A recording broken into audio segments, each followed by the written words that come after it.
joining me this morning edition is my coach, my mentor. This young lady is the 5-star director.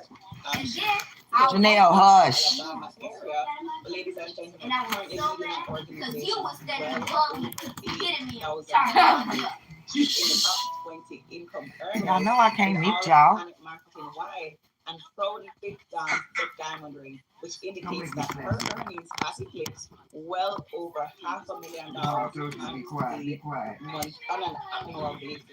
Ladies and gentlemen, you are used to seeing her on a Thursday morning, but please help me welcome 5-star director Victoria, my God. I said MEMEBER McCombs. How are you doing on this morning? Hey, y'all.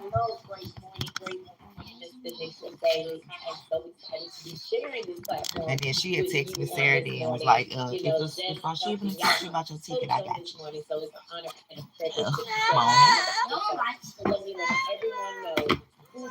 And when I showed up, the lady was like, yeah, she paid.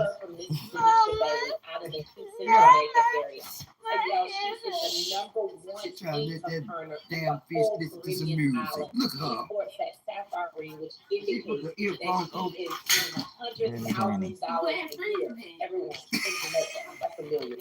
A millennial who came about this business with no experience for killing it. That's if you're already ready. Okay, y'all talking too loud. Hush. Amazing. I'm super excited to get to share the screen with you. Denisha, she's a 3-star in Jamaica, man. Everything that is happening on the Need a passport. We are rolling. Look at your head from by Tim Grover coming out of convention. And I just want to go ahead and mention that we are continuing in the same breath. We're going to start winning next week. So if you don't have your copy as yet, we're going to be reading the book Winning by Tim Grover. So definitely go out and get your copy. So Director McCombs, this morning, we get to talk about what he says. When you're a cleaner, you don't have to love the work, but you're addicted to the results. A cooler makes you wish you paid him less. A closer asks how much and then decides how hard to work. But a cleaner doesn't think about the money. He just does the work, and knows he'll be grateful for the privilege of paying him. And Director McCombs, a lot of times I hear the expression being thrown around a lot, where people will say, if you find your passion or if you love what you do, you don't have to work a day in your life. And I believe that that's a huge misconception, because the truth is, it's one thing to find what you're passionate about, it's one thing to find what you truly love, but it is going to require you to put in work day in and day out if you really want to get to the top, if you really want to be really good at it. And in this first part, he says, making it to the top is not the same as making it at the top. So I would love to hear your thoughts on that. Mr. Tim Grover. You know, I was excited when I was covering over this morning, because you're right. Because when someone is passionate about something, yeah, they're going to give it all they got. Yeah, but there is work involved in that. You want to see my I want y'all to be quiet. We may not like all of the work. Turn that music off. Things that we do every single day. But when you addicted to the results, when you're addicted to winning, when you addicted to seeing other people win, I think what they mean by that quote is it doesn't feel like work, because you're so passionate about it, and you're so passionate about helping other people that the work don't even come to mind. What you're thinking is, I'm going to do this every single day because it's important for me. And I know we're going to talk about the difference between passion and discipline and passion, and I don't want to go too soon, but that's what I think. You got to be addicted to the work so you can get the results from the work. Get your head on. Absolutely. I love that, Director McCombs. And being passionate about something, it means that you love it. It's the feeling that comes with it. It's that feel-good feeling that you have when you're doing something. And I can definitely tell you that you are passionate about what you do. You wake up, you do it with a smile regardless. And it's the same for me. I mean, it gives me such joy, such pleasure to be able to coach, to train other people, to show them how they can become the best version of themselves. But Director McCombs, the difference with discipline is that discipline is what you do when all the feel-good things are gone. Right? Yeah. So in morning, when you want to turn off, keep the alarm clock, snooze the alarm clock, that is what is going to get you out of bed. I mean, imagine there are individuals in the business who they work in this business on a full-time basis. So they don't have to wake up to an alarm clock, but it's going to be that discipline that is going to push you through getting through those days when you feel like you need to sleep in. It's that discipline that is to take when you get home from work and you feel tired and you feel like, oh, I just want to rest and watch TV. No, it's discipline that is really going to push you through those days. I'd love to hear your thoughts on that. And I totally agree. You know, coming out of convention, we entered the 40 days and 40 nights. And, you know, I was going over with those leaders, you know, what time we're going to start, you know, our morning boot camp. And I could tell my cleaners did not complain. They didn't say, oh, that's too early in the morning. They didn't say any of that. The cleaner said this. Okay, whatever we decide, I'm going to get up early, regardless if I got to get up 2 hours before I get ready to go work, regardless if I have to get up early, get my children ready, regardless if I have to drive to my workplace, get in the parking lot, be on that Zoom with my camera on and ready, I'm going to do it. Just think about an athlete, Michael Jordan. You know, he got up really early in the morning. You know, every single morning he was up and ready. That's exactly the mindset we have to have inside this business, especially when we're working on a part-time basis. I remember Mr. Bradley saying to me one time in Mississippi, he said, Latoya, I'm going to beat you every time because you're bound to a time clock. You're there 10 hours a day. I already got 10 hours on you.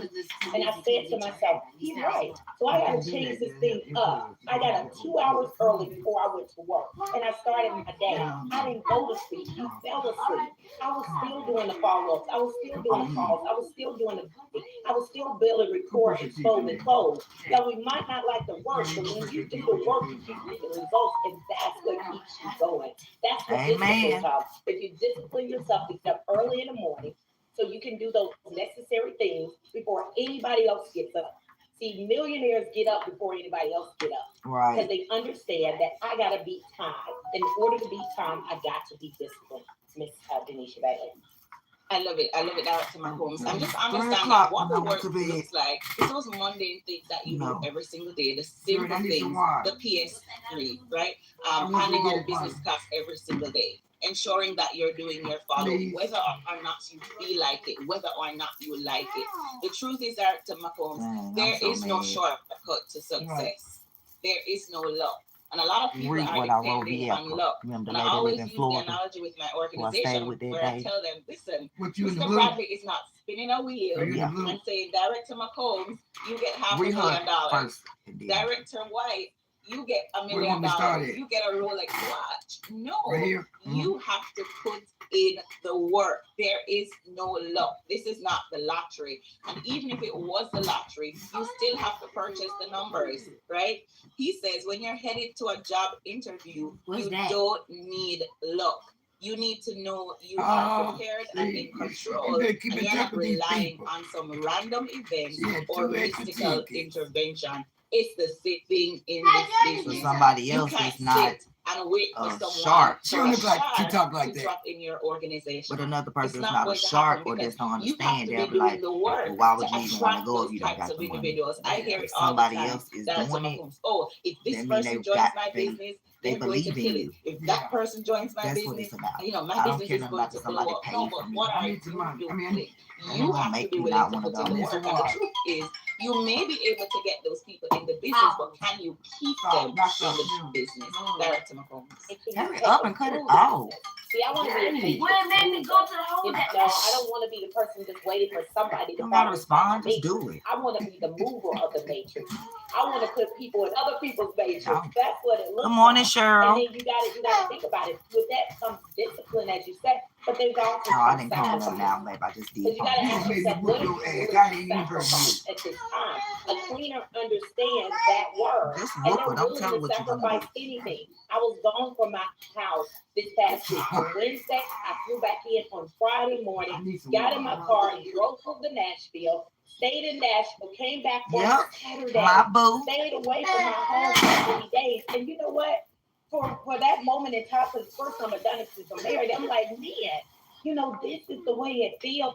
This feels good. And the reason it felt so good, because I was able to help so many people while I was out on the road. I was able to pour into so many people. I was able to spend time with the team. I was able to meet my business partner that I just put in the system the other day. Right. And one that I'm putting in the system today. So it's all about doing that work and not looking for someone to fall inside your matrix, but be that matrix mover where you're doing the work. You sacrificing some things in order to get the result.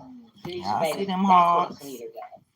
I love it. I love it. Yes, I love it. are you He a puts it cleaner? very nicely here, Dr. McCombs. He says most people are looking for an elevator instead of taking the stairs.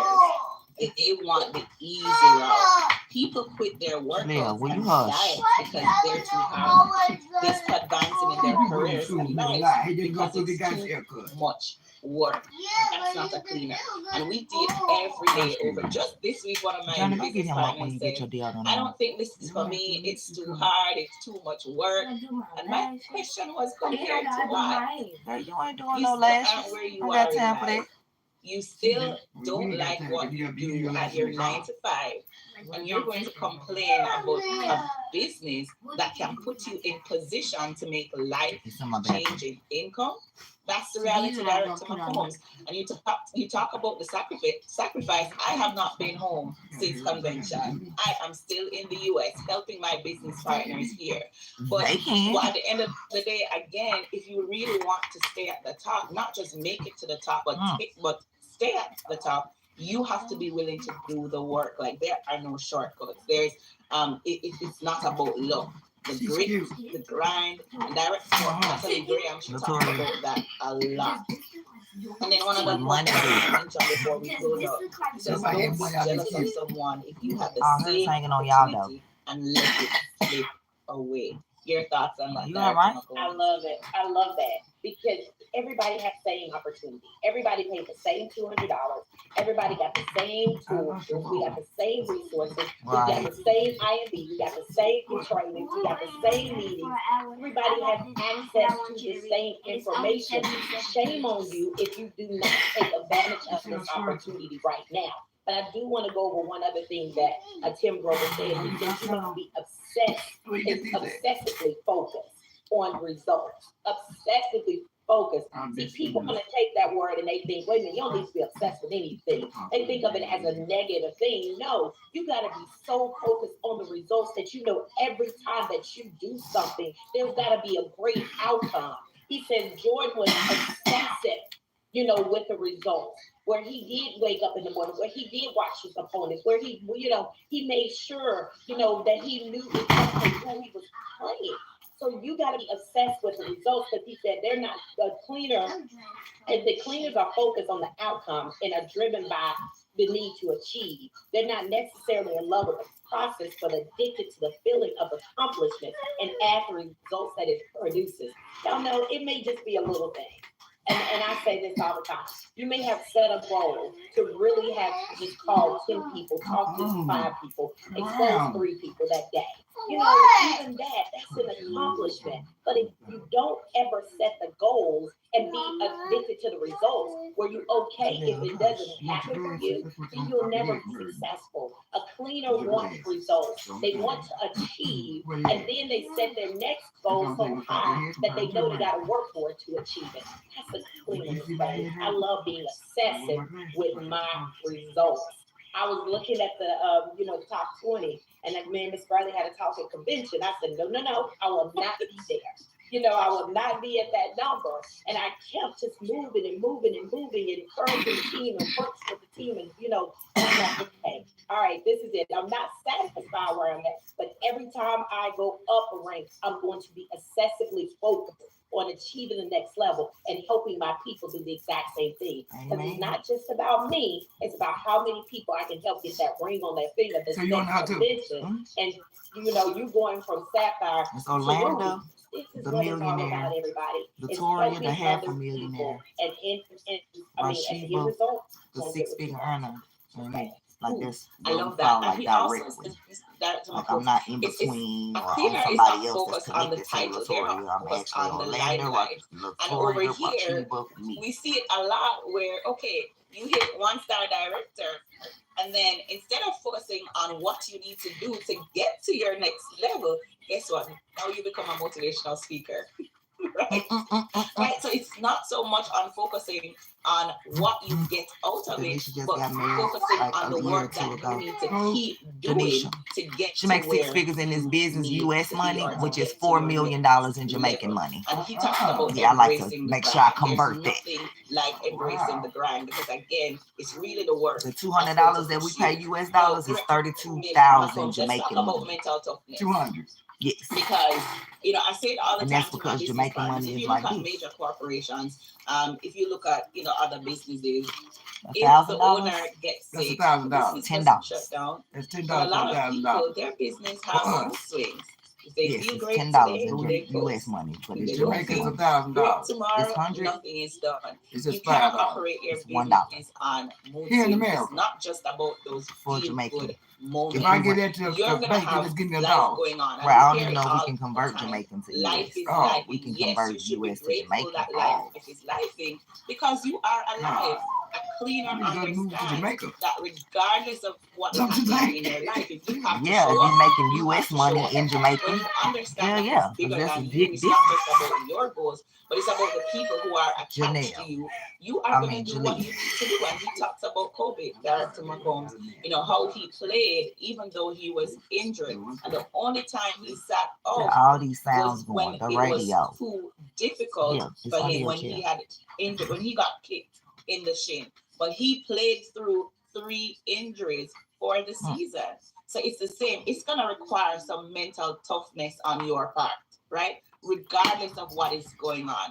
And all your leaders, they tell you the same thing, right? They show up regardless of what's happening in their life. I saw you show up, Director McCombs, right after your wedding when your daughter got in a car accident. You could have said, listen, I need to sit this time out. I need to spend some time with my daughter. But you were still traveling. You were still serving. You were still on the IMV. You were still doing the coaching calls, because you understand that mental toughness, and a cleaner definitely understands that. Your thoughts? I love that. He said cleaners do whatever it takes to achieve goals, even when they don't feel like it, because they're laser focused on the outcome. I had to use this example. Sheeta Mason out of Atlanta, 3-star director. She came here hurt. Sapphire ringwear. She hurt her ankle last week. Ankle was swollen. She drove 3 hours to Nashville with his ankle. I mean, it was so big. And Campbell said, hey, you know what? I know your ankle is messed up. So, you really don't. She said, no. I didn't drive 3 hours sitting in a car. Drive 3 hours sitting in a car to come up here to sit in the back of the room. No, I'm going to present, because that's what I came for. She hopped in front of the room. She did the presentation, came back up, did her testimony. Said and greeted the people, talked to the guests. She was hurt, but she played hurt. And not one time did she complain about her ankle. We were more worried about her ankle than she was, because we saw the result. We saw the result. She's like, no, I'm going. Right, even when he was taking a picture, she wanted to stand up. They was like, girl, sit down. Jalea. Don't even worry about what's going on in their life. They go ahead and they keep going and they keep going, because they know other people depend on them. It's not just about them shining in the spotlight, but they know they got other people that have said, hey, I want to win too. So just because you won, don't kick down the ladder and don't help other people rise to the top. I love it. And my closing thoughts this morning on this topic, Director McCombs, he says it doesn't take talent to work hard. Anyone can do it. So all the top income earners in the business, the top leaders, they're not special in any way. I mean, we're all unique, but they don't have any special talent. They weren't given any special position. No, they worked really, really hard. And if you mimic their success, then you definitely can accomplish the level of success that you want to accomplish in your planet marketing business. Now, ladies and gentlemen, a lot is happening around the planet tonight. Game night in Orlando, Florida. On Thursday, we're gonna have Fort Lauderdale, Florida. So get your guests out. Director McCombs, closing comments and where you'll be this week. For network marketing, you might not like every call you make, every rejection you get, but you've got to be addicted to the results. Be addicted to results. Keep on going until you get that yes. I tell my business partners all the time, no's build me, yeses build my business. The more no's you get, we all get no's when we go after those no's. We understand after those no's, there's going to be a yes. And this was going to continue to build our business. So tonight, New York, there's a meeting tonight in New York. Y'all go to your calendar, see what's going on. Sunday, I will be in Kentucky, and we will have a super Sunday with Mr. Shedrick White, the fabulous, fantastic, and amazing Mr. Orlando Moore, myself, as well as Miss Jody Wynn. So y'all, whoever you know in the Louisville, Kentucky area, Bowling Green area, y'all get your people out there to this meeting because Kentucky, it's on fire. It's on fire right now. Well, you could have laid setting and put them on in the bed. Definitely look at your back office, but that's where I will be this weekend. And they were my family too. So all them coming to the beach. I'm excited about that. Ooh, I love it, I love it, I love it. All right, closing out our affirmation for today. I embrace the grind and I am addicted to the results. I embrace the grind and I am addicted to the results. Thank you so much for sharing screen with me, Director McCombs. Bye, everyone. Have a fantastic day. I embrace the grind and I'm addicted to the results. Thank you. Recording stop. All right now. Come on. Your mama said she could have got him ready because I got to do your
Is that shot over there? Yeah. Right there.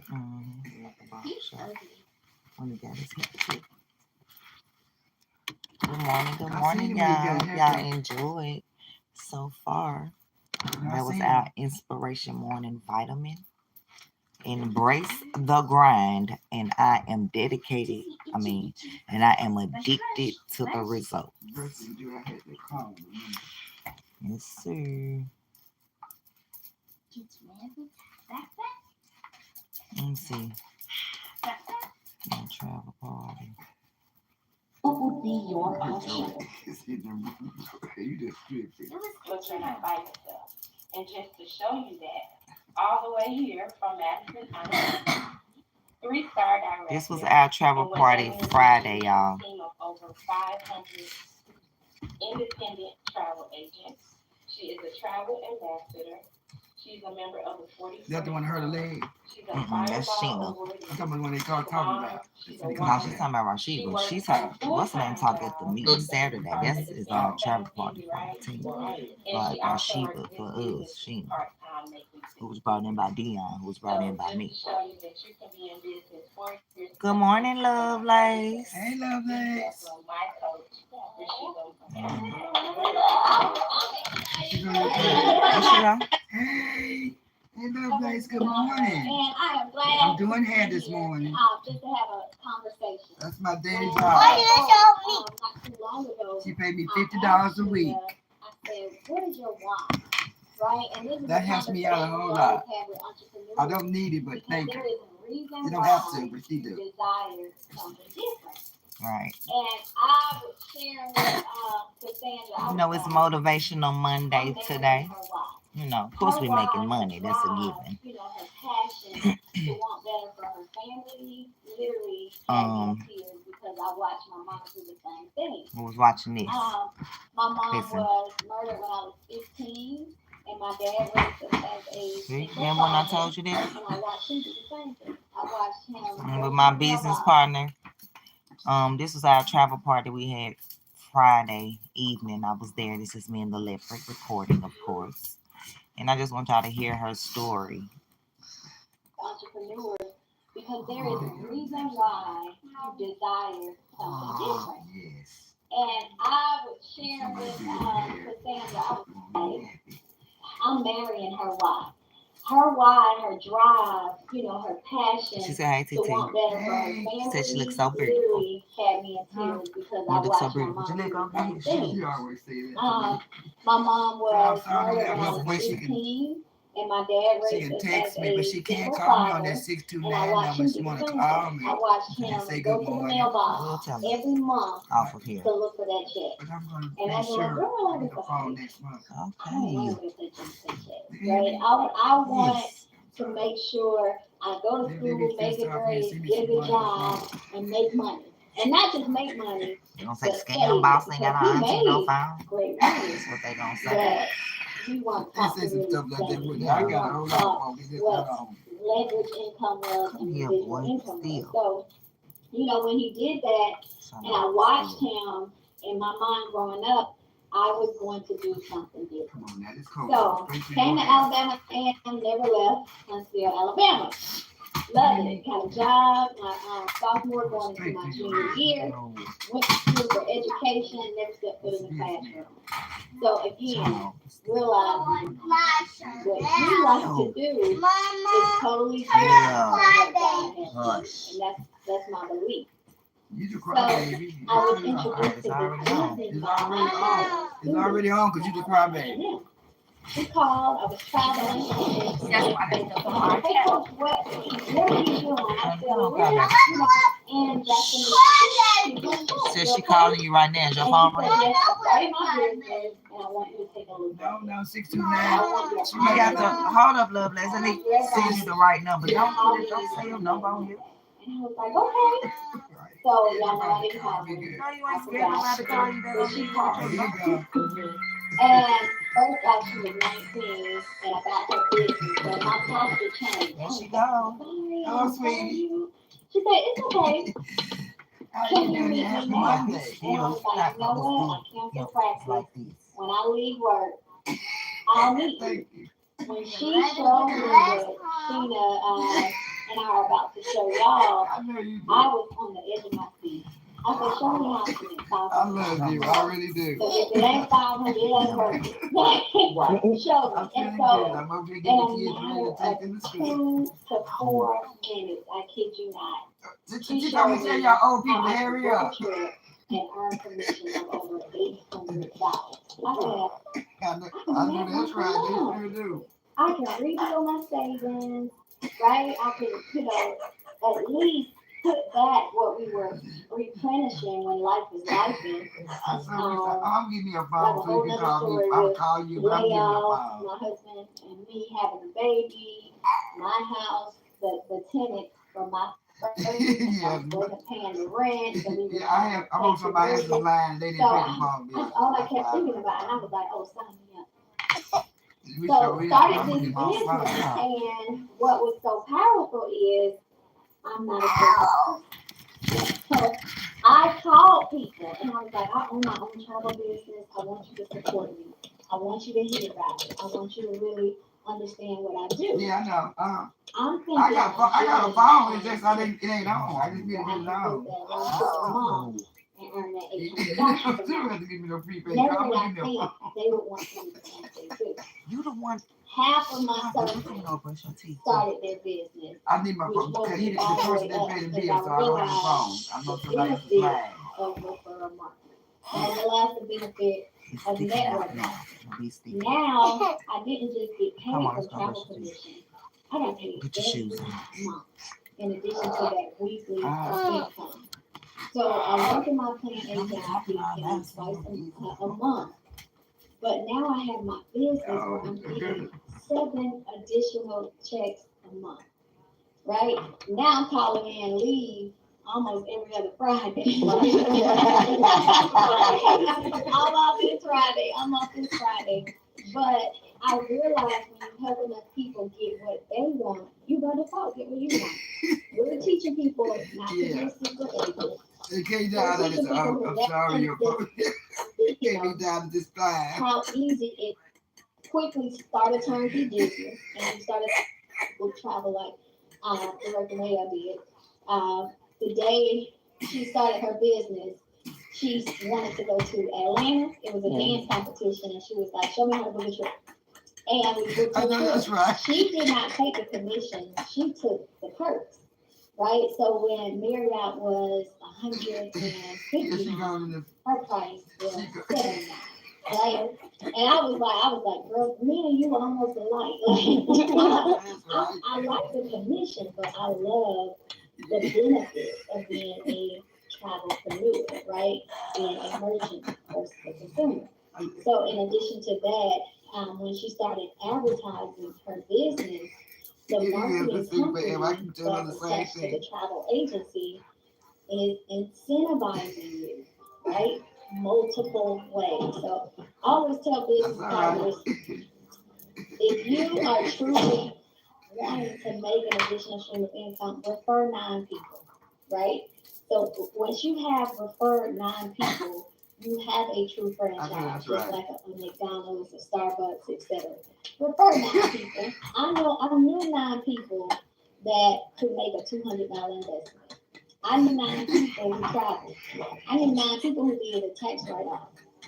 I knew 9 people who definitely wanted to earn an additional stream of income. So when I saw that's the top of the village program, 9, I was like, oh. Can I get you to you ain't playing. You can come and move with TT. You sure can. My brother, my line sister, my best friend, my co-workers. And the lady was like, yeah, show them the video and let me answer the questions. So that's how truly I grew my business with 9 business partners. And that $500 a month multiplied over 10,000. Okay. So, have a good day, baby. I'm still part-time. You too. Love you too. Bye. Never fucking do this more than 2 hours a day. So, we are here to share this. She said she's going to be on the line to talk to. She is going to play a video, and we have business partners here in the room that I definitely want to share a story with. And maybe even show you how easy it is to book. Well, she ain't here yet to talk. She's in the 19-year-old show you how to do it. Right, so we'll play the video, and then from there we'll let our directors share. Get ready. You are about to hear about one of the fastest growing home-based business programs anywhere. I may be able to get back into this travel group. You can earn part-time, full-time, even big-time money right from the comfort of your own home in one of the largest and most lucrative industries in the world. Travel. Get ready to discover what all the buzz is about. Why people all around the world are saying the best place on the planet is Plan Net Marketing. Imagine you with your very own business that is moving you closer to financial freedom. A business that is making it possible for you to finally experience the things that you have always wanted to do. Just imagine your business providing you with more options and more time. With PlanNet Marketing, we will show you how to have freedom, flexibility, and financial independence as you take control of your future through the power of entrepreneurship, the travel industry, and e-commerce. PlanNet Marketing will provide you with an opportunity to earn more through your home-based business as a PlanNet rep, travel more as an IntelliTravel ITA agent, save more on what you're already spending on travel, experience more than you ever thought possible. So who are we? We are PlanNet Marketing, a U.S.-based international marketing company that offers a new marketing concept that is revolutionizing the marketing industry. Founded by Donald Bradley, his knowledge of sales, product distribution, network marketing, and team building affords PlanNet Marketing a unique place among today's at-home business models. His vision is to provide a global opportunity to thousands. PlanNet Marketing has experience and proven leadership and a corporate support team that provide the tools, training, and customer support to help you grow a prosperous business, a company that you could be proud of, integrity that you can stand on, and leadership you can depend on. Yes, it is a new day at PlanNet Marketing. PlanNet Marketing enjoys an exclusive alliance with IntelliTravel, a leading innovator in travel for 25 years. Led by co-founder James Ferrara. IntelliTravel is built on a strong foundation with top travel industry accreditation and certifications. A reputation that allows you to step into the world of travel with confidence. The business model is simple. PlanNet Marketing sells IntelliTravel. IntelliTravel sells travel. So many possibilities, so many ways to profit as an IntelliTravel agent, all from the comfort of your own home. Now is your chance to earn commissions on what your friends, family, coworkers, neighbors are going to do anyway. Travel. Now you will be able to book that family reunion, church retreat, sports package, business travel, even your own family vacation, and profit from it. So many ways to earn. Our program is all about travel and only travel. Why? Because travel is the largest industry in the world. It is an $8 trillion industry that is expected to grow to $15 trillion over the next decade. It is larger than the retail industry, energy, even health and wellness. It is also the most researched word on the internet. That is good. It means you are surrounded by people who want to travel. Travel is exploding, and what's fueling that growth are baby boomers who are retiring. In fact, every 20 seconds over the next 20 years, a baby boomer is retiring. Even the younger generation is traveling more than ever. Almost everyone you know is traveling or wants to travel. Now you can get paid on what people are doing anyway. As an independent travel agent, you will receive everything you need to build a successful business. A business that allows you to earn 70 to 80% of the travel commissions paid by vendors. A business that is partnered with major vendors worldwide. No third-party travel companies involved. High commission group opportunities. A business that provides you all the tools, training, and support to grow a prosperous travel business. Anyone can be an independent travel agent, full-time or part-time. Book travel, earn, explore. Just look at the potential travel commissions you can earn from your ITA business, in business travel, in specialized travel. Honeymoon travel is a big business, and group cruises offer exciting income opportunities.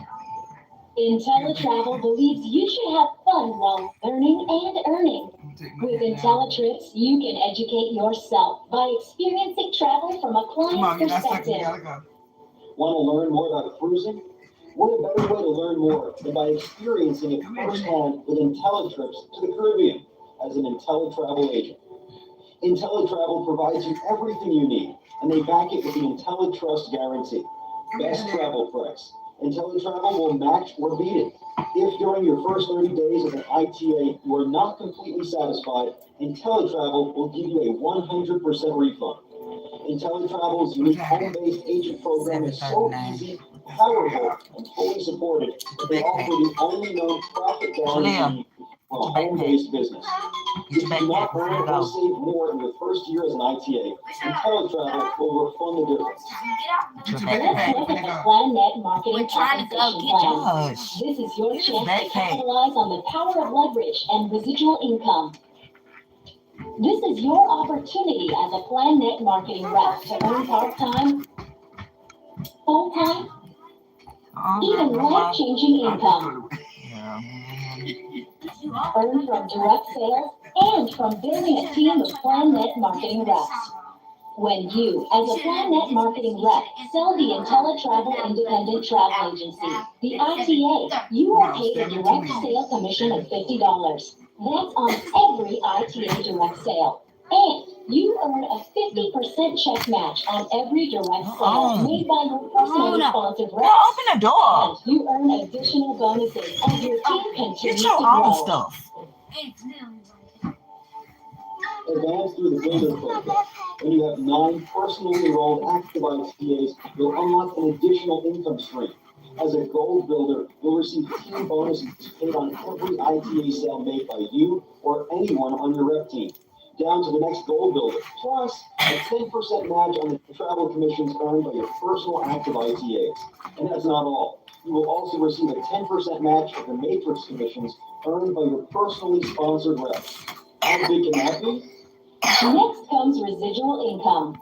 Our 3x9 forced matrix allows you to earn $4 every month from every person on your Man, team. what are you talking about? Come on, like TT, not out the door. With 2 personal active ITAs. You better watch it. $48 of monthly residual income. 3 personal active ITAs earn up to $156. 4 earns up to He ain't interrupting her. and so on through 9 levels. Shoot, John ain't even walked out the door Are you yet. looking for a way to retire on your terms? Our director program is just what you're waiting for. Director bonus is paid in addition to your weekly and a monthly matrix bonus. Join the club. Yeah, I'm That is breastfeeding. the President's Club, where you will wear the ring that signifies a 6-figure income. You can become a marketing rep for a one-time initial fee paying $19.95 and a monthly administrative fee of $19.95. Or an independent travel agent. Put your glasses on. $179.95 Put your glasses on. $39.95 monthly. You may maximize with both businesses and become a rep and an ITA for $199.90 and $59.95 monthly. Start your journey of success by joining our winning team today. A journey that will allow you to do your own boss. Enjoy exciting income opportunities. And relax while you travel the planet. Oh, you want your jacket? Yeah, get your jacket on, man. It's cold outside. So, okay. Can you put on my jacket? I will. I'll do that. Your I mom told you it was cold out there, ma'am. It's gonna be fall. That's right, the 21st. Make sure you zip on my backpack. Yeah, you tell me what to make sure. Yes. Please. Oh, you say please. Huh? Say You know please. what, Say lady? thank you. Oh. You know what, lady? Girl! Got lipstick on his back. I would kick her butt. I ain't playing. She done made me mad. Mom, zip my You better backpack. get it when you get in the car. Zip it. Girl, hush, I am. I need a new charger. She threw this in the face. I don't care what you need. Yeah. Where's the other side? Where is he? Girl, you gonna trip just like your sister Janelle. Come on, y'all. It's cold. No, you won't. Right, girl. Long sleeve and a jacket. Yeah, I know that's right. Let me go Shall I warm the want car. a jacket on? Let me go warm the car for y'all. Come on. Yeah, well, come on. We gotta go.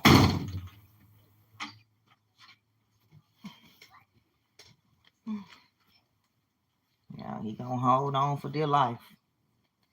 Come on, so we can go. Gotta go to school. Come on.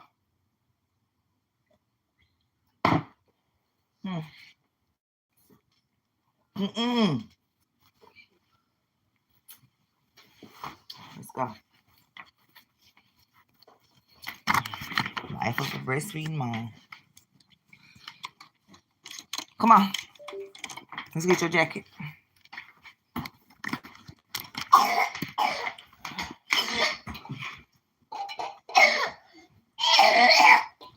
are you coughing?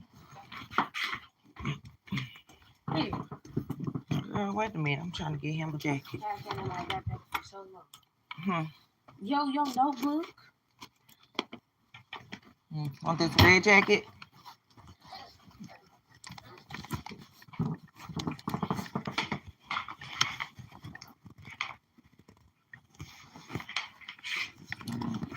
Wait a minute. I gotta put the on.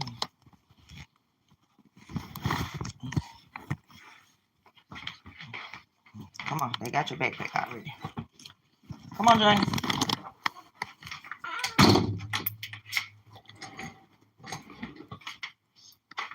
Ready? Go. Ooh, it's cold out here. I thought this was your phone.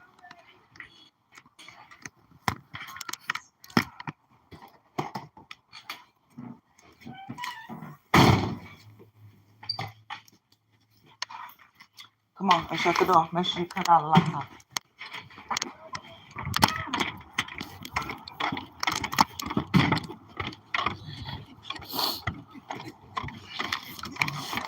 Look, yeah. Look. We can play all day. We can take us to till you run to me. Come on, run to me. We ain't gonna go to the back. Run to me.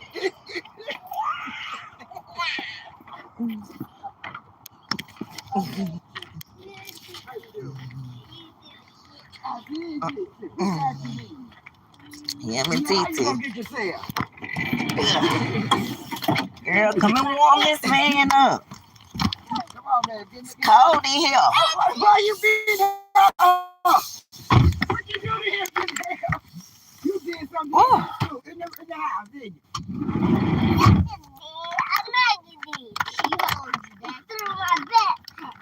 Right, yeah, he got her.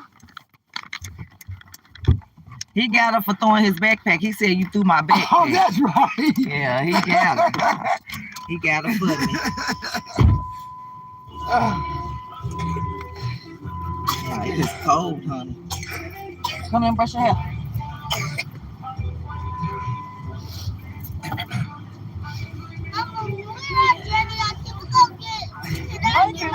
Johnny, I mean, get it out first. Oh, you talking about Alice? I'm gonna come here tomorrow. Why you say no? You told me yeah, but I forgot. You said yes, but I was here Friday. You said okay, TT.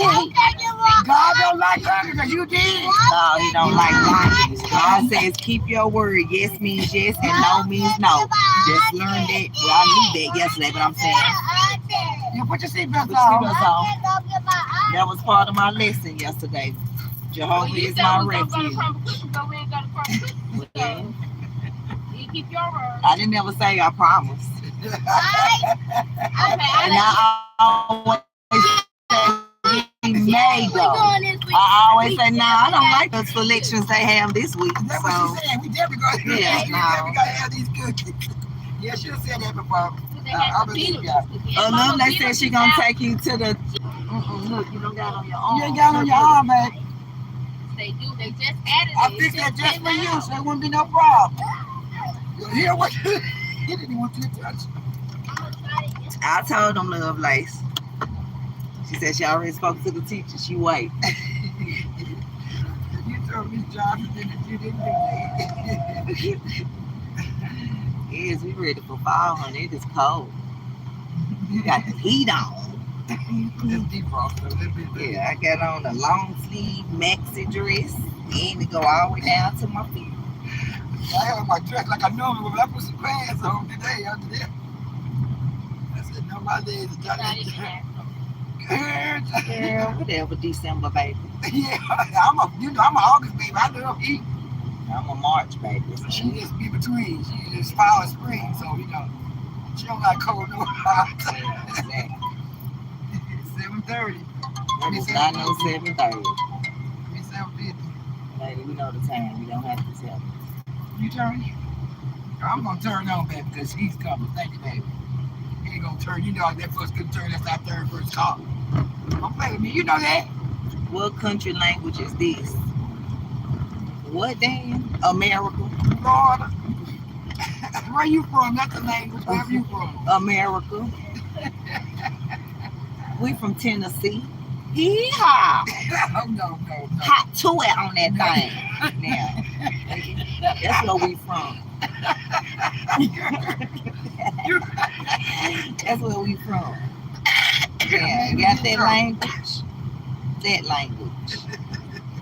Did you see that viral video? Yeah, we from that city. Yeah, you cut that down. That defrost is the devil. It's undefeated. Lord Jesus, that's hot. Don't call on Jesus when we talking about something being So hot. how you gonna get it charged? I don't have no charger. She won't buy me. Girl. Did she just buy your charger? Exactly, I Yeah, they did. those cheapo chargers. It don't matter. You saying it's about something that you didn't buy. You done spent your money Yeah. on other things. You could buy a That was charger. $17. Talking about a cheap charger. How much is a charger supposed to That was cost? $17 a charger. $20 I want a charger. Girl. No. Since it's just a cheap old charger, then get your cheap old $17 and buy you one. Yeah. Like, okay. Like, y'all kids and something else. Like, what? Who was that coughing? That was Charlotte. When? That was We in me Love because Lake. you. Are you way back? There's no way you all way back in where we in the house and we in the van now. Can't be. I hope not. I hope you was not, honey. You need to fast forward. She think we got home. But you said who was that coughing?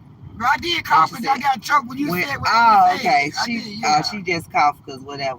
She was laughing. I got choked on that. She said, "Where's your scarf?" Oh, I got one in the closet somewhere, but you can send me one. Well, did you just talk about what you call it? Spitting? What? Oh, excuse you, girl. Who's that? And you act like they even know what I said. Now, so what are you talking about? Yeah, sure did. Yeah. Run to me and bring me that scarf, Love Life. Yeah. No turn on you. I'm right did I? That's what it Right. says. No turn on. You shouldn't have came here asking me what language it was. I'll let you know where we from. There we go. There you go. That went viral from our state. So now, you seem like you didn't understand what language I was speaking. American. All right, Janelle, quit doing that because you just did. Make America great again. That's the language I'm speaking. But she gonna care if somebody knock her out like me. Yeah. You want me to let you one of your windows back Don't out? tell me about something inappropriate. You inappropriate. I ain't turn on no air. I turn off the heat for a minute. I like the heat though. Yeah, it's cold in here. I know what you're talking about. That person, that same person, that person that told that person, it's stinking here. Yeah. Where that clip? How open the money's back there for you, Journey? I know. No, close them. You want me to close your side? Yes. What side you on? I got you. That's the side you're on, right? Say hey, Shasha. Yours still open, Journey? Say hey, Jaleel. Say hey, Janelle. Something's wrong. Say hey, Journey. All right. That's all y'all get. Hey, Mercedes. Hey, TT.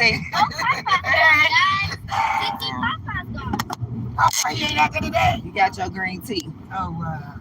I need to buy me some, Love Life. I don't have any other green tea. I just have peach,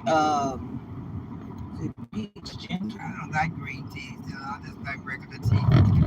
I do. I like green tea. I don't have none. I just have that ginger tea, and I have a peach kind of tea, and then like a lemon. I want green tea or regular tea. How everyone get an apple and apple Another, but they get another sweet kind. tea. I don't know. Y'all can at least put her a little. But I do They like can at least put her a little apple. put the honey in it. All they get. Of course, I got to add a little sugar. Just a little. But I do put. I try to put honey in it, so I like mango cream too. I can't even talk. I've tried my tea with cream one time. We was in Vegas. Me, Latoya, me and Latoya. Like a French vanilla, some kind, And, not regular. It's a French vanilla, some kind to make it because I don't want you to sugar. This was in Vegas, and this was what what's her name? What she did. That's how she drank hers. So I was like, I'm gonna try it. And so it's different, but I could do it. You know, I love coffee. I love cream. So, but yeah, it was different because that's how they do it in England, right? I love coffee. I love tea. I like the bud, and the bud like me. Listen to this 70-year-old, y'all. Where's my peppermint for that cough, girl? I'm sure she got some peppermints in this. I just got choked on that joke what she just said about that. Yeah. I ain't coughing. Do you hear me coughing now? Who said that? Love Life. Oh, Love Life. I'm not coughing, baby. That was just, she said something that just tripped me out and I got choked on my own speech. You know I got these. Yeah. She said, girl, you know she got her whole new mouthpiece. So. And I am enjoying them. Tea with cream. Ooh, now that's extra fancy. Yeah, Love Life. That's what they do in England. They, you know. Well, and it is a different taste, but it's good. Sure. She said, TT, that was hilarious. Wait a minute, TT. I thought it was one of the kids coughing. Oh, no, it was. It was me because she said that about Journey in the 17,000 when I left. Right. I'm like, they bought me that old cheapo charger. Well, you need to get you 17 cheapo dollars. I got get you another one. I don't know what's wrong with these children. Like, you know, they think money grow up on that tree in the backyard. Right. We done paid dance dues. That's a lot. Just took y'all to the fair this weekend. Yeah, armbands to ride the rides was $35 a piece alone. Then, okay. Now she talking about a child who was cheap at $17. We eat Oreo funnel cakes, corn in the Enoch Mexican corn in the thing. Candy apple, they still on my desk. I'm gonna get them some. Do you want to go on that big ride with Mama and Johnny and Janelle? TT ain't going on no ride. Then I had another regular Mexican corn. We got one on the cob and then one in the bowl. No, I ain't going on no rides, baby, because TT's got to understand that. I ain't going on no rides. That's a hot ride. Because she used to ride the Skyliner all the time. I go on and on. Janelle, where your phone? Johnny brought it. Dang, Janelle could have showed them. Johnny, you didn't send it to me, did you? What? The ride that was on? Yeah. The going around. Yeah, up in the air? Oh, no, I didn't see that. I just see Johnny got your tab? I done talked to my tab. We saw it. That was going around and around on that thing, Janelle. Yeah, nah, that was up in the air, like above the city. Somebody called the phone. Curtis called me, interrupted me. I got my other phone. Let me see if I got any footage. Which I was live. So I definitely have live. Girl, kids will never satisfy little place. Girl, what you said, And then we finna go to Memphis this weekend. You know you supposed to go on Turkey. Then we finna go to Memphis this weekend for a parade. As soon as the parade over, we driving 4 hours to Look Tech College in Illinois for his birthday. And spending the night there. So that's a hotel room. Babe done already rented the truck. I'm not gonna be dancing in that clothes. Yeah, she will be. You done marched the parade. You done marching parades, Christmas parade. Why it always gotta be cold though? Yeah, because that's what it is. We done marched in rain before today. Right. And cold and everything. The dynamic angels, yes we have. Yeah, I definitely done danced and marched in the rain. I'm out there right with you. Right, when y'all was with Dynamic. When I dropped y'all off on that, it was cold that time. Cold every dang time. You gonna complain you want to dance in the cold. Why they trying to make us suffer like that? Why can't it be in the middle of? And you don't want to do it in summer. For you to pass out. That is not parade season, man. Parade season is fall. Not too hot, not too cold. Yeah. Trying to get people sued for having children marching in 100-degree heat. You know, it was 100 degrees some days this summer. And you talking about marching in the summer. I should have went to that area. Stop. Good. Whatever. Stop later. In 10 minutes, I'll stop. It'll stop later. And why my video is showing it like I went live 1 hour ago when clearly I'm still live? That's it. You was streaming it. I'm still streaming the video now. We're still on it. The same video that they saying I did 1 hour ago. We ain't made it to 8 o'clock. Hurry up, TT. It's 8 o'clock now, huh? Ain't nobody outside. They go in early now. Yeah. We'll say thanks. We still say thanks. It's 8. Girl, that wasn't flipped. Mom, It's 8. it's flipped. Yeah, no, No, it it's ain't. not. No, it is not, ma'am. Get out the car. Get out. While you talking. Get out. Talking too y'all. much. You get out. You get out. Yeah, you two be doing too much. So get out. I love you, baby. Love you. Mwah. Give me a kiss, thank you. Because he said bad to people. Come give me a kiss. Get out. Get out. Come on. No, it's keep it on your back. It's cold. Let Miss Johnson put it in your backpack. He put his backpack right here. Come down. Yeah, come on. Janelle. Janelle. Come here, give me a kiss. Who do? That's because you sleeping. They'll put it in your backpack when you get in the class. I wiped your eyes. Close the door, baby. I thought I wiped your eyes. Okay, I'm sorry. Yeah, Love you. Jenny, close the door. where are you going? Shallow. Sir, go. Bye, baby. Love you. Why are you looking at See you at 2 o'clock. Look for. Run and catch up with your sisters. They waiting on you. That day backpack is so big. They said they should have a backpack to fit in, but they so silly here at the school. Metro. Well, at least they on the way down to his booty. He didn't even y'all. Peace, love, and Hagrid. Peace, love, and agrees. He did too. Bye bye. It ain't 4 coming in there no more. Just 3. That's my lady. Bye. Yo, she heard me the last time I came. She just heard me in the office. Hey, girl, where you been? I said, Oh, we saw our love lights. We forgot. See you later. We forgot. What about? What you mean, what about? I just said see you later. Oh, she gone? Girl, what did we just say to the kids? I'll see you later. Oh, we said bye. I'm Exactly. sorry. Sorry, love ladies. She trying to get me because, you know, I said it all the time. Yeah, she say bye all the time. I'll be the one that be trying to get her. So sometimes I slip up. And I make her slip up. I always say see you later all the time. Even everybody I talk to, I make them say see you later to me. I'm going to start seeing the deal. Or talk to you later. Waiting on me. It's not going to be bye. I didn't put my Watch my tongue. I got people in the car with me. Girl. I got that. You want to play with me? I can Okay, play she with told you. us to report to the office. Because he was saying bye. Am I going to get a spanking? Right. We not coming. You're going to have to come find us. I don't like to get whooped. You're going to have to come and I find got enough when I was a child. Well, I ain't know what Yeah, I did. once in this house. Only got that one whooping in my life.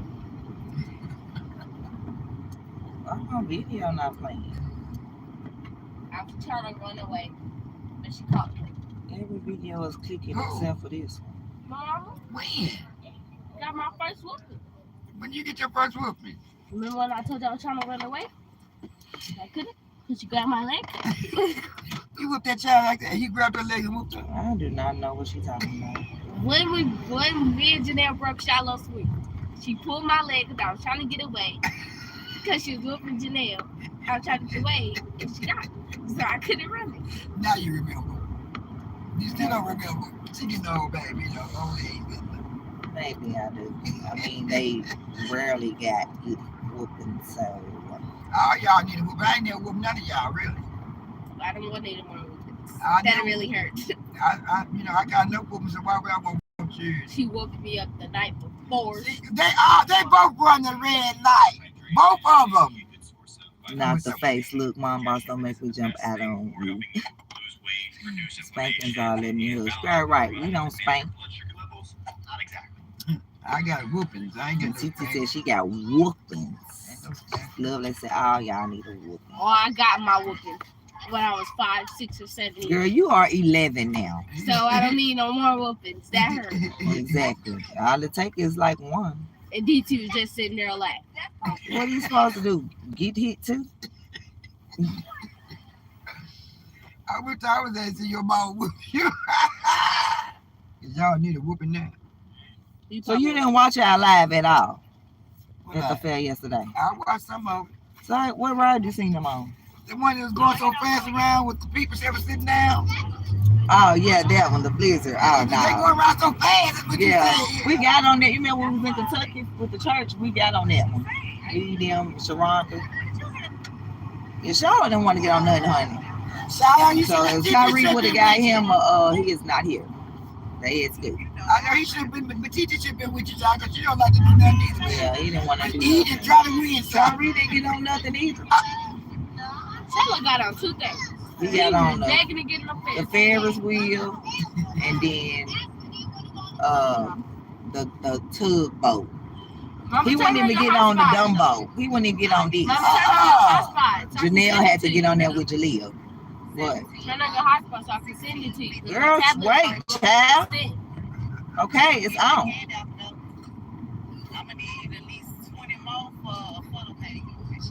Somebody sent me a super chat. I mean, yeah, and I was like, I need like 20 more. They said the dang turkey legs was $20. Oh, we didn't get a turkey leg. We got, but she had a $16 Oreo funnel cake. I had a regular funnel cake, girl. They took $6 off my card. Yeah, because your funnel cake. I thought you said it was 10. Yes, ma'am. Okay. Anyway, then we had the 2 corns, one on the cob and then one in the cup. Then we had a snow cone. Then I had a snow cone, but I offered to share. Girl, whatever. So you shared stuff? Yeah, can you believe it? 2 candy apples. I had to see that. You got the candy apples on your table. Yeah. Yeah. While we was leaving, we saw Princess Chicken. They had Princess Chicken there. Now somebody down here was saying, "Look behind you, it's crispy donuts." No crispy donuts. Is that the shell on the video? Oh no, this was yesterday at the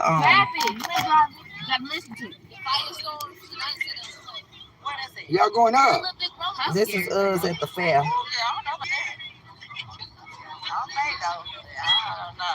Yeah, this was Babe, honey. You want to take them to the fair? I said I'm sending some out. Ooh, I'm going up. Ooh. They on the blue one, y'all. Not that one, the next blue one. It's going down. It's still going up. That one right there. Ain't no way that's the end of the rain. Oh, you saw the video?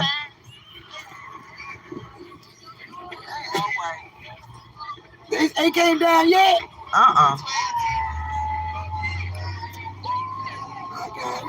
Girl, you supposed to be having that. I'm gonna stop. I gotta show y'all them on the big ride. I didn't get to get their view.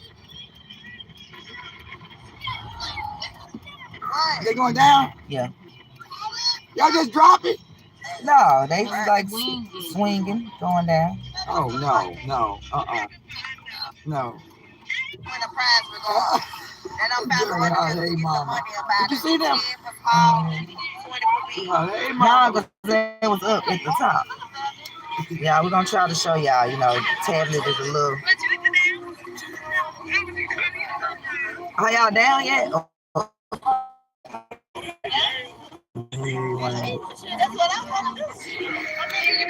I'm trying to show y'all over here about the blur. This them up like in the sky, y'all. This from their view though. Watch, look how the city look. Y'all see it? Look at the city. I mean, look at how the fair look from up there. Look. Wait a minute.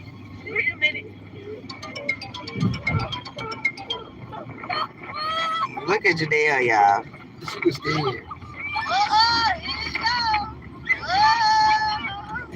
And then I'm gonna show them my experience. I'm talking about because I was down below. Like I'm showing them up there, and then I'm gonna show them me how I was acting while they was up there. Tyree was like, yeah, nah, I ain't doing that. He's talking about, cause he waited. He was one way there in line with them. I was me and Shiloh and Jaleel was by the gate. Shiloh kept, but he did. No, he just was in line with them, being a dad. You know. Yeah, and then yeah, they coming down there, y'all. And so yeah, and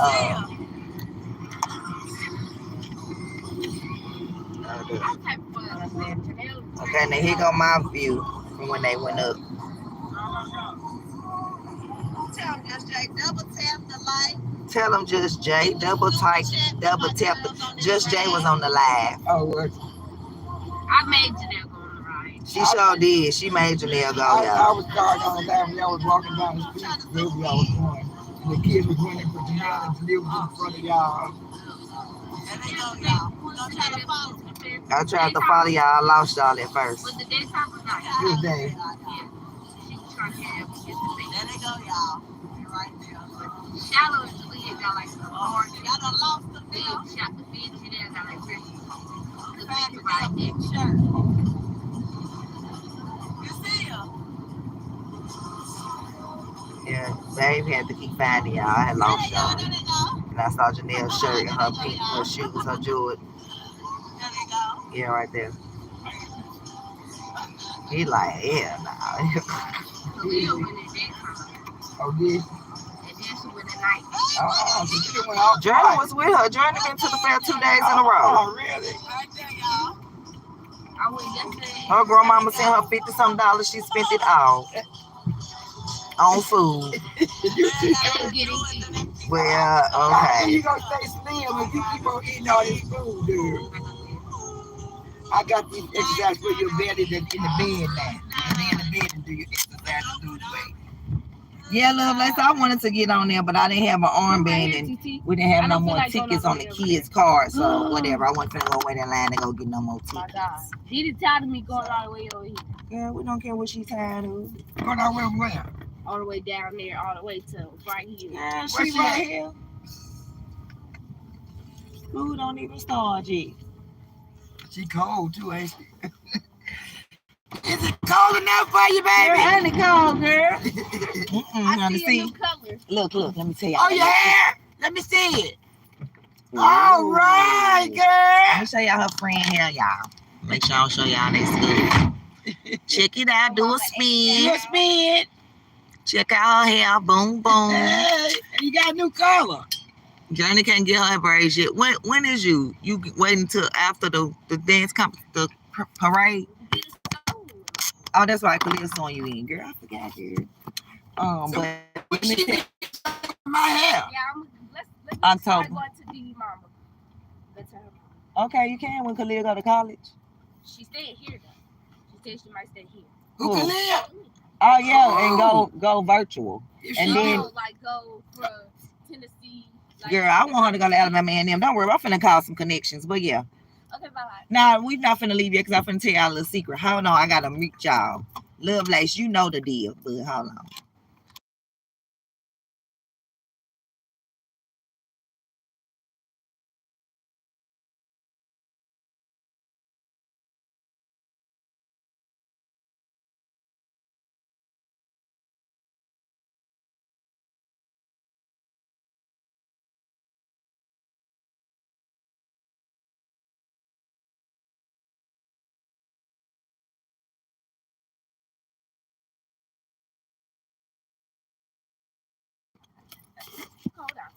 Well, you should have a hoodie Don't on try now. to use me. I like that purse though. But y'all want to sit in the bed? Then we can sit here for a minute. Yeah, come on, dude. Y'all don't want to be trying to rush us off. We have nothing but time. We have nothing but time. All I gotta do is go home and do my little shower thing and sit there. All I gotta do, right? And all I gotta do is go home and stay on live. That's what you got to do. And go over some stuff. And it's gonna put in the meeting. Go over some stuff. Oh, she got blue hair though. Tell me again what college you went to. Alabama A&M University Bulldogs. and them, and So she them, got blue hair. and them, No, and them. You. Ooh, that booty. Oh, she beside the Let me show you how to make A and M with your fingers. Girl right there. That's the other girl that was playing. I see it. A. No. Hold up. Bring you down. The girl in the red hair was trying to jump in. No, the girl in the blue hair jumped in. AAMU. Y'all see it? Look. See? I see it. Yeah, I got it from. Look at MomBoss throwing up gang signs.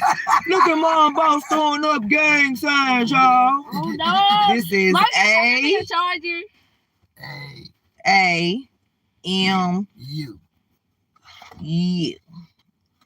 What do I want the? My tablet has been dead the past. No, that would be too hard. So it got to be this. It's not two because the two A's would be too close together. You to do it like that. What y'all do? AAMU. So it's this is the M. Well, I know y'all out here. A. What y'all do out here?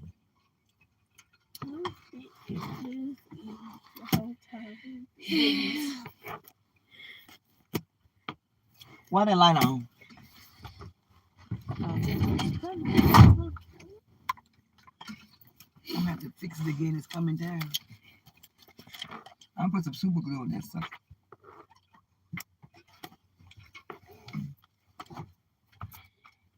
That girl better not come back. Alexa's gonna get it again. She right there. Girl, don't be talking about no fighting. Y'all need to talk to them and tell them fighting is not the way. The girl didn't want to fight Alexis. But why Alexis want to fight? Who's Alexis? I brought the wrong book. I bought volume 2. I'm like, wait a minute, where is Force? Who is Alexis? She your friend? Yeah, she my play mama. I mean, that's a girl. So she want to fight somebody. Charlie fought her. Remember when you was sitting right here waiting for mama to come back to school building and there was a fight happening over there? Yeah, that was her over there. Alexis, you need to show me her so I can talk to her. It's no fighting in the group. That's all she together. Not their friend. She y'all friend. That's her play mama. Oh, girl, no. You can't be hanging with fighting girls. No, we don't like fighting. What a video is. Although my tablet, Dad. Although I will fight. Somebody sent you under the video. Right, okay? But I don't fight. I ain't fought since I was... I got Jordans and... When I don't talk about a long time ago, since I was young, I was going to school. I ran home because he's a boy. I can't fight a boy. When my sisters ran me out and told me if I didn't fight, they was going to whoop me. So what I do? Took my ass out there and kicked his ass. I didn't want to whoop. TT. Sorry. Went out there and kicked his butt because I didn't want my two sisters, they bigger than me, to whoop me, okay? Yeah, that's how I ain't got to fight no more. And me and him was best friends. I wonder where he is now. Yeah, Lovelace, I know what you're talking about, the girl at Alabama State that was unalive about her roommate. I know. I was going to talk about that story on my Cashville Crimes. Maybe at 15.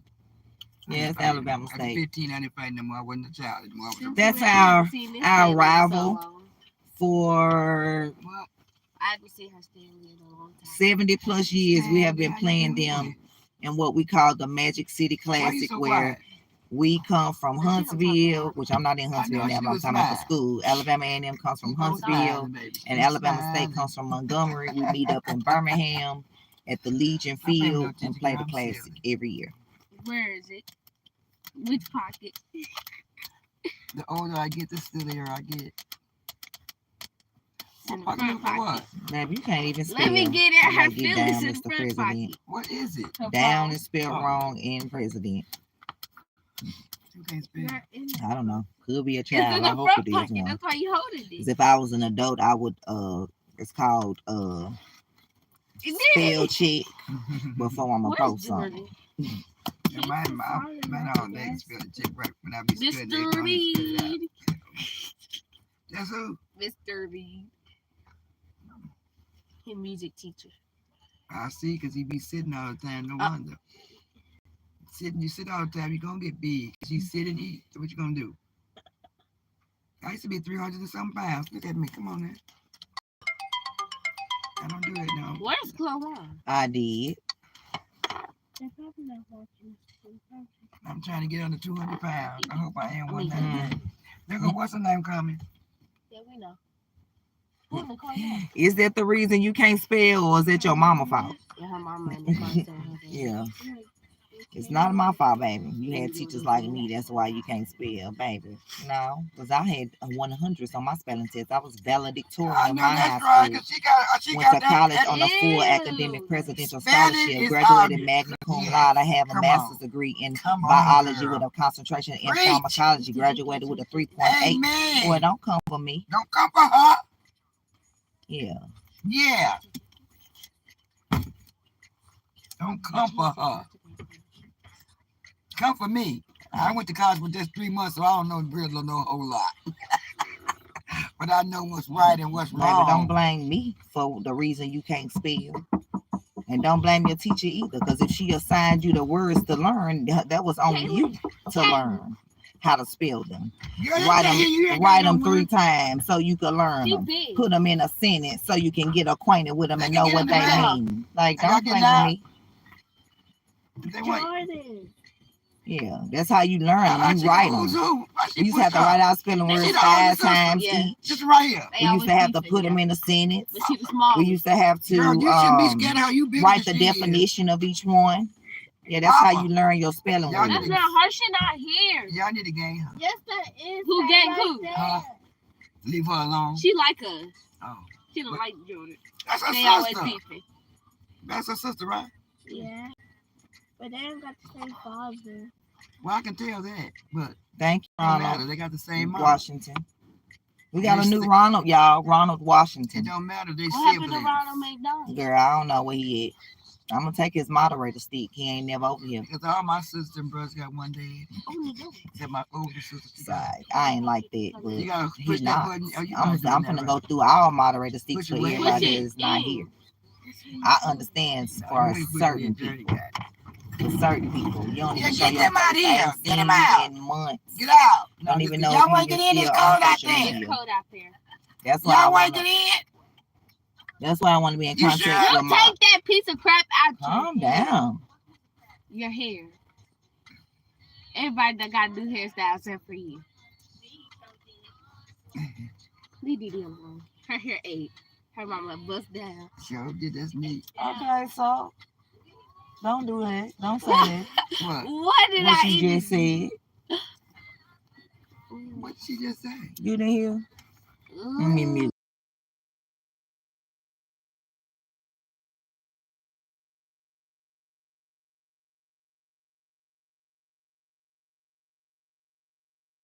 Right. She said she was gonna take her hair down last week. And Yeah. I said the same thing. I ain't taking mine down. And I ain't either. I ain't ready. Now, girl.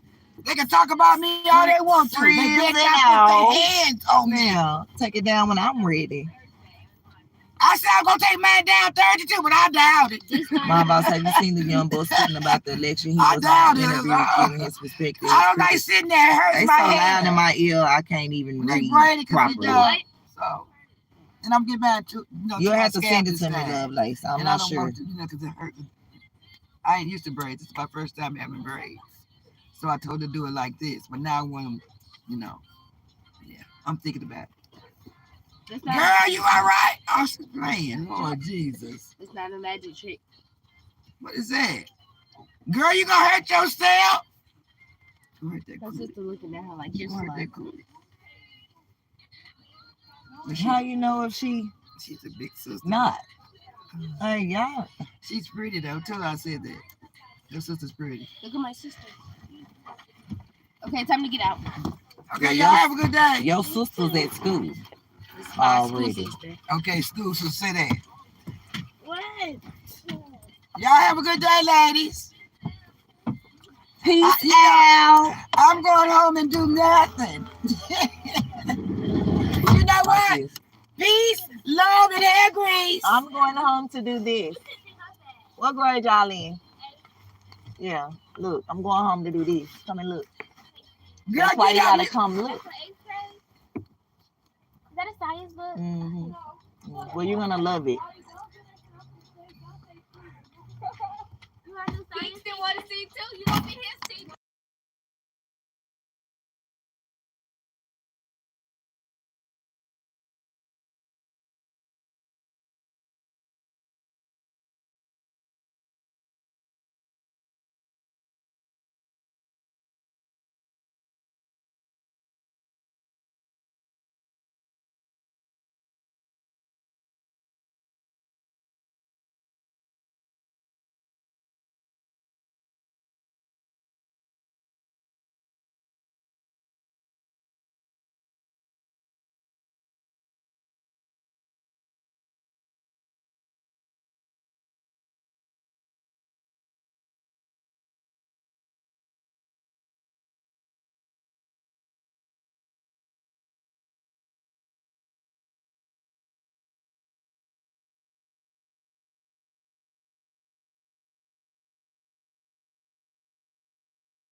gone. I had to unmute. I was muted. I'm glad you had no Okay, hush, yeah.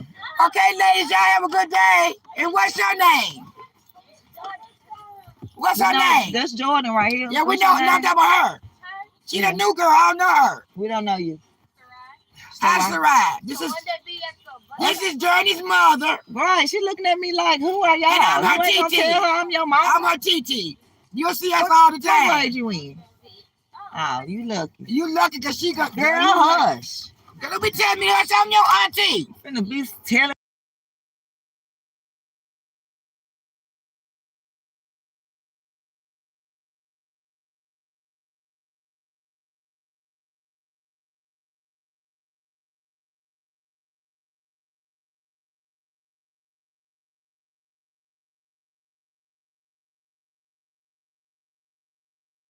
Yeah. All right, y'all, we gone. We love the children. Yeah. They got a lot of sick girl. I didn't know they was sick. Girl, that's good. These kids big. When Miss Nancy and her daughter at the fair, when they saw Journey, well, you know, they saw Janelle say, like, of course, they like, they big, they cute, whatever. They was like, but Journey, they was like, they abs was wide open when they seen Journey. Raquel, she's like, girl, she bigger than me. And Raquel is grown. Well, Raquel's probably the same as Miss Nancy Greenberg. What's Raquel? Girl, you ain't got no blick on that truck. I know you do. You a foreigner. I know you got a blick for a nickel. Miss Nancy Granddaughter. But she grown. She in her 20s. And Journey being her? I mean, her could be about the same. Yeah. It doesn't mean Journey assets. Oh, I forgot to do is bigger than them. That's what it is. That's why they going. So not that she bigger than them per se, because she's not taller than them. I know what you mean. Yeah. Her assets bigger than theirs. She bigger than my mama. I'm 43. She 11. Don't play with me. That's how they're going nowadays, girl. But Janelle is so upset. Girl, don't be rushing, baby, to get wrong.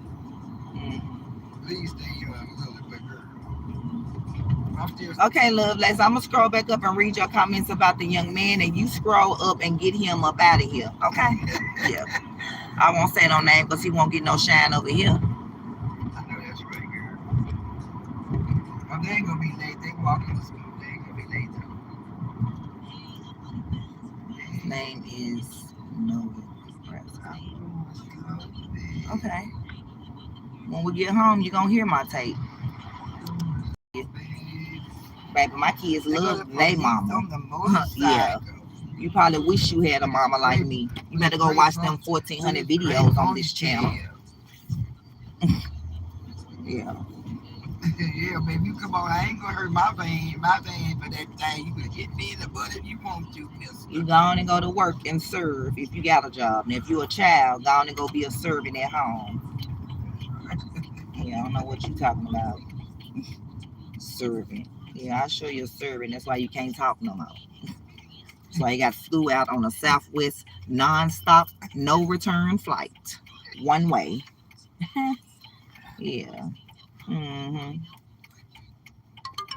Yeah, thank you, Lovelace. Hey, from Brazil. Hey, Jonas.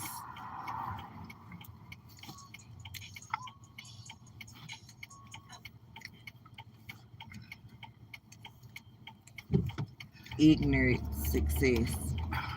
It say ignored success. Wait a minute, I'm confused, Jonas. I'm gonna give you time to correct that though, because I know you're in Brazil. So tell me what you mean.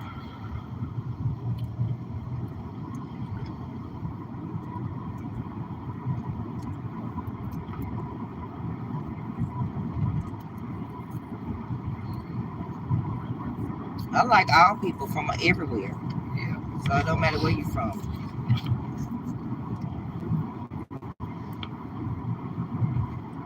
You came in and said, I'm from Brazil. Then you said ignored success. I don't know how I speak. I know speak English. But you sure write it. So hey. You wrote I know speak English. You can speak English, so write it. If you can write it, you can speak it. I don't know about that. I gotta think about that again. They can't not speak like good. Said good, Yeah, but you just wrote. Yeah. Hey, you is good. All right, right. You learn. You are good. That's proper. I mean, that's the correct way. So I can teach you. I always wanted to do that. I always wanted to teach English to another country. Like, you know how they have those teachers online, you can teach English to Chinese people, like people that's trying to learn it so they could get their citizenship, whatever they have, stuff like that. Once the Chinese moved on, because I know some of the words. Right. Nigga came in there speaking Chinese to me one day. I said, "Girl, what you saying?" She's like, "I don't know. That's what they were saying." Like, down wild. I mean, you hit me, you down wild me. Oh, wow. Y'all, she know what hit me mean in Chinese. So, she told you they abuse their women too. You down wild me? Yes, no, that wasn't no abuse. That was some women be smacking Oh, well, each other. women hitting each other. And this man, he did it So, one see, women fight each other. And this man did it one-on-one. She said, I really don't down wild women, but you made me down wild you. He did knock her down. Yes, you are good. Mm-hmm.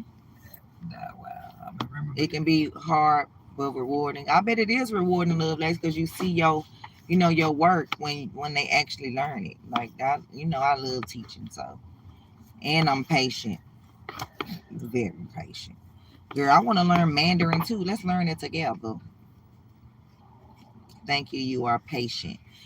Patience. So it's patient with a T. When you use patience, it's like you have the patience of Job, meaning like, that way. But when you say you are a patient person, it's with a T at the end instead of the CE. Yeah. But you still had it. Teach. I would like to go to China and be able to speak the language. Right, me too. And I don't want to be like translate. I want to go to China because I know some of the words in Chinese. Oh, look, I'm finna sing Kurt Franklin song. Patient, love. Y'all know that. Love, a word that comes and goes, but few people really know what it means to really love somebody. Love, though the tears may fade away, I'm so glad your love will stay, 'cause I love you and you show me, Jesus, what it really means to love. That's my song.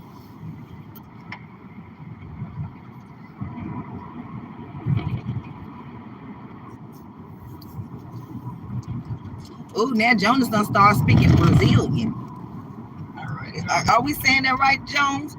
Jonas, do you speak Brazilian or is it another? Like, tell me what it is. Now, educate me.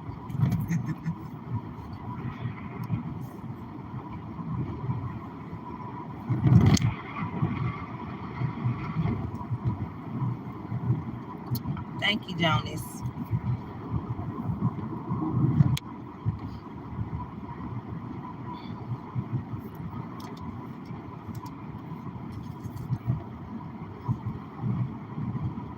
People say the stupidest stuff. Well, let them be hanging. What's hanging? Like my nose hairs. Oh. And I know Lovelace erased it, but I wanted to respond to it. Like, what I'm supposed to go in there and do and pluck them? Want them to grow back double? They got something that you can do that, but I'm not doing it, honey. My man not complaining and I'm not complaining. They ain't bothering me. Yeah. No, you don't see no boogers. Is it bothering you? Why? You see some boogers in there? I bet you don't, because I can make sure my nose clean. I know that's right. That's one thing I know. I just got to. Every morning. You may see the hooks of my nose ring in there. That's about it. Portuguese. Okay. He speak Portuguese. Thank you, Lovelace. So what did you just say in that oh, thank you, Jonas. I didn't see you said it too. So tell me what you just said up above when you said inmaro necessity. You missed it all. Please tell her what that is in English. You see how so that's why I be Like when people try to talk, like when English people, like Americans, whatever, try to talk about other people, like not like, okay, babe, you need to learn their language then too, because you can't tell them, I'll go learn English. Then you need to learn their language then. Like, that's not fair. I'm just saying, like, I wouldn't, like, sometimes people come in here and they symbols. I have no idea what they said. So why would I block them? Or, right, I would, but I mean, if they don't respond because they're going to respond back with symbols, because that's what their language is, how am I supposed to know? Okay. So I'm not going to block them and be like, oh, they being disrespectful to me because they wrote symbols. That's their language. That's being disrespectful for you to tell them to come back and write. To not, if they don't know English. If you don't know English. Like 2.49 billion people are on YouTube. The whole world, not just the United States, the whole world, every language, thousands of languages. I'm just saying, I want everybody to watch my content, because guess what? My business, my travel agent business, is in 50 states and 22 countries, including the Caribbean, Mexico, and the UK. So, baby, I want the people that speak which is still English in UK, but they just use, like how we use Z's in words, like realize. I think Brazil, they do the same thing. Like how we use a Z and realize, they use a S. Or like how we use a Z, like instead of Z's, they use S's. Because that's how it sounds, realize. Right. And then Mexico. Okay, I don't know how to speak Spanish, but I got a Spanish video to send you to tell you all about the business if you want to get started in Mexico and making U.S. money while you in Mexico. Don't you know how much that is in pesos? We had a woman in our business that made 41,000 U.S. dollars. Don't you know how much that was in pesos? Let me tell you. And that was just one check. How much is 41,000 U.S. dollars in pesos?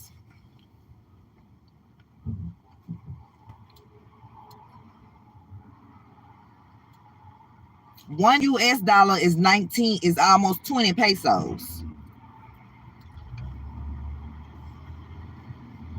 So if we go to 41,000 US dollars, she had 813,997 pesos because she lived in Mexico, but she getting US money. Are y'all not hearing me? Okay.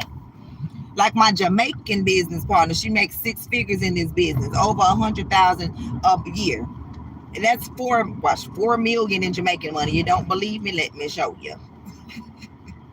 No lies to tell. Convert US to Jamaican money. One United States dollar is 156.99 Jamaican dollars. $100-something for $1. Yes. Remember I showed you the 100 in my purse was $1. The $1,000. When we get home, I'm gonna show you my Jamaican money. The $1,000 is $10. Yeah, you showed me already. Yeah. Right. So she makes 6 figures, at least 100,000 a year in US dollars. She makes 100,000. Okay. 3,000. She makes, wait a minute, 15,986 Jamaican dollars. Lord have mercy. Okay. Lord have mercy. Come on. You don't think she want them Jamaican dollars? Because she make Jamaican dollars too when people in Jamaica join with her. Because she live in Jamaica. But when people in the U.S. join with her, she get U.S. money. When people in Mexico join with her, we getting pesos. Like, y'all not hearing me. And we just not in, and we in all the Caribbean, all of the UK. So that's euros and pounds. Okay. Yeah, y'all need to learn y'all currencies. I want all currencies. I know the US dollar is supposed to be the one, but I want them all, you know.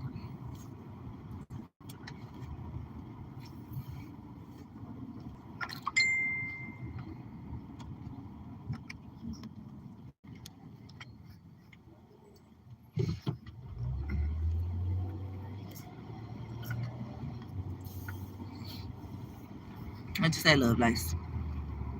Each one help one. That's amazing. Right. Others could use to translate help as well. Right. I love Jesus. I love Jesus too, Jonas. And Jehovah, his father. I can appreciate learning different languages. Hey, Bangladesh. What Rosh clock mean? That sound like that's bad.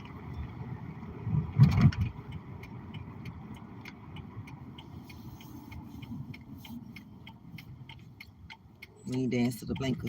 How did be the juice die? What is it? New information to be the juice. She said we starting to get her some M&M's. Girl. I went up past every store. Tomorrow is my son's birthday. He turns 15. I sure do, don't it?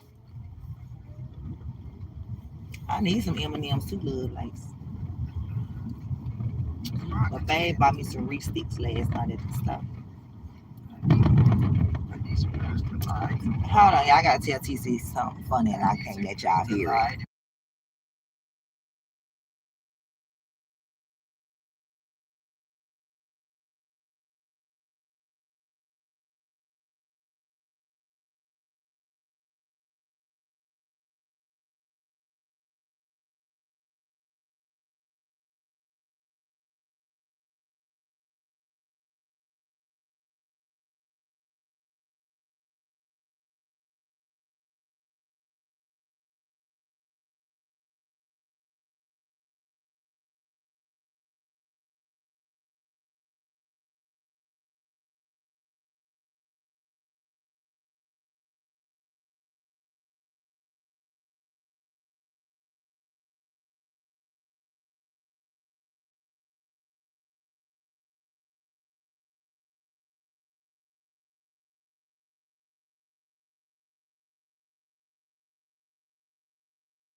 I'm sorry, I had to tell TT something.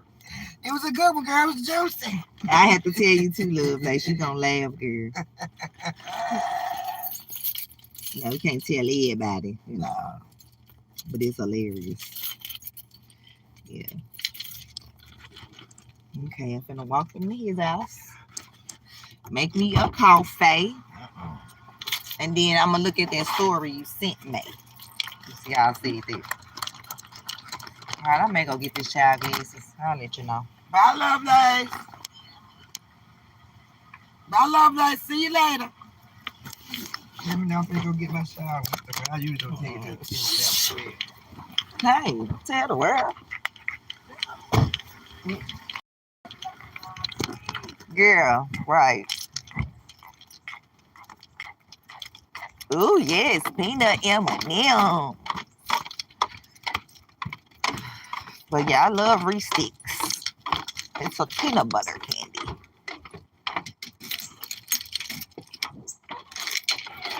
My neighbor not outside this morning.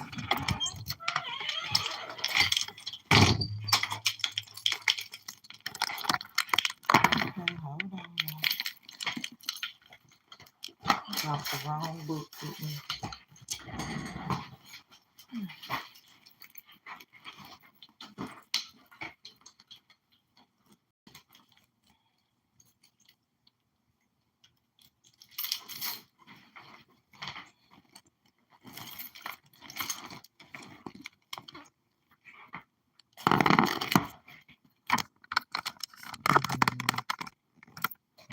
So, like you looking at words. How you know what you're talking about?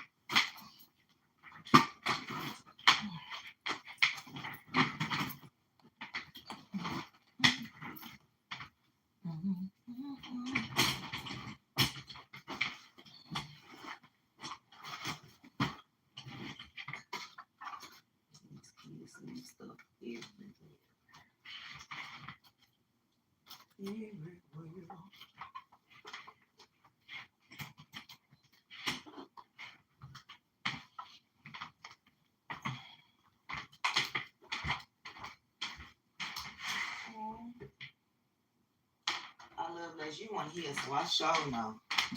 We didn't see him. Let me show you.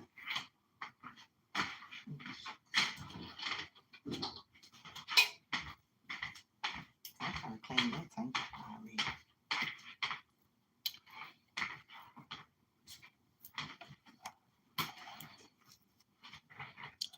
Okay, y'all.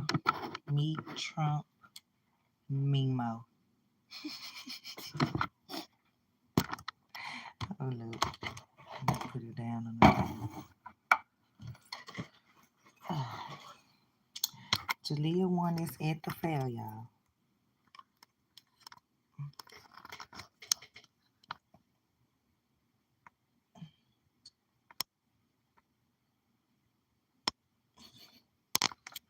Y'all see him? Well, I don't know if it's a him. So his name is Trump Memo.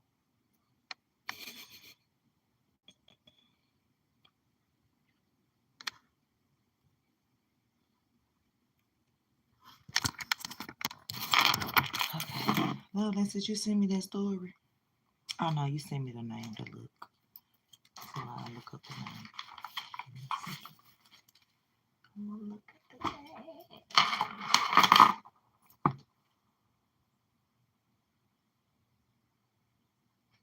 Yeah, she's a speech therapist down the city. We love the people. So she kind of helps with speech. Oh, my other phone. That's the one I'm on. Send it to the main one. Send it to the one you always call, like the main phone.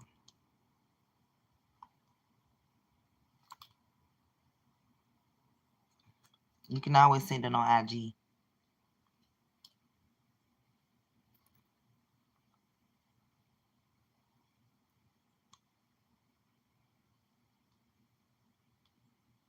Mm-hmm.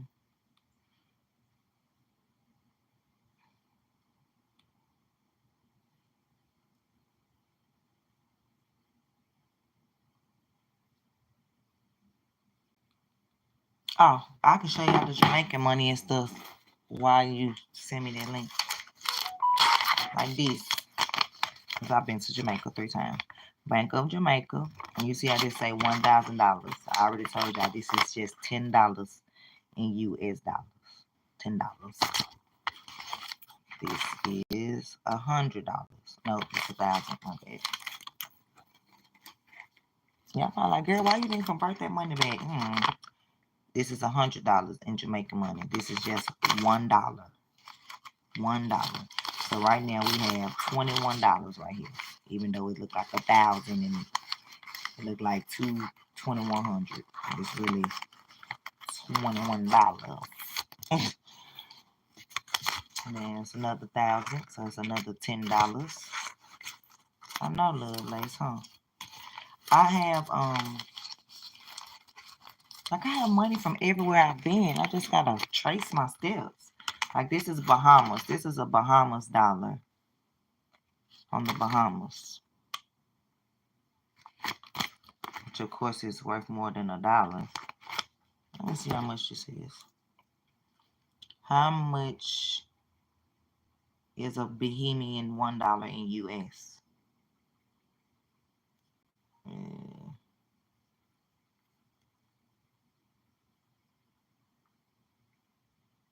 It basically converts the same.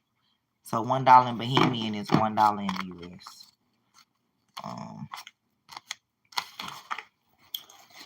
Okay, this is another Bahamas. I don't know if this they president or who this is, but hey. And then the Jamaican money has this person on the $1,000. And then they have this person on the $100. Yeah, Lovelace, I am gonna frame them. Thanks for suggesting that. Another $100 Jamaican money. So now y'all count with me. 10, 20, 30, 1, 2. Got $32 US. Wait a minute, let's see. Another $1,000 in Jamaican. Look, so we up to $42. But that look like you balling. I'm like, oh, look, she got $1,000. Now, this is a $50 in Jamaican money. Y'all probably like, what's a 50? Y'all probably like, if 100 is a $1, what's a 50? They don't have change in Jamaica. So a 50 is just what you guessed. 50 cents. So 50 is 50 cents because they don't have loose, like how we have change, quarters, nickels, dimes. They don't have change. So a $50 bill in Jamaica is 50 cents. A $100 bill is $1 in US. And $1,000 is $10. I think that's all I got in this bag.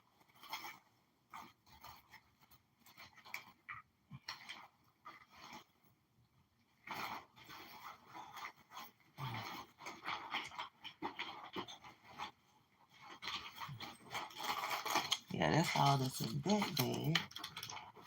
Oh, let's see.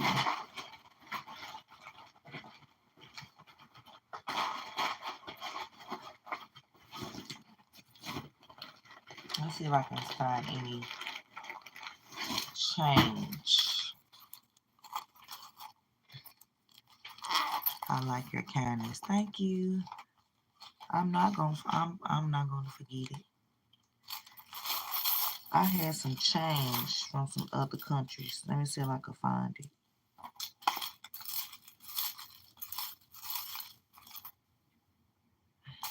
Like the next time I go to the UK, I'm gonna make sure I bring some money back to frame. Because I don't think I frame no UK dollars, but I have like some change. But I gotta remember how it look. Okay, here go one. I don't know who coin it is though. I don't know where I got it from.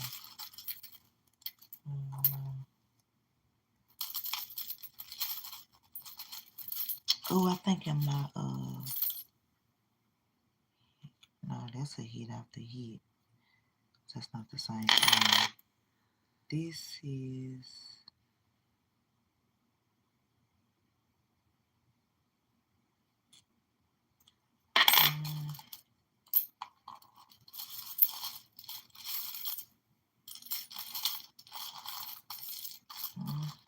I don't see it, Joe.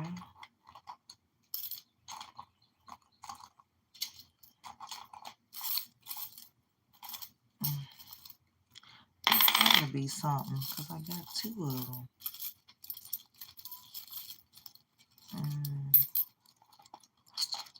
I don't see it. If I find it, I'll show you. But yeah, I'm gonna frame those. Just frame them up on my wall. That can be a thing I can start. Framing the money in all the places I've been. See, now I wish I would have had some money, my Caribbean money, when I went to Barbados and St. Kitts and all that. I should have gotten money from those locations. Okay, so let me move little Trumpy. Yeah, I'm not sure if this is one or not. FLAUT. No, ELAUT. I think it's some. I don't think that's something. I don't think so. Okay, I'll say goodbye to little Trumpy.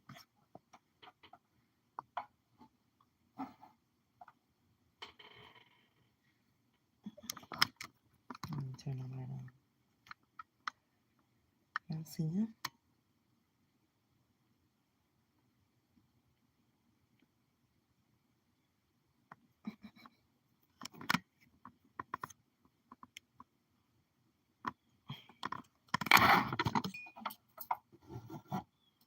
Ooh. TT has a map, the 50 U.S. state map. She have a map with 2 of each quarter. All the 50 states is filled up.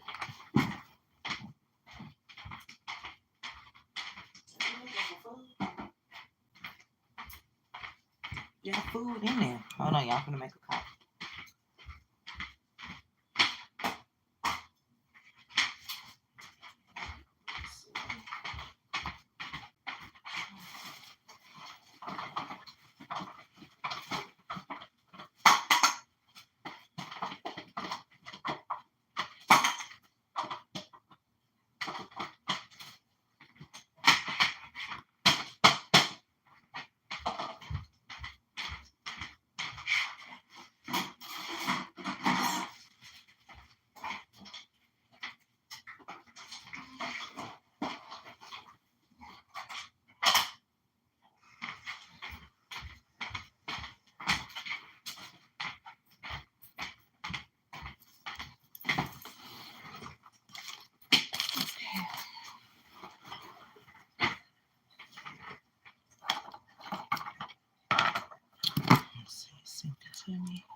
What got you into politics, young man?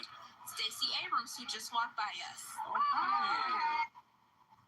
Let me share it to myself on Messenger so I can share it. So I can share my screen. Well, not share my screen, but you know what I mean. Here's my volume.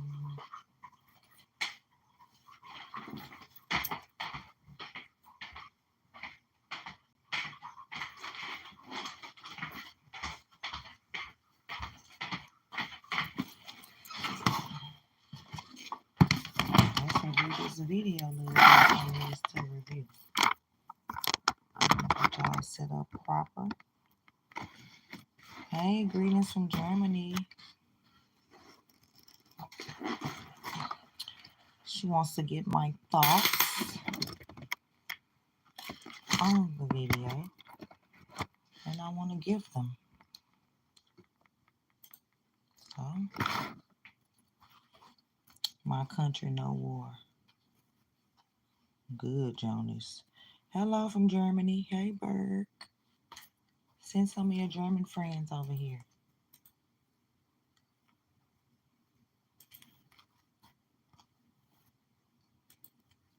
Okay.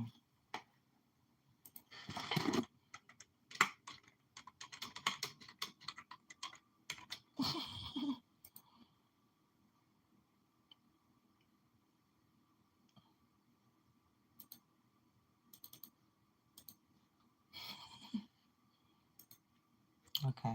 All right, y'all. Got the video.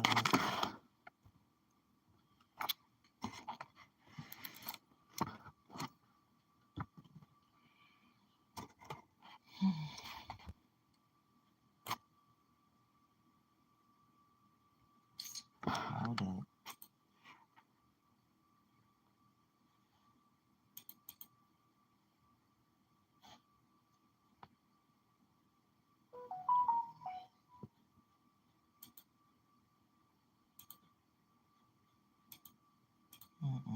Close that.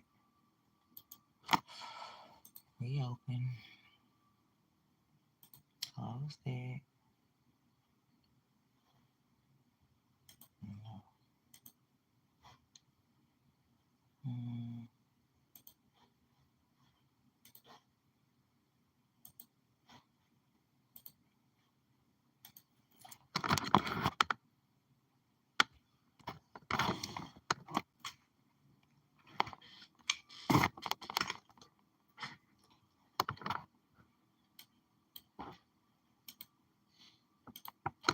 Campaign. Wow. Thank you. What got you into politics, young man? Stacey Abrams, who just walked by us. Okay. What her, you was energized by her campaign? I was energized by her campaign. Wow. Thank you. What got you into politics, young man?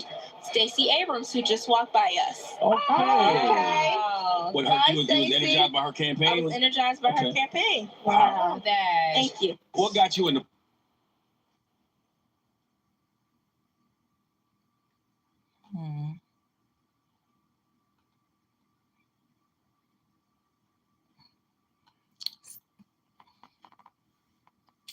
Okay. I don't.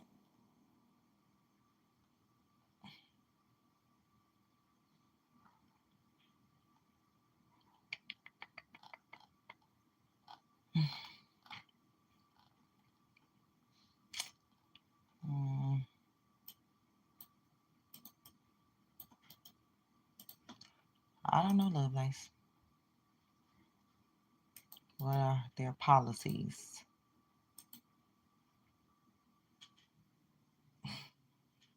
Yeah, it was a short. Yeah.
I mean, what did she do?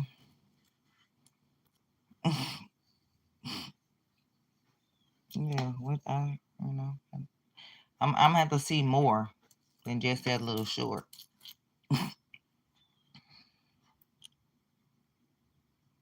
Oh, it's more? How can I find out more? I only had the short. Good morning, Carl. Your age is 12. What you mean, Jonas? What you mean 12 years? I will have to find. He is 12. Oh, he did speak very well, but I'm just trying to figure out what did she do to make him, you know.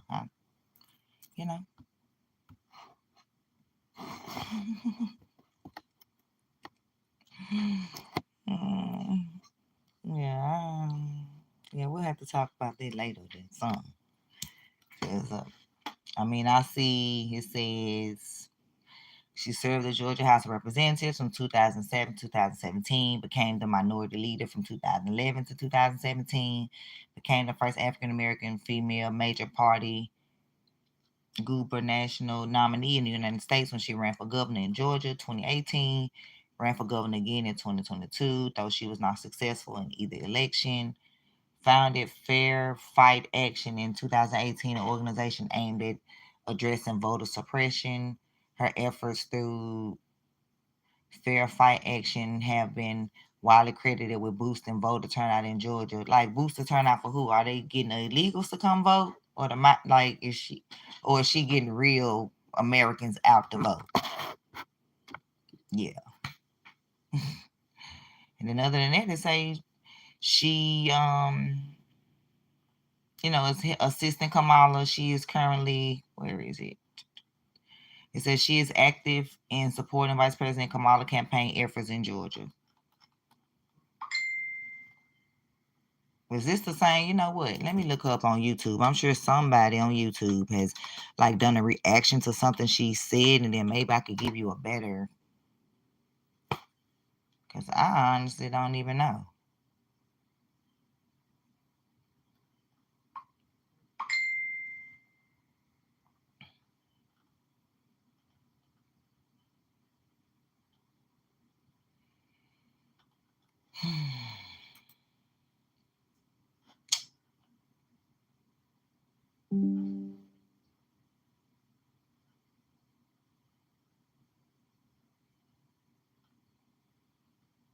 Yeah, I need to see something like new.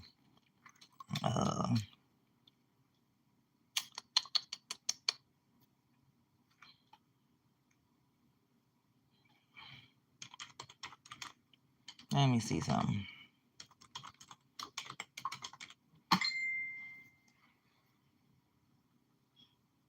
Oh, wow.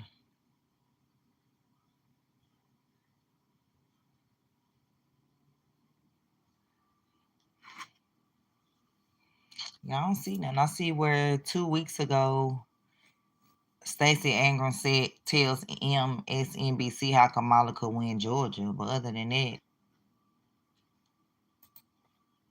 I don't see her win. But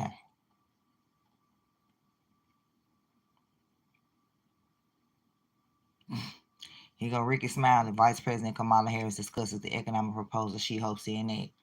You gonna give her them millions like you got my college roommate them millions for this cancer cure she's found? I ain't gonna watch that fakeness, especially if she on the show. Because if she on the show, oh yeah, we definitely gotta watch it, and y'all already know why.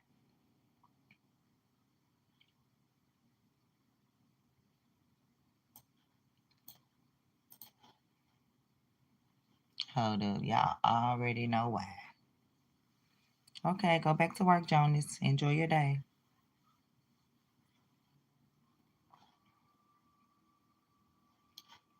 Yeah, why do I have to watch this long?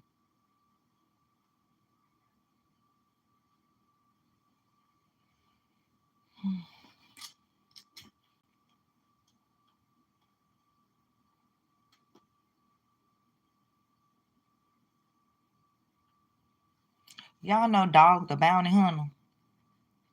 I'll wait for y'all to respond before I say what I'm going to say.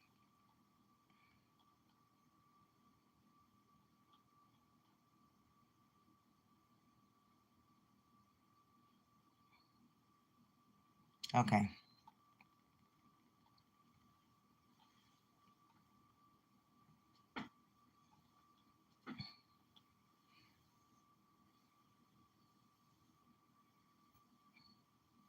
Okay. Dog the Bounty Hunter. Right, because he's 70 something. Well, Lovelace, he has joined the Sebastian Rogers search, girl. It has been going down here in Nashville. Bullhorn Betty done went to jail for violating a temporary order against Katie, Sebastian mama. And Betty is still out here helping Sebastian daddy. And now Dog the Bounty Hunter has joined the search for Sebastian. He done put up $50,000. FBI has put up $50,000. So now the reward for any information on finding Sebastian is $100,000 6 months later. He been missing since February the 26th. Y'all just now putting up money? Just now putting up money. Okay. Girl, right. Joined for what? Girl, right. For what? Girl, what is he going to do at 72? Girl, let me see if I could find some stuff for you. Because we got some topics today. I made sure I sent the stuff to my phone. To Shayla. Quit calling me, ma'am. Let me call on here. Here go to Shayla. See what she want. Hello? Yes, ma'am.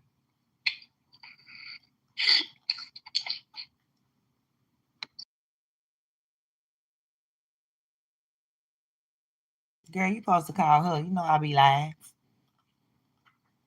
Don't nobody care about you being damn live. Well, that's why she didn't call.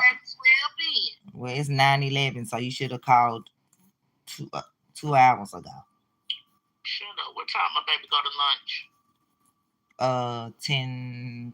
No, she in kindergarten. 11:30. Can you do me a favor? No, please? I cannot. Lovelace said, "Tell you we live. Goodbye." Hell no, Lovelace. Listen, why you live? Lovelace done stole me this morning. She said she knew you was gonna cut up. Can you please go on the internet and find this goddamn baddies girl, baddies of the Caribbean, Tasiki and Deep Diamond the body fight? Yeah, we got Journey. We have Zeus. I need to log in because I need to see it, bitch. I've been on the internet for 2 hours trying to find this goddamn footage. This girl face is fucked up. Yes. Yes. And I know Tasiki, listen. Tasiki is a beast. Do you hear me? Don't nobody want to see her with no hands. Well, obviously, girl lip look like it's falling off. Like. No, Shantae. Listen, they said she done knocked this girl tooth out and everything. Yeah, that's what I'm saying. Like, she looked toe up. Like, I got the Twitter. I got to see the fights. Well, I'm going to text Journey friend DD because I don't know the login. But I'll text her and get it. Okay. She said we should do a review on that to Shayla. Nigga, y'all need to find Tasiki and put that bitch in the ring and make some money off this. So this bitch is like motherfucking Mike Tyson in female version. Look, maybe she could have beat that trends in the Olympics. Tasiki would have beat the hell out of that lady. That girl, listen. It wasn't a lady, it was a man. Listen, she was signed up as a woman. I know that. She just didn't pass. They let these gender biased motherfuckers do what they want. I know. Like we was watching something today talking about a fucking transgender dude said they need to have pads and tampons in the male bathroom. Oh, you didn't know Tim Walz, Kamala vice president candidate, that he voted for that. It passed tampons in the boys' bathroom. So yeah, when I tell people what exactly, so watch it because they for that. They want our boys to be that. They want our girls to be stood. This motherfucking nigga said there are females that dress as males. Take your ass to the female bathroom. You got X and X and you got X and Y. X and Y is the nigga. You don't get no motherfucking cycle. Right. So why do you need tampons in there? Exactly. These folks crazy, man. Right. These folks crazy. But you know what? I don't blame nobody but the people, and I don't blame nobody but the internet, because we promote that shit. Yeah. And at the end of the day, right. When it comes to these motherfucking people, everybody be saying the same thing. They're my kids. I raised my kids how I want. The world is fucked up. Yep. And these motherfuckers that's out here raising these kids fucked up themselves. And they live by non-traditional values. And that's why these motherfuckers ain't gonna never be shit in the new generation. Yeah. And we be sitting up here talking about, oh, they building robots to take our jobs. Ain't nobody out here working. They building robots to keep this country fucking running. Well, I don't know, because 1.3 million people done lost their jobs, including a lot of doctors. But they ain't letting that be known. But I get what you're saying. There are a lot of people out here that don't want to work. I get what you're saying. Right, so they can do what they want to do. Okay, call me back. I know you got to call me back. Bye. She at work, 9 to 5. She got to call me back. But y'all know she was talking some good stuff. Thank you for the super chat, Carl. We was running our mouth. Thank you. Yes. Salute to the tradesmen. Yeah, the fight on Zeus with the baddies, Caribbean. I don't watch that. But the girl, look. Let's find her lip now. She done brought it up. Let's find how the girl looking. And I got something else to show y'all too from last night. What's the girl name? I don't even know her name. Baddies fight. Like, I don't even Diamond. Like, I don't even know who she fought.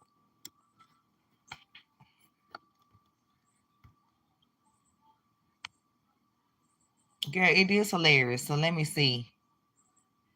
New and Diamond. Is it the fight? Like, well, look at the girl mouth though, y'all. Yeah, I can't. This the girl mouth. I gotta cover my mouth because it hurt me to look. Look, y'all. She knocked her tooth out. Y'all, look. Oh my God. Look, y'all. Look.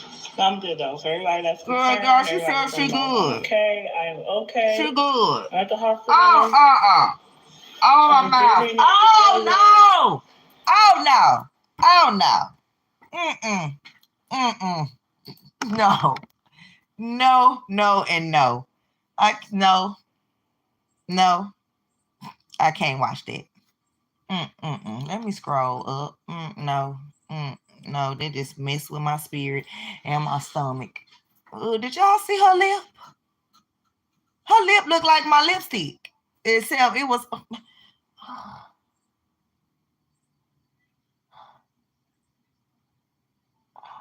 Tell me the channel names. Text them to me. Ugh. All right, y'all. All right. What? No, baby, you not all right. Your lip is hanging on by a thread. You have a tooth missing. These shows, this is not worth it. No, ma'am. No, ma'am. Thank you, ham. I think YouTube probably gonna flag my video for that.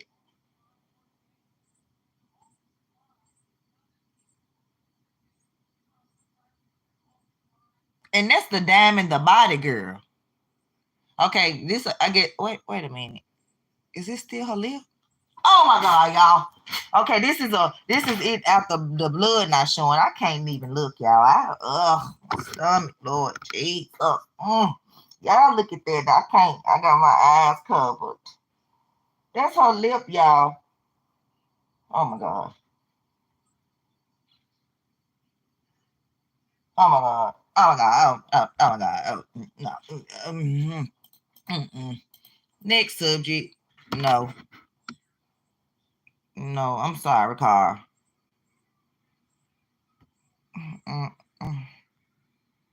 Ugh.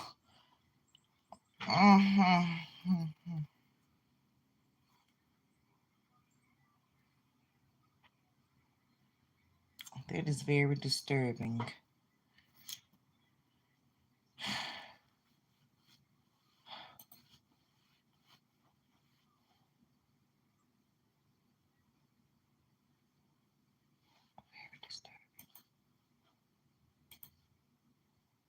But yes, Dog the Bounty Hunter has joined the Sebastian Rogers. Let me show y'all. Y'all think I'm lying.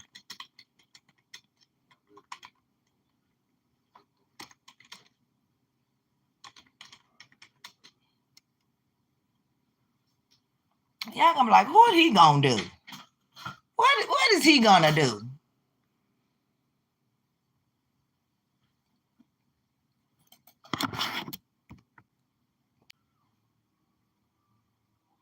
He's tripping, y'all.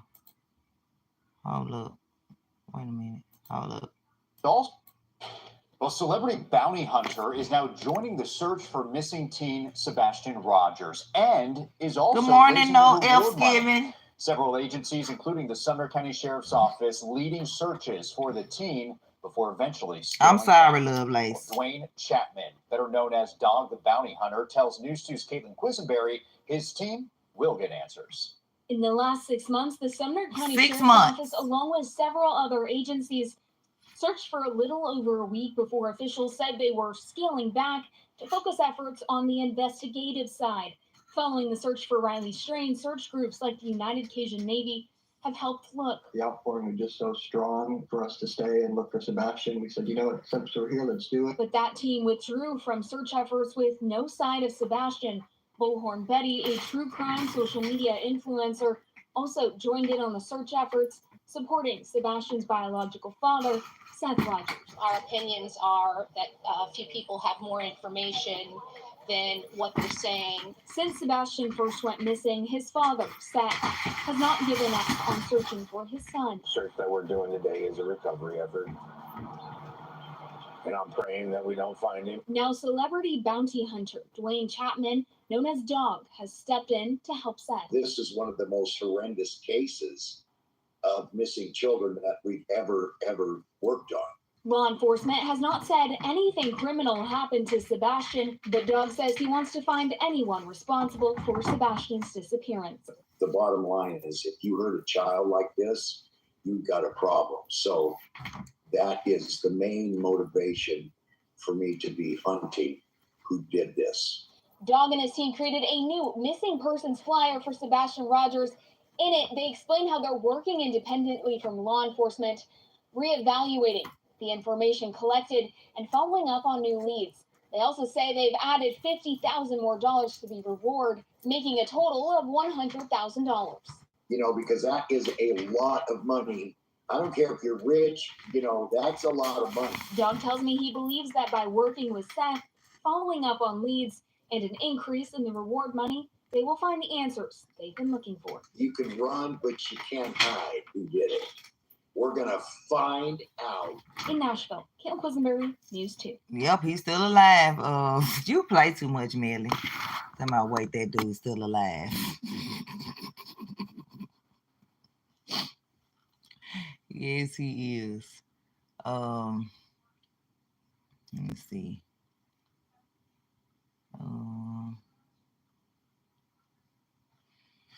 So yeah, he has joined the search. Don't ask me.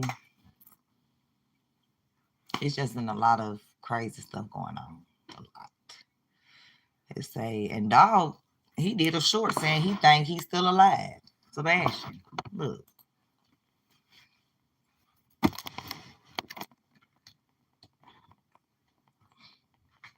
Where do you take this case now that you're on board? How do you do things differently? And since it's been 6 months plus, how do you even begin? Well, we began at the very beginning. I thought Sean may be involved in some kind of disappearance, or keep saying I thought Sean. the little boy was deceased. Seth. Days now into it, I have talked to Sean. I know that he was working. This guy can barely even talk without crying. It's Seth. Listen, I'm gonna hunt these people down. I think the boy is still alive. I'm telling you right now, Ashley, I think this little boy was stashed somewhere soon. Mr. Rogers was going to get custody of his son. And I think there's so much jealousy. You know the old saying, if you can't have him, if I can't have him, nobody will have him. I think that's exactly what we're seeing here. Where do you take this case now that you're on board? How do you do things differently? And since it's been 6 months plus, how do you even begin? Well, we began at the very beginning. I thought Sean may be involved in some kind of disappearance, or I thought the little boy was deceased. Days now into it, I have talked to Sean. I know that he was working. This guy can barely even talk without crying. Listen, I'm going to hunt these people down. I think the boy is still alive. I'm telling you right now, Ashley, I think this little boy was stashed somewhere because custody was just going to get very soon, very, very soon. Mr. Rogers was going to get custody of his son. And I think there's so much jealousy. You know the old saying, if you can't have him, if I can't have him, nobody will have him. I think that's exactly what we're seeing here. Where do you take this case now that you're on board? How do you do things differently? And since it's been 6 months plus, how do you even begin? Well, we began at the very beginning. I thought Sean may be involved in some kind of disappearance, or I thought the little boy was deceased. Oh no, so I Days now into it, I have talked to Sean. I know that he was working.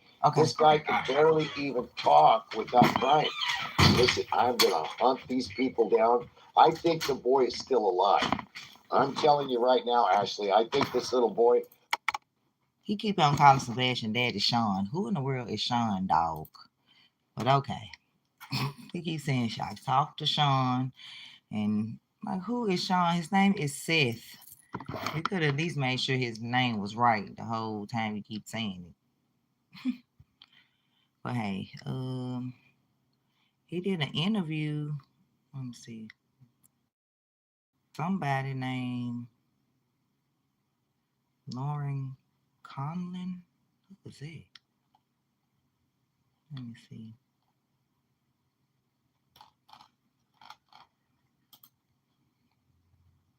Did I want to go to Granny Channel or did I want to go to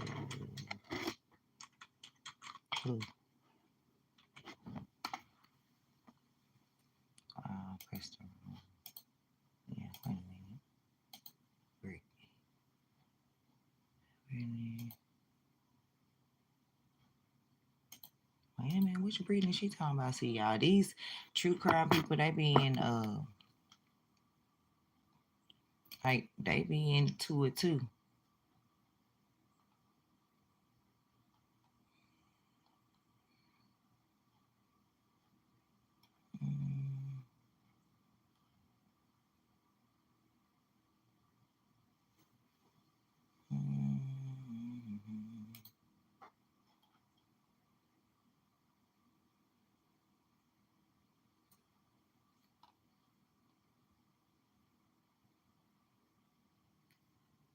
Oh wow.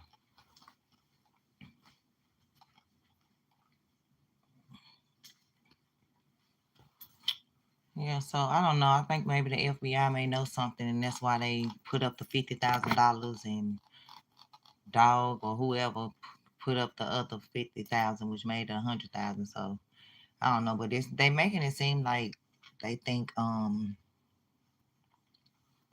like Seth, his dad, but it had something to do with it. But that's not how Dog feels. Let me see, a new hope or distraction. Dog the bounty hunter on.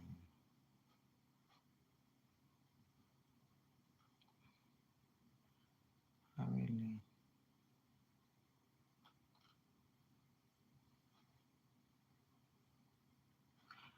Yeah, then they got me onto these other people. This guy and his wife moved into y'all gonna be like, what? This guy and his wife moved into his mom's basement. I'm sorry, you can't tell me. There's not something wrong. Hold up. They moved into his mom's basement and claimed like all she want to do is gamble with her money or whatever. Okay, well that's her money. Y'all living in her basement, so clearly she getting her bills paid. It's like they extorting her. Wait a minute, not extorting her. What do they call it?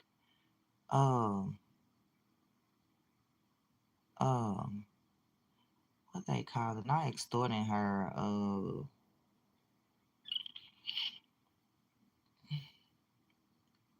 can't think of the right word.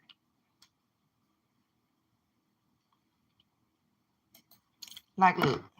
She did, yeah. Joy tried to sell herself on YouTube. She did.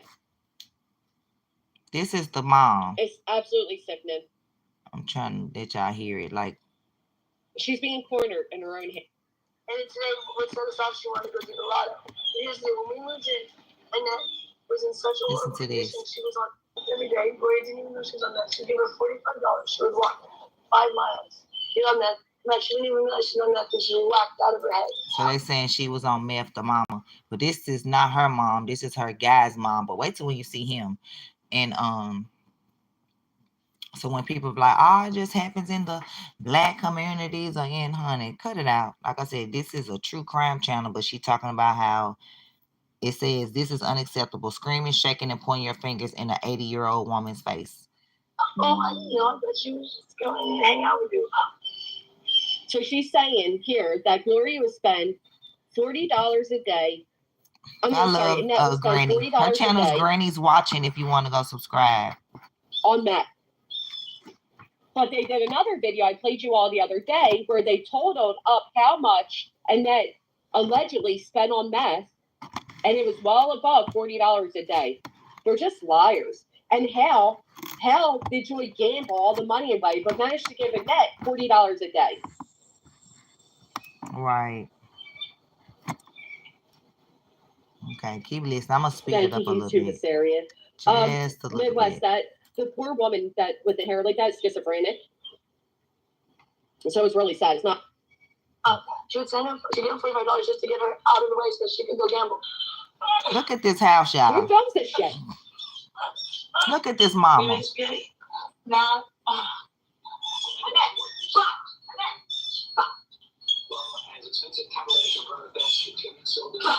what was happening is I lost all the heat. When we moved in, the next year were so bad, and they were hurting us so bad that she had to have all of her teeth extracted. Shut up. 50 years old, she has no teeth.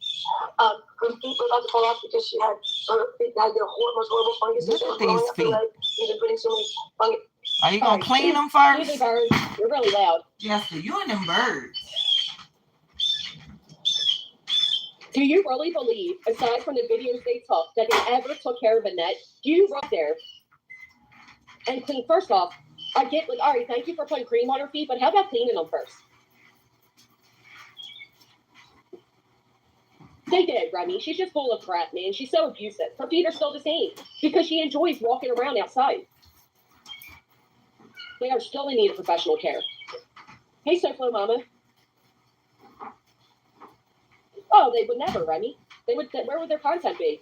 They have to show how poorly taken care of she is. They're horrible people. This is all for content. They don't care.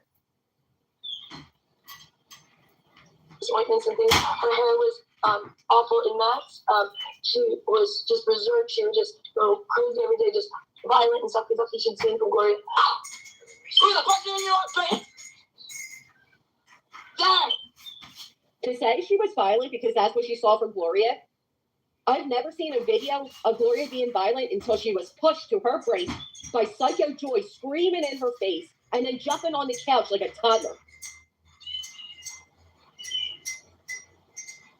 That damn bird is very loud. Shoot fly. Yeah. Yours! She would attack me every day. She would fight. I'd attack you too, bitch. I was abused every day when I first got here by that because she didn't abuse Gloria now. But and Gloria and all of the family fortune, there was a very, very wealthy family. She pissed away all of the money by gambling and buying food that she just would hoard to let them eat, or clothes that she would stomp on in the closet. They were just on the floor, like had rat feces on it. These are the things that she spent all the money on, were clothes that were trampled on. She doesn't take care of anything. I clean the house 4 times a day, cleaning up after this nasty slob. She goes in the kitchen and makes the biggest mess she can ever dream of. Did you just hear her call Gloria a nasty slob? Yes, she did. Well, I showed some of you their recent videos. 80-year-old woman, how about y'all help her clean? Do you want us to believe you clean 4 times a day and they're the nasty slobs? And this how the house look? They're the nasty slobs. Even a bird knows you're full of shit. Right. What is that, a damn crow? 4 times a day. Girl. Look at that filth they're filming. This is all for content. They're the heroes. I have a photo of Randy, I was putting it, when she puts one thing about because she just has never died for that. Who cares? When you cook, there's no way. Right, 50 dishes. They'll just say anything. Welcome to Healthy Family Force. That anybody can use that many dishes making pancakes. It's not even fucking plausible. You got a bowl, the pan, and your plate, and a fork. I mean, when we moved in the house, all right, there's no floor. It's the floor. Is they burning something? Wait a minute, y'all. Was there something on fire? I mean, when we moved in the house, hold up. Let me slow it back down. Hold up. There was no floor. Oh my God, do y'all see that? What did your cave look like? Oh my God. Why would you?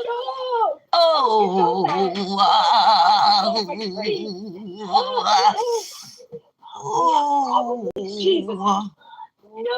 What the fuck? Who the fuck is walking next to a rat? Oh my God, what is wrong with them? You know, I'm sorry. Tell me I'm lying now. You know damn well that bitch is a filthy motherfucker, but she is walking right next to a damn rat with no shoes on. Oh my God. Listen, there's not many things that really, really scare me in life, but a rat and mice I can't even play with. I'll never forget the one year my kids bought a very realistic toy rat. They scared the shit out of me. Right, girl. I bothered you, but I ain't playing with no rat either. Oh, they put a whole bomb off in her room with her bed cover still on the bed. Horrible. Exaggeration. Somewhere in the 500 to 1,000 lead bug bombs in the last year. They cost a fortune, and you cannot get rid of these things. And Right. Why would they advertise? Let me explain that. Bed bug bombs. First off, why do you have them on the quilt like that? Like, right. You're not even doing it correctly. Secondly, why would you spend hundreds of thousands on the bombs if you know it's not working? Why wouldn't you get a bed bug specialist at that point, get rid of everything, and start new instead of spending hundreds of thousands? Girl, they ain't spending no hundreds of thousands. You know they're full of crap. They did have a fundraiser to exterminate the bed bugs, but that was definitely a mouse. And one mouse, they say, can make thousands and thousands. Oh, gosh. Oh, God. Oh, wow. Staged for reality TV show. It couldn't get network attention, so they went to YouTube. Wow.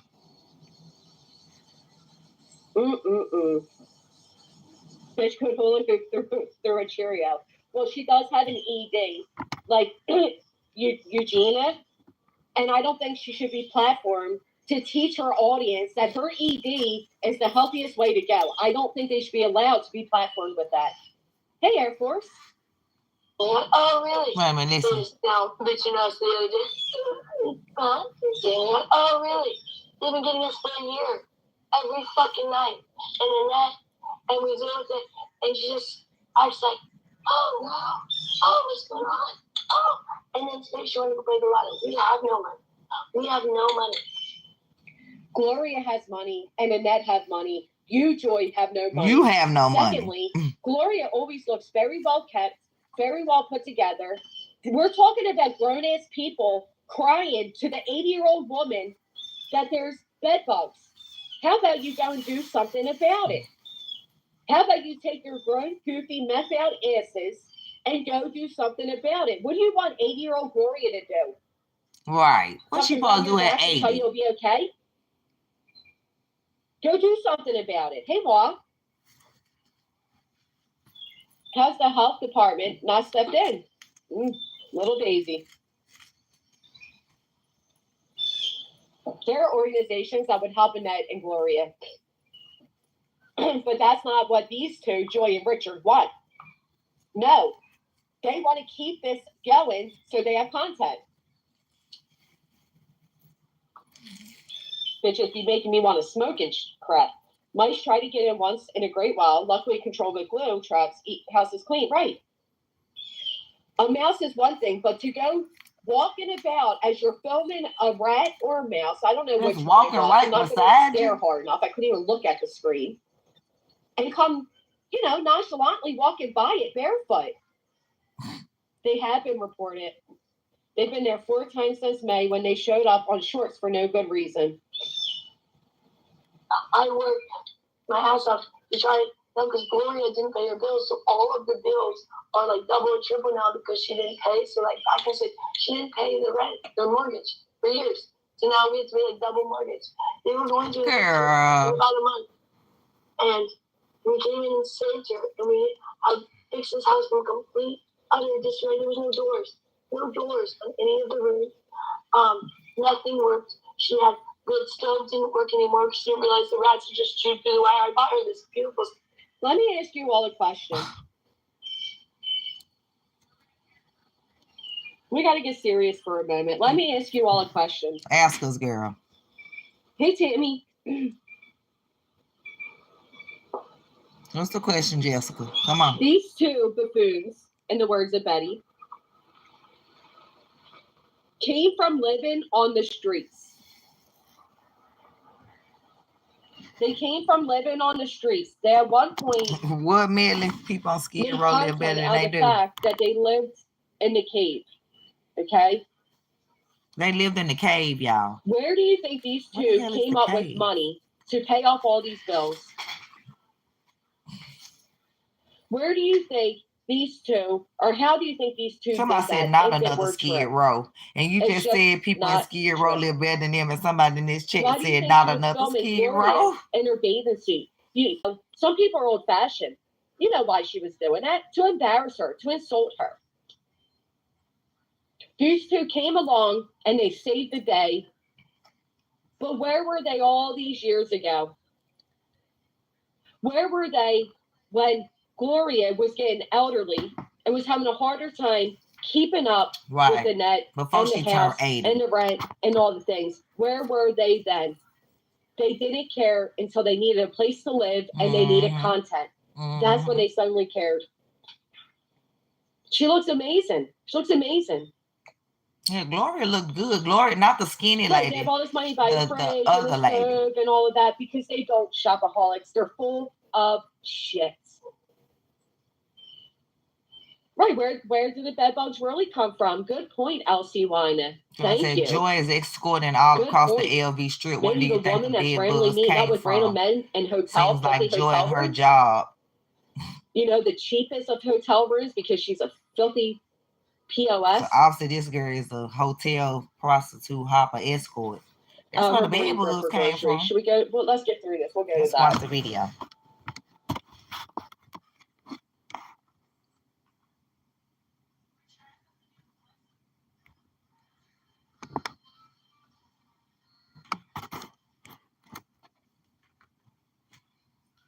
We don't hear nothing, Jessica. She wants us, please. She bought her a $2,000 stove, and that Gloria broke half of it. Is that even possible to do? Can you break half of it? I muted on purpose. Consequences. Good to see you, though. Thank you guys for telling me.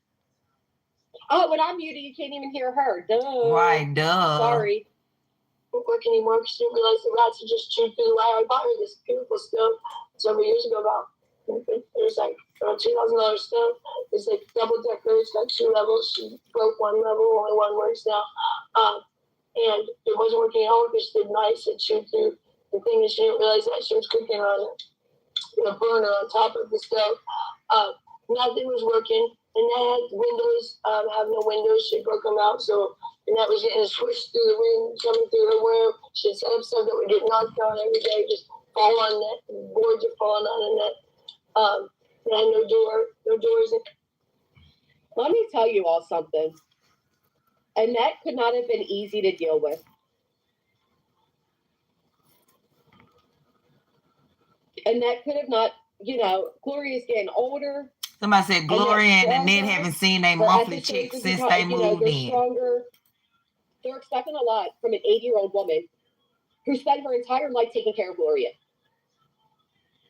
I am YouTube hysteria. I'm a mess today. I'm sorry. I am sorry. Right now, she moved all the doors down. So, you had no privacy of any room. There's not, and then the mice come in, so you couldn't get her closing the door. So,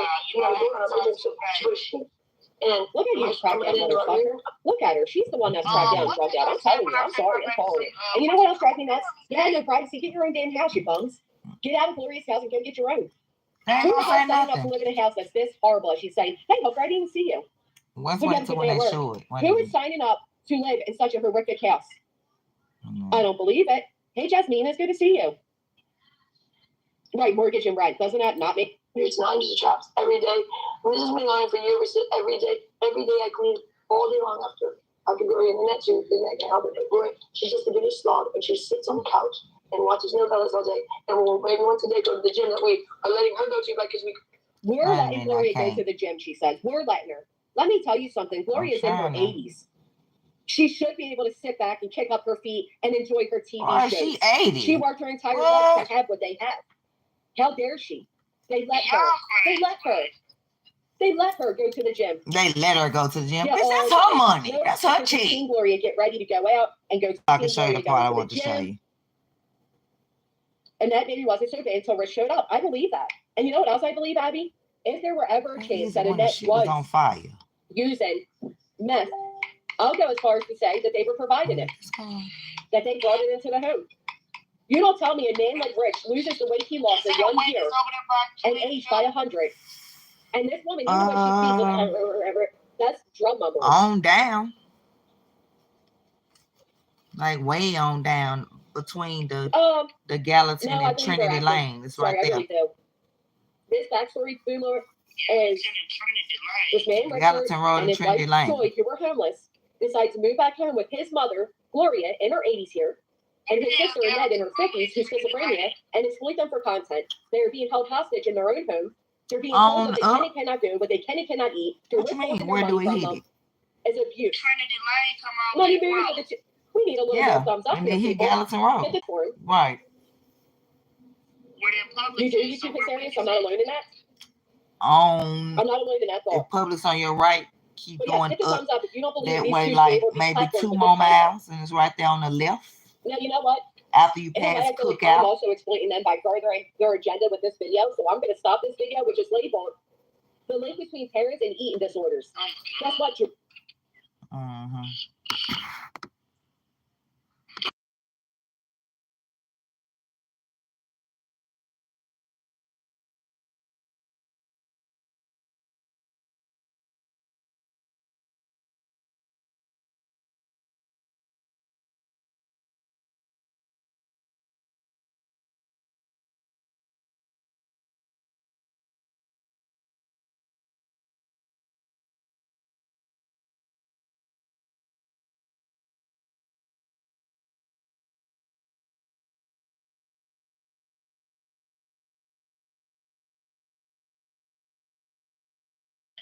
Oh, well, do her then. They have it, though. They have that at Burger King. She don't get no kids meal. Good for her. You know why you be playing her? My baby get the $5 meal. Okay, Mama tell Charlotte that you took. Yeah, and they eat at 10:30. My damn water ain't even on. They done cut my goddamn water off. Oh, hell no. Yep, and then it'd be funny because they don't tell you. I just went in there and used the bathroom, went to wash my hands. I ain't even get a trickle out the sink. So what they doing to it? They probably got an email out to say they doing something to a building or something, so they cut the water off or something. But Right, but you didn't know, so yeah. I don't be checking on emails like that, so they're leaving on for you to go to work. But then as soon as the working hours over, they shut that shit off. So I'm about to go up there. I was gonna jump in the shower, but it wasn't on, so that's why I laid my ass up.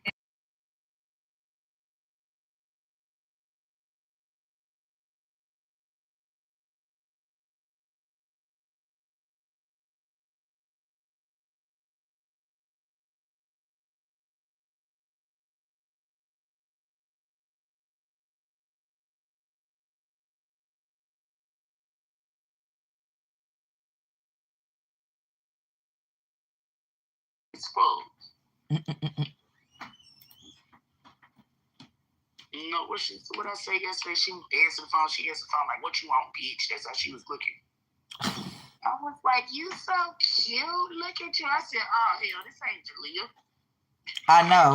I heard you. I was over there getting their school clothes out. I started laughing. She gonna look at the phone when I say that and look, unit inspection.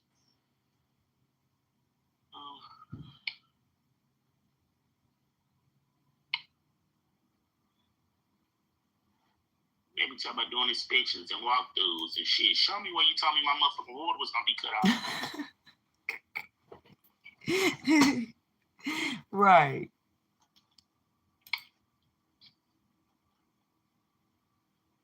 What the fuck? These motherfuckers stay talking about a payment fail. No motherfucking payment fail. If the payment fail, you would call me, dummy. Then you know you click on generic emails. It says bid@ha.com. Yeah. Failure. Yeah. Please update your info. I'm not clicking on that. Right. Lovelace said, "Hey to Shirley." Yeah, she back, Lovelace. I am not here. She back. I ain't drinking. Look, 9:38. Havana Collins Creek water shut off. We are conducting a temporary emergency water shutoff. It will be shut off for 40 minutes. We will also have to shut the water off in the bottom property for another water shutoff. What? They said we are conducting a temporary emergency water shutoff throughout the property. Right. It will be shut off for 40 minutes. Right. We will also have to shut off the water in the bottom property for another water shutoff. Once we know when the second water shutoff is set to start, we will send another email. So basically, the water's going to be shut off twice. I guess the water is off for the top units like us above ground, but it's some that are underground, which probably have a different water reservoir. like when you look on the front of my building, you only see 2 levels, but on the back of it, you see 3, and some of them 4. Right, so right. I guess the ones underground got different water reservoirs or some shit. I don't know, but my motherfucking water is off. Love like she mad because they turned the water off in her building and she didn't know. And I can't go outside with it pussy not clean. You'll never know. No, not the water company, Lovelace. The water company ain't cut this off. This the apartment cut it off because they doing maintenance or whatever, something. Yeah, it wasn't the water company. But I get what you're saying. Bill paid in advance. Well, Lovelace. Yeah, she said her bill paid in advance. I pay it before the due date. But you know how sometimes water companies do have to have a shut off. So I get what she's saying. I don't think she's saying you not paying your bills, but I'm just saying because it's probably somebody listening. She said, Tashella, come use my water. I'm not her. Mine is paid in advance. Listen, why my nigga threatened me this morning? Hold on, do I need the mirror? Corey gonna say, "Babe, what you do this weekend?" I said nothing. I stepped out. He talking about, yeah, I know. My nigga back in route to watch you. What? I said, what? Now listen, I was on some bullshit this morning. This weekend because I was in the club with another nigga. Wait a minute, I think I need to mute this. He may got somebody on my live. That nigga was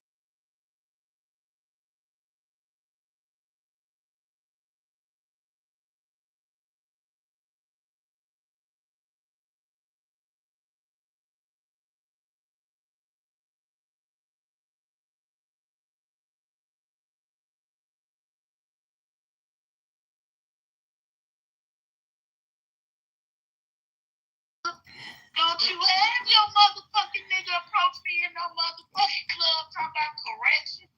I'm able to shoot the shit out that nigga. No, for real. You talking about walking up to me?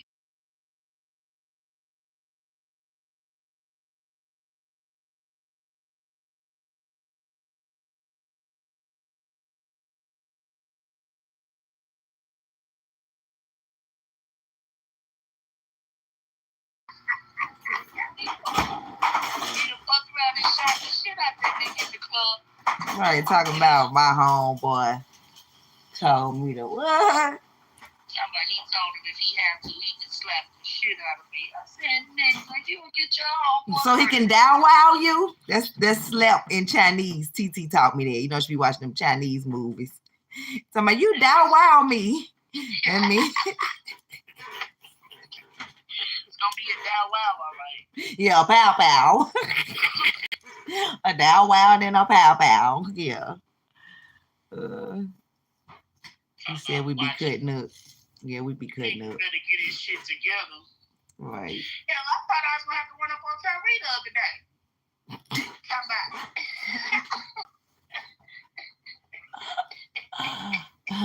You know he listening. Nigga, the fuck?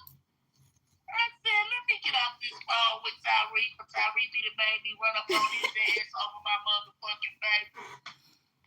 Don't play with me, Tyree. He said don't play with him. I thought I was gonna have to check that nigga, to see that nigga. Nah, you sure like girl. I can't watch that.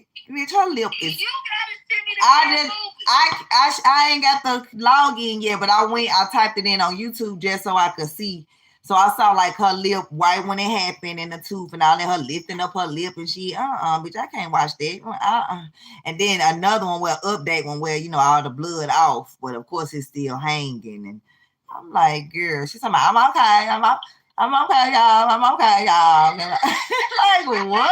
Did you see the video when she was like, I don't want to do this anymore because this is for reality TV and that's not who I am. Basically, in that video, y'all done got my motherfucking ass whooped to give y'all some motherfucking footage on TV and I done got my ass whooped. Yeah, her lip hanging. She like, did you see? Let me see if you saw this one, this little short. Because, you know, you don't be on YouTube. You be on other stuff. So, but that don't mean you haven't seen it. But I had to cover my eyes watching this. Okay, look. I'm about to send you the part where Diamond the Body says she Yeah, send me that so I can show my audience. But okay, y'all got us watch this again. Number ending in 9053. Yeah. Okay, look at this on the screen.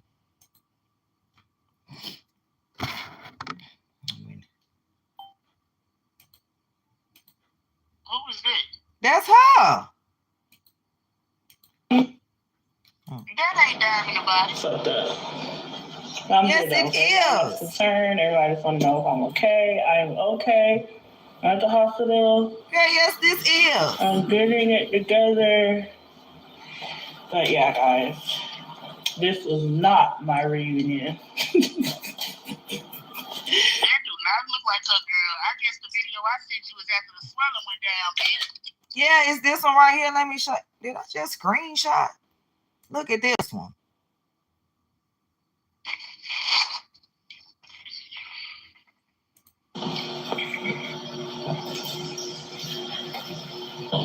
Oh, yeah.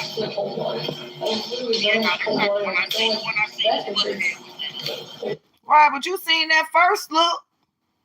That first look to see you was. Yeah, right. Girl. She said we got to do a talk and laugh channel so conversations like this can be uploaded to the channel. Right, talk and laugh, because girl, she will have you laughing all day long. Love Lace, she will. I've been told her she could have been a millionaire, rich, just because she funny as hell. That motherfucker gonna be called Why Not? Shit. She said she gonna start a podcast called Why Not?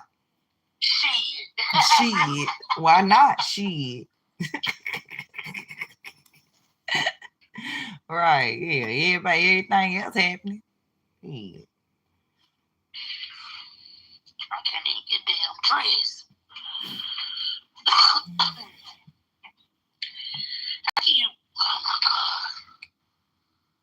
We got an hour and a half to get clothes on, get food, and get to her school. I'm just trying to get a bath, hell. 40 minutes, or what time did the 40 minutes start?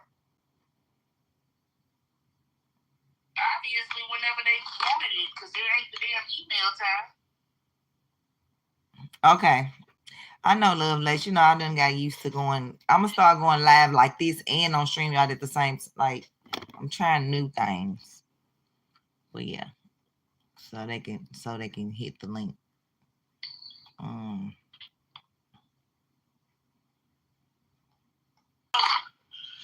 I can't even brush my goddamn teeth. Oh wow, you got some bottled water in there, don't you?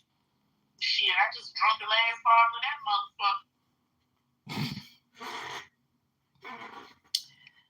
I need to go get some bottled waters and some sodas and juices and shit. Oh God. What? I sent you that damn video of her talking. Oh, okay. Wait a minute. Let me see.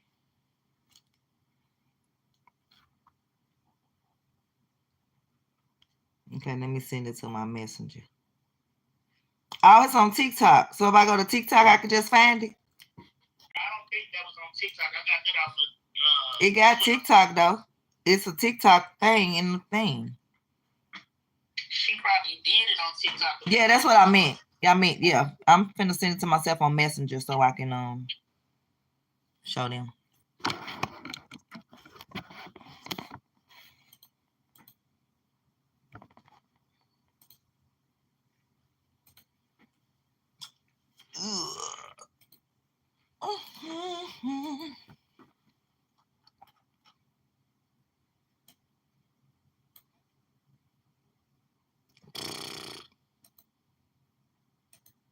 You tell Love Lace every time I hear her name, I think about that lady that be eating that shrimp and shit on the damn. Be Love Lace. Every time she hear your name, she think of Be Love Life.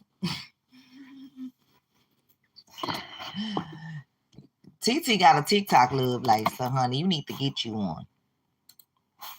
TT got a what? A TikTok. Not that she do nothing on it, but I'm just saying. Yeah, it's on TikTok, Tashala. It's on TikTok, Tashala. It's on here on Big Bad Girls Club T. Let me subscribe. I'm not paying no money to subscribe to that.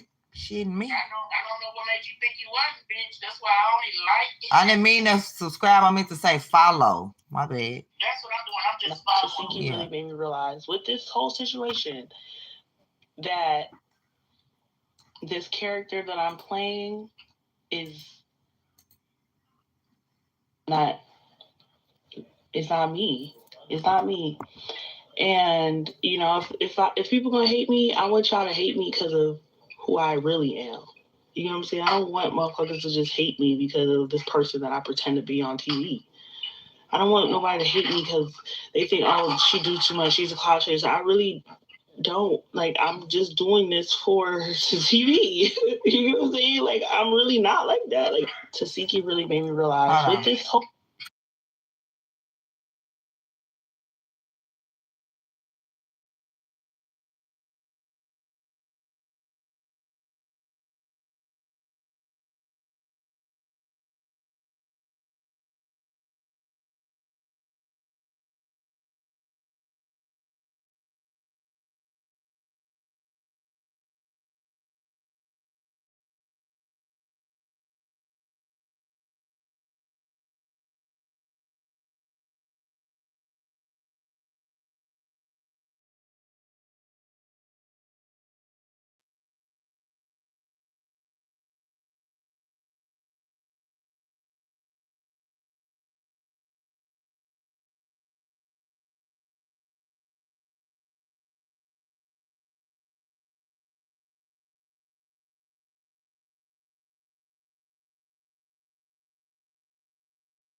But she said, this is not who I really am. I am just doing.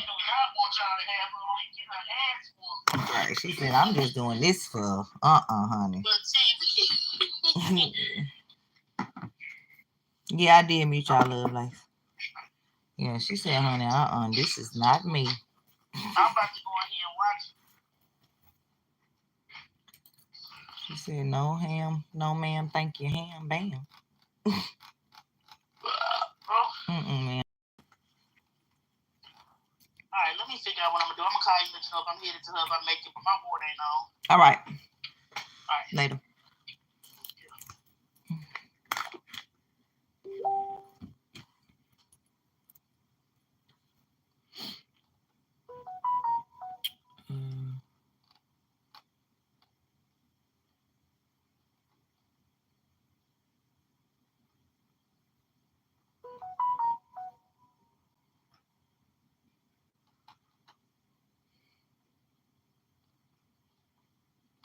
There's some stuff I want to show y'all. Charged.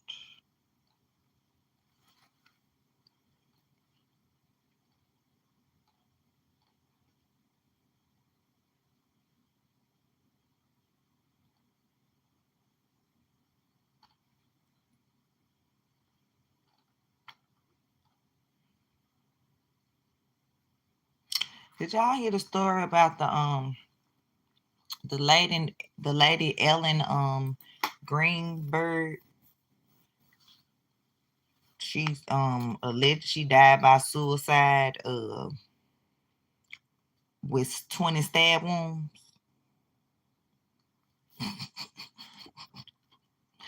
Her parents.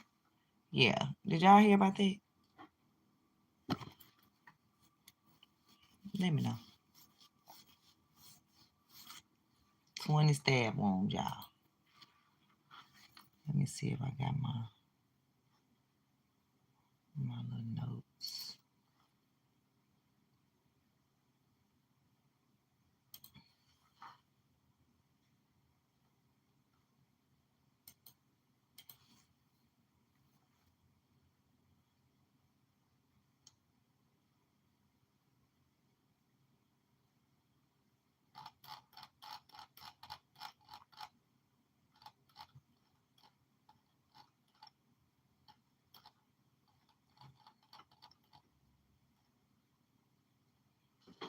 What y'all see?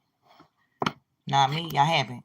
Okay. Well, yeah. So Ellen Greenberg was a 27-year-old first grade teacher in Philadelphia. And on January the 26th, 2011, it wasn't recent. In 2011, she was found dead in her apartment with 20 stab wounds, including 10 to the back of her head and her neck. And then, despite the severity and the location of the wounds, her death was controversially ruled a suicide by the medical examiner. So, like I said, it happened January 26, 2011. Her fiance, Samuel Goldberg, found her body after returning from the gym. The apartment was dead bolted from the inside. Like I said, she had 20 stab wounds and 11 bruises in various stages of healing, which means, yeah. The medical examiner initially ruled the death as a homicide or undetermined, but changed it to suicide under police insistence. It says forensic experts like Cyril Wrench and Henry Lee have reviewed the case and found circumstances highly suspicious, suggesting the wounds are more consistent with homicide. Ellen's family has been advocating for the re-investigation of this since 2011. I'm gonna show you guys some photos and stuff in a quick video on it. Okay, so let me give y'all the timeline, and then I'll show y'all the video. So, Ellen Green, a first grade teacher, went to work at Junata Park Academy in Philadelphia on January 26, 2011 in the morning. January 26th in the afternoon, due to a blizzard, Ellen left work early, returned to her apartment in Manayunk, Pennsylvania. January 26, 2011, the evening, around 6:40 p.m., Ellen was found dead in her apartment by her fiance, Samuel Goldberg. He had returned from the gym and discovered the apartment door deadbolt from the inside. Ellen was found with 20 stab wounds, including 10 to the back of her head and neck. And like I said, they initially treated the scene as a suicide. However, the medical examiner later considered it a homicide before ultimately ruling it a suicide again. So in March 2019, the Philadelphia Inquirer published an investigative report highlighting the suspicious circumstances around her death. And like I said, her family has been fighting for it to be open, and I think they won the case for it to be reopened. Let me see. I'm going to show you in a minute.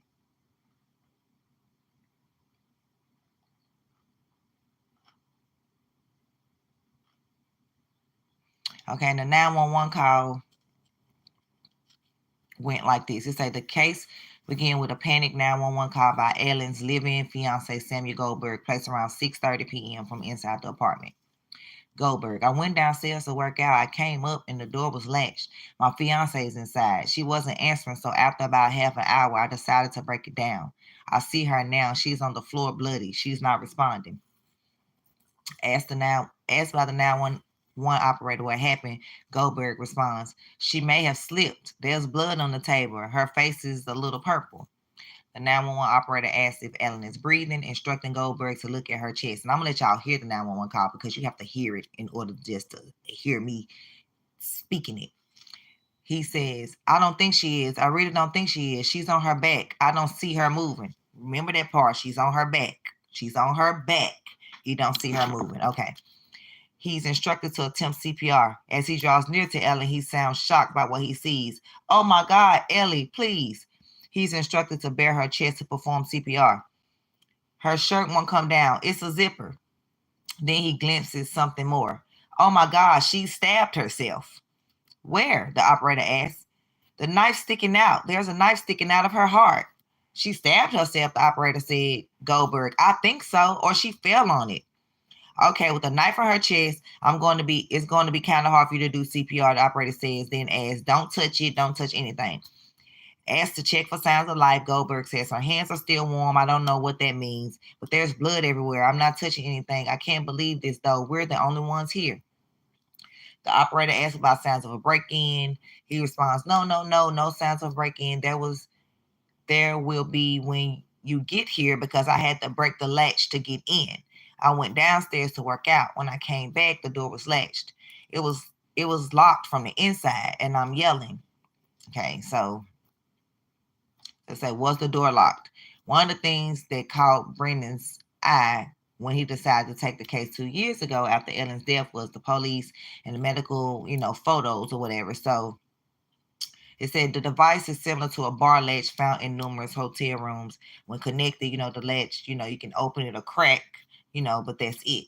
It said Goldberg told the 911 operator and responding police that he opened the door by breaking the latch.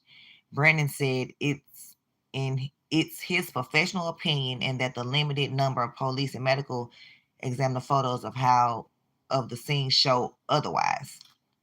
He said the state police sent me to lock picking school. I used to do it all the entries. The only way you can open that latch is if one or the other piece is completely dismantled from where it's mounted. That bar isn't going to open up for you any other way. Somebody said 3 of those screws are still mounted. There's one that's out. Concluding damage to the latch wasn't extensive enough for the apartment door to have been broken down. Okay. So these are reasons why they decided to, take the case and fight trying to reopen it. So now let me let y'all hear. And it's a channel that I love. I love her breakdowns. Anna Elise 10 to Life is her channel. She's a true crime channel. And she broke it down, and I'm going to use some of her photos and audio.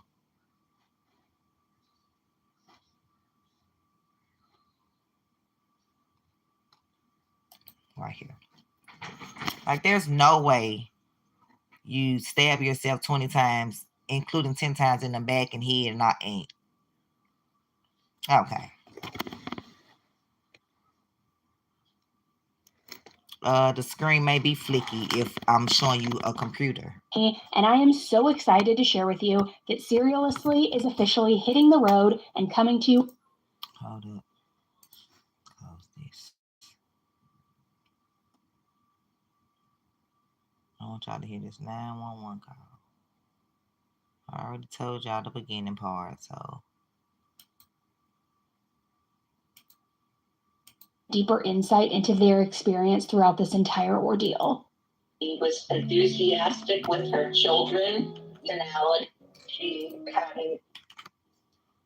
This is what her mom said about her. Her mom would be on the way into work for the morning as well, so they would use that period of driving in to just talk, catch up, things like that. A hard worker. She had a vivacious personality. She was enthusiastic with her children, with the teaching. She did love her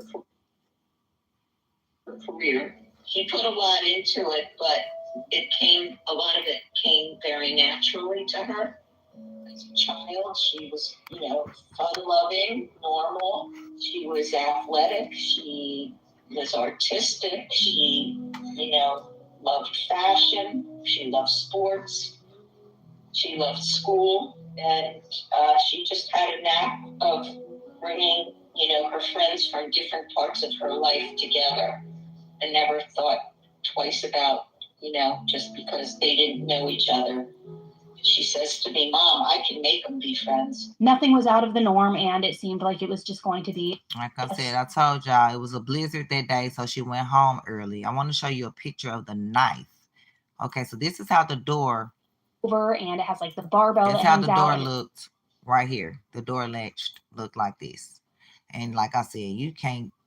yeah, you're not breaking in there, but okay. So his story is not adding up. And so these are some text messages that he sent her like before. And like, if you send somebody a text message like this, hello, open the door. What are you doing? You better have an excuse. I'm getting pissed. Hello? Like, what kind of messages are these? If you talking about you just went downstairs to the gym in the apartment to work out. Like, these messages aren't adding up. And so I want y'all to hear some of this, what Anna says. Then another one that said, "You have no idea." Wait a minute, let me go back. But then they start increasingly becoming more panicked. Like I said, he said, out, and it's just that extra interior lock. So he shouted for Ellen, come, unlock the door, let me in. He also texted her 9 times. Now, these text messages start with just asking her to open the door, but then they start increasingly becoming more panicked. Also, a little bit aggressive. These messages read, "Hello, open the door. What are you doing? You better have an excuse. I'm getting pissed. Hello," in all caps. Then another one that said, "You have no idea." Like, what all she this wasn't mean? responding to these text messages. She also wasn't answering his phone calls, and that made him increasingly irritated. So then he started shouting through the door opening, because if you're familiar with this lock, then you can open the door, but there's like a 2 to 3 inch little gap where you can kind of see inside, kind of not, but you still can't get through. So he opens that and he's shouting, let me in, Ellen, where are you, where are you?" He also says that he went down to the doorman of the building to see if maybe he could help him access the apartment. Remember, Melly, this happened in 2011. It's 2024 now. However, for whatever reason, the doorman refused. He said he couldn't. I don't know if it was a restriction of the building, maybe a privacy issue. I'm not entirely sure. But finally, after there was still no answer, Sam ended up forcing his way through the door, breaking that swing bar lock.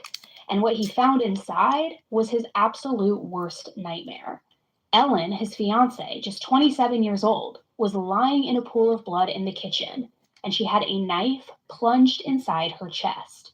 This is how the knife looked, y'all. It was an absolute nightmarish scene that really seemed to come directly out of a horror movie.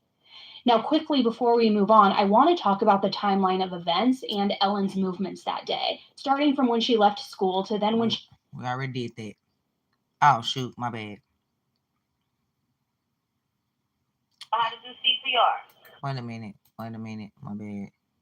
We got to go through what she did after school. 20 to 30 minute window. I didn't tell y'all that. Wait a minute. Open the door, gain access to the apartment. He goes up the elevator. And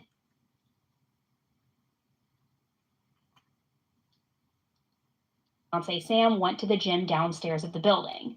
Then at 5:20, let's get the timeline. Getting home for the day much earlier than she normally did. Let's see.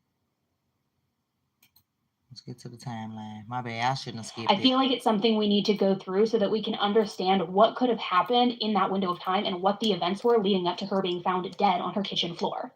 So as I said, she got gas at around 1:30 p.m. At 2:30 p.m., she called a restaurant, which was located about 30 minutes away from her apartment.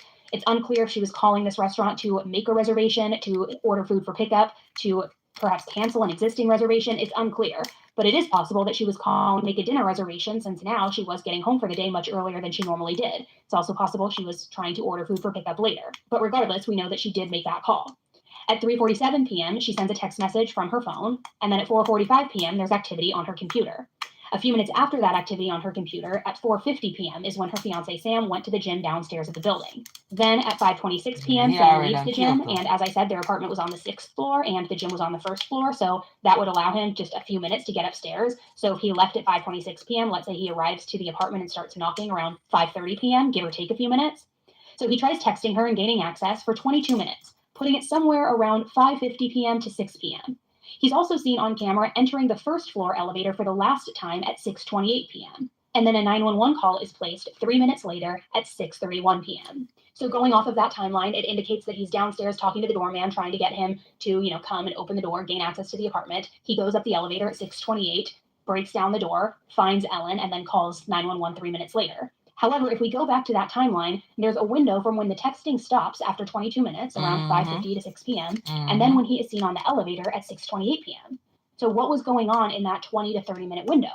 Was he trying to get the doorman's attention for 20 or 30 minutes? There are some reports that he had tried to get the doorman's attention 3 different times, going up and down, maybe going back and forth. The only thing that we actually do know about that window of time is that Sam called his cousin, Kamian Schwartzman, at 6:14 p.m. This was 17 minutes before the 911 call. Kamian's dad, Sam's uncle, James Schwartzman, also allegedly called Sam at 6:26 p.m. This incoming call was before the 911 call was made, but after Sam had called his cousin earlier. Now, a little interesting detail, both Kamian and his father, James, are lawyers. Okay, so why do y'all think he called them? Okay, that right there, red flag. So right before you called 911, when you supposed to done found her, you done called your cousin and his dad, and they both lawyers? Okay, we're not stupid. We're not falling for that. So I don't understand who they paid to rule this a suicide.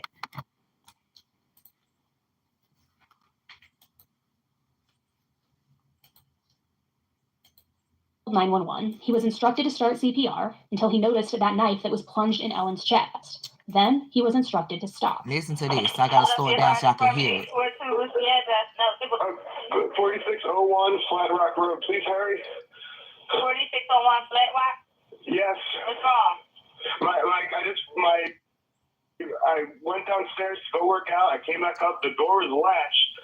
My fiance's inside. She wasn't answering. So after about a half hour, I decided to break it down. I see her now just on the floor with blood. She's not responding. Yeah, okay, yeah. She breathing?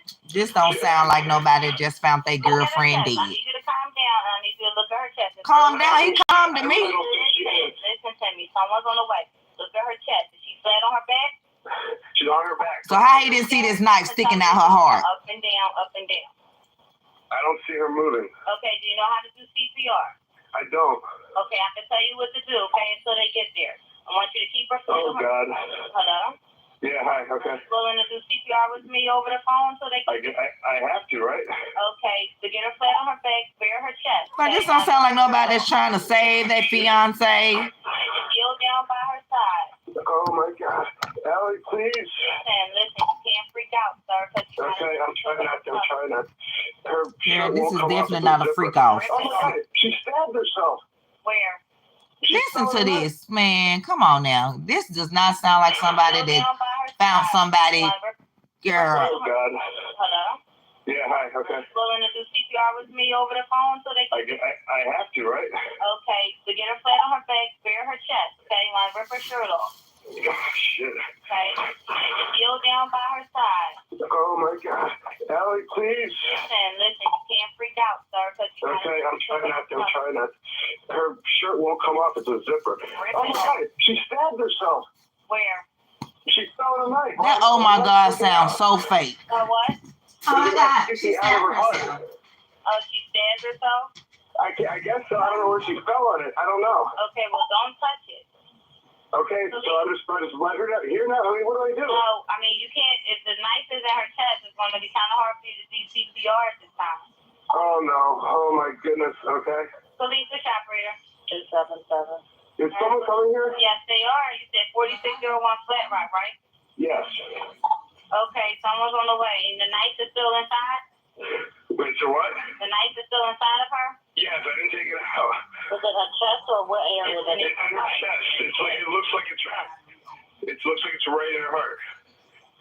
Okay, someone's on the way out there. Okay, just get. Oh my God! Oh my God! How old is she? She's 27. 27, and there's no sign of life at all. No, please don't be.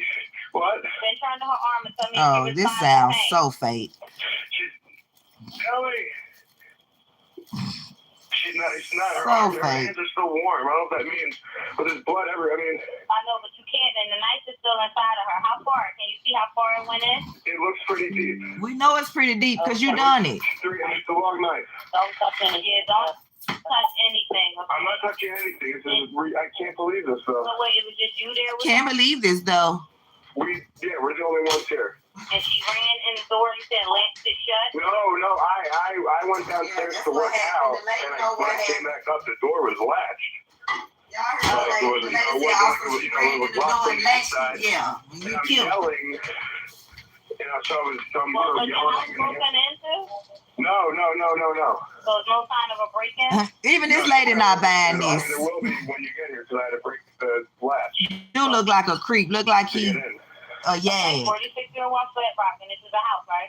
It's an apartment, Flat Rock Road, apartment 603. Okay, apartment 603. Yeah, that'll help. Oh my God! All right, thank you.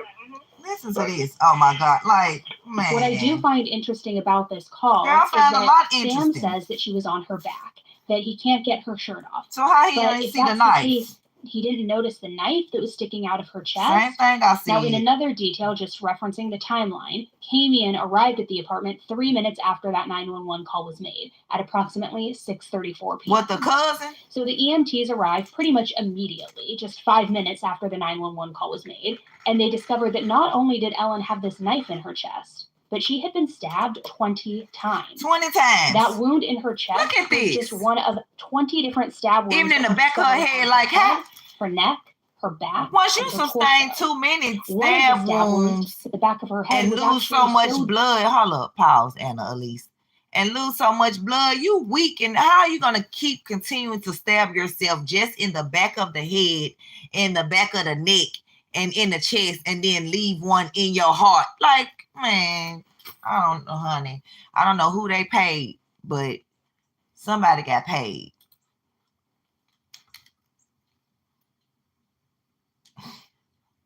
Deep that it penetrated her brain. There were also 11 bruises on her body, all in various stages of healing. They said one of the stab wounds in her head was so deep that it penetrated her brain.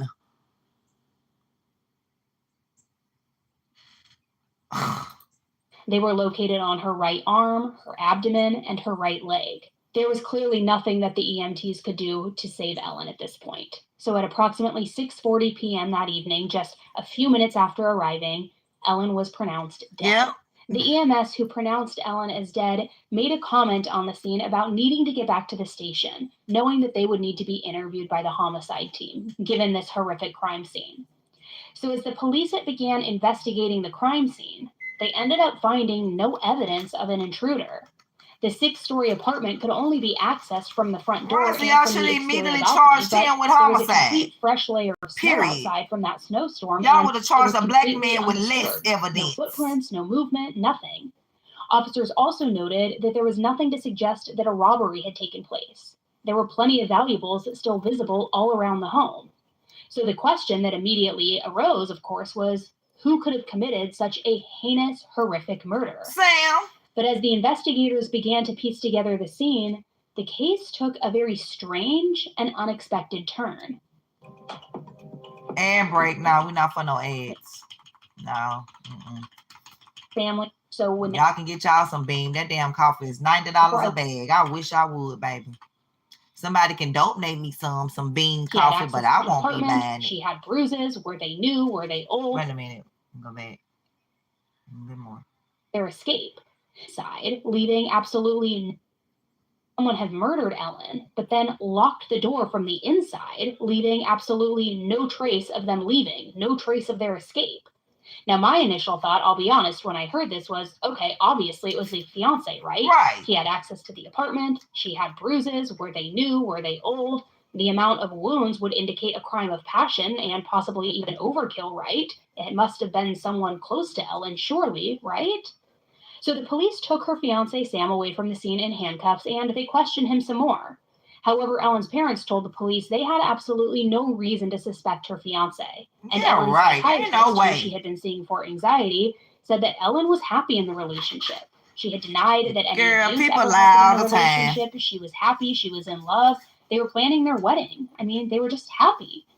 So as investigators went deeper into the evidence, they were faced with many conflicting signs. To start, there were no signs of forced entry or a struggle happening within the apartment. However, the brutality of how Ellen died and having that many stab wounds, it surely suggested either a frenzied murder or, what I said earlier, a crime of passion. Although the knife wounds, though severe and numerous, they didn't appear to be consistent with a typical homicide pattern. There was also that locked door, a detail that really seemed to suggest that nobody else could have entered or left the apartment. So with no suggestion that another person had been inside the apartment at the time of her death, police at the scene suspected that the death was actually a suicide. Right. Particularly because there was a lack of defensive wounds. Also, no sign of an intruder at all ever entering. So despite there being no suicide note left behind, and despite the barbaric, horrific 20 stab wounds, the crime was treated as a suicide. However, the very next day, the medical examiner reached on seeing just how many stab wounds there truly were. Yeah. In his report, the medical examiner classified the death as a homicide. But then there was allegedly this secret meeting that took place.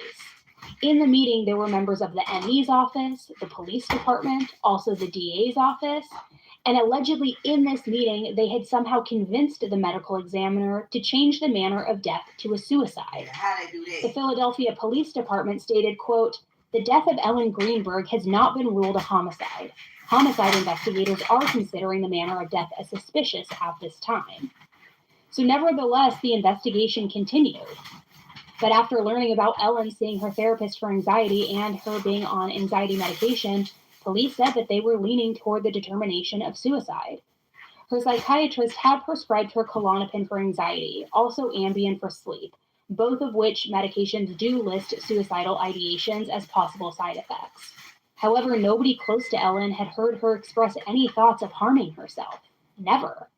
For 5 weeks, investigators went back and forth on what happened.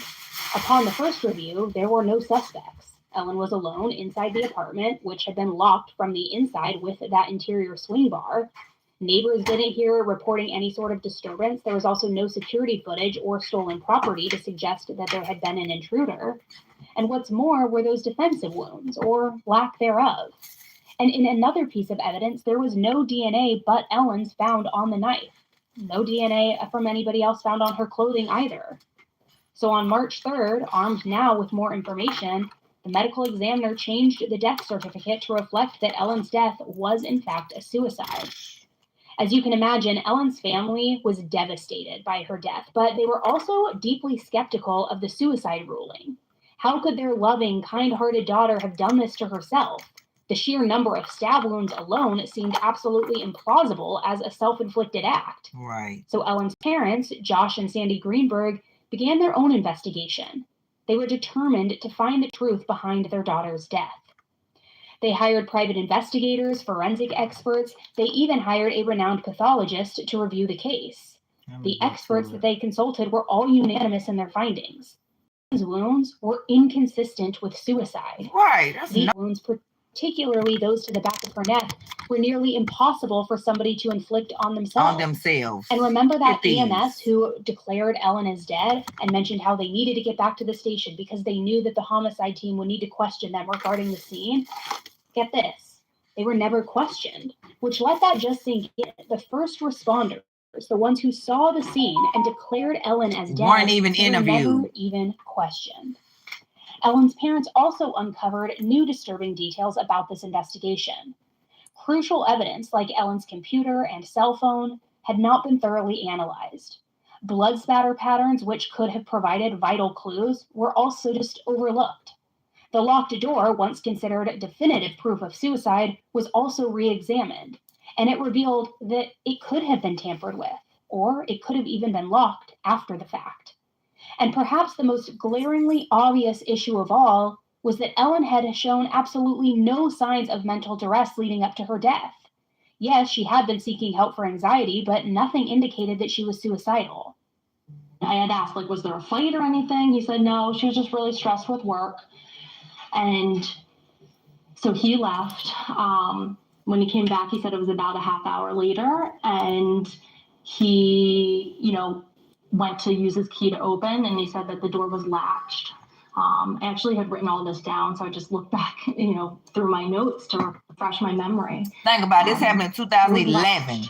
He said that he, called her name, thought maybe she was napping or in the shower. He said he called her mom then to see if, she mentioned anything to her mom, and she hadn't heard anything. Then he said at that point he went downstairs to the front door, or to the security, and asked if maintenance was there and could help him get into the apartment. And they said, maintenance is gone for the day. And he said the advice he was given was to use his shoulder. If he's going to try to break open the door, use his shoulder. So then he went back up, and he said he used his shoulder. He said it took one, maybe two times. He didn't remember. And the force that he used swung open the door, and he spun around and was facing the kitchen and saw her. And he said her back and shoulders were were kind of up against the lower cabinets.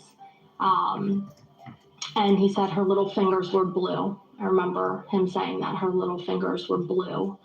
And he said he called 911 immediately, and they were going to instruct him to do CPR. So he moved her to the floor. And at that time, he saw the knife. You were questioned by the police at one point? Yes. So the week of February 7th, I was back in town. I had been in New Orleans for work. I came back, and I was asked by the homicide unit to come down to Philadelphia, I believe it was the Race Street location, so that they could question me, obviously, just as more of a, what information could they get as a friend.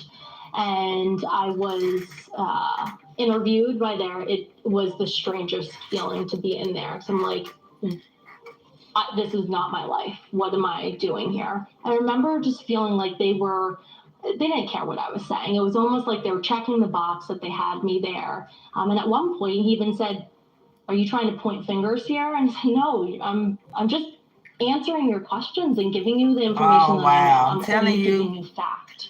This boy was known. So, yeah. So did you feel like this case sound like just like them Kansas City men that was in that man house, Jordan, and he was the only one to live? This sound just like that, a cover up. I made up about what happened. Yeah. This was like, I have to just do this. Let me get this over with. Like, I didn't feel like they were interested in what I had to say. And again, not that I wasn't there that day, so I have no information of what happened. But I knew what he had told me, and I knew who, Ellen was, and I, knew a little bit about the apartment. I knew a little bit about their routines, but they had no interest in hearing from me. Yeah, so now records are coming out. Is there any documentation of your conversation with police? Nope. There's no police report? Right. Apparently the last that I've heard of the 5,000-page document that lawyers have gone through, there's no report in there of my interview with police. Wow. And I know for a fact I was there at homicide headquarters talking to Detective Harris. But there's no document. Did you see him write something down? Yes, I saw him write something down, and I was there. So whether or not he was writing, what he did with that paper, it should have still been documented that I was there. Let's also talk about the scene of the crime for a moment, because new forensic evidence suggested that the scene may have been staged. It was. Blood evidence that was found in the kitchen did not align with the official narrative. Now, something that I don't think is talked about enough in this case, and I could totally be wrong, this is just my opinion, and I'm not an expert, but remember how I mentioned when Ellen got home that day and she made that fruit salad, whether it was for lunch or for a snack? Right. Well, in the crime scene photos, you can still see remnants of that fruit salad and scattered parts of it on the kitchen counter. So if she was making a fruit salad, why would she kill herself? Now, I understand people who are suicidal may not always be thinking rationally. But in all of the cases that I've covered, I have never seen or heard of somebody making a meal before taking their own life and not eating the meal. So believing that Ellen committed suicide would also mean that you believe that she made herself lunch in the kitchen, chose not to eat it, and instead chose to grab a knife and stab herself 20 times. Right. Stabbing herself in the torso, the back of her head, the neck, her spine. Even her heart. Such deep stab wounds, too, that it penetrated her brain. I mean, it doesn't really align. Come on now. I'm not a detective, and this is me just theorizing here, guys, but doesn't that scene feel more in line with somebody either catching Ellen by surprise, or maybe even perhaps blitz attacking her, and say grabbing a knife because it's nearby from maybe cutting a fruit salad, and the perpetrator grabbing that as a weapon to murder her in this overkill, crime of passion type of way? Which, by the way, if you look at the knife that was used and that was plunged into Ellen's chest, it certainly aligns with a knife that would be used to cut this fruit salad, the one that she made for herself to eat. So was the knife conveniently on the counter for whoever used this, or did Ellen just have a change of heart and instead of eating the snack that she had just cut up, she decided to plunge the knife into herself 20 times? Despite the growing body of evidence suggesting that Ellen could not have killed herself, authorities remained firm on their conclusion. The case was closed as a suicide, leaving the Greenbergs in a state of just extreme frustration and anger. And for over the past decade, Ellen's parents have spearheaded their own investigation, even hiring an attorney to help them file a lawsuit against the medical examiner's office, also that they will change the cause of death to homicide. She was afraid of pain and she was afraid of blood. So to try to accuse her of committing suicide with a serrated knife, and there were straight edge wounds that were also found, which means there may have been more than one knife involved, and there may have been more than one person involved in her murder. But we haven't had an investigation, a legitimate one. So the jury's still out on what really happened to Ellen. They found 2 neuropathologists to review the autopsy report, also to examine the brain tissue samples from Ellen that were retained by the doctor who did the autopsy. And both of these doctors agree that the evidence shows that suicide is not even a possibility. Fast forward nearly 8 years. And on March 15th, 2019, the Philadelphia Inquirer released a front-page investigative report reviewing the suspicious circumstances surrounding Ellen's death. A well-known Pittsburgh forensic pathologist also reviewed the case and determined that it was, quote, strongly suspicious of homicide. Right. They also stated, quote, I don't know how they wrote this off as a suicide. As a suicide. Similarly, a Ain't no forensic way. scientist reviewed the case files and concluded, quote, the number and types of wounds and bloodstain patterns observed are consistent with a homicide scene. Now, one significant point of contention was the stab wounds that penetrated Ellen's brain. One of the doctors who examined the file wrote that the stab wounds to the brain and the spinal cord would have caused such severe pain, also cranial nerve dysfunction, and traumatic brain injuries. Right. The original medical report stated that a neuropathologist determined that there was no such wound, though. However, later when they were interviewed by the Philadelphia Inquirer, that same pathologist revealed that she didn't even observe Ellen's body. And she confirmed that she has no records, no bills, no invoices, no reports of any examination ever even taking place. Which, how does that happen? That's a pretty big detail to miss, right? A pretty big discrepancy. As I mentioned, Ellen's parents filed a civil suit against the Philadelphia Medical Examiner's Office and the pathologist who conducted the autopsy. The suit seeks to change the manner of death, citing new information and the fact that the doctor who did the original autopsy admitted to changing the manner of death at the insistence of the police. A new technology called photogrammetry, unavailable at the time of Ellen's death, also created a 3D recreation of Ellen's wounds, demonstrating that not all 20 wounds could have possibly been self-inflicted. And the circumstances and the details about Ellen's death were about to get a lot more mysterious. As the next breakup ends. It was. Thank you, Elise.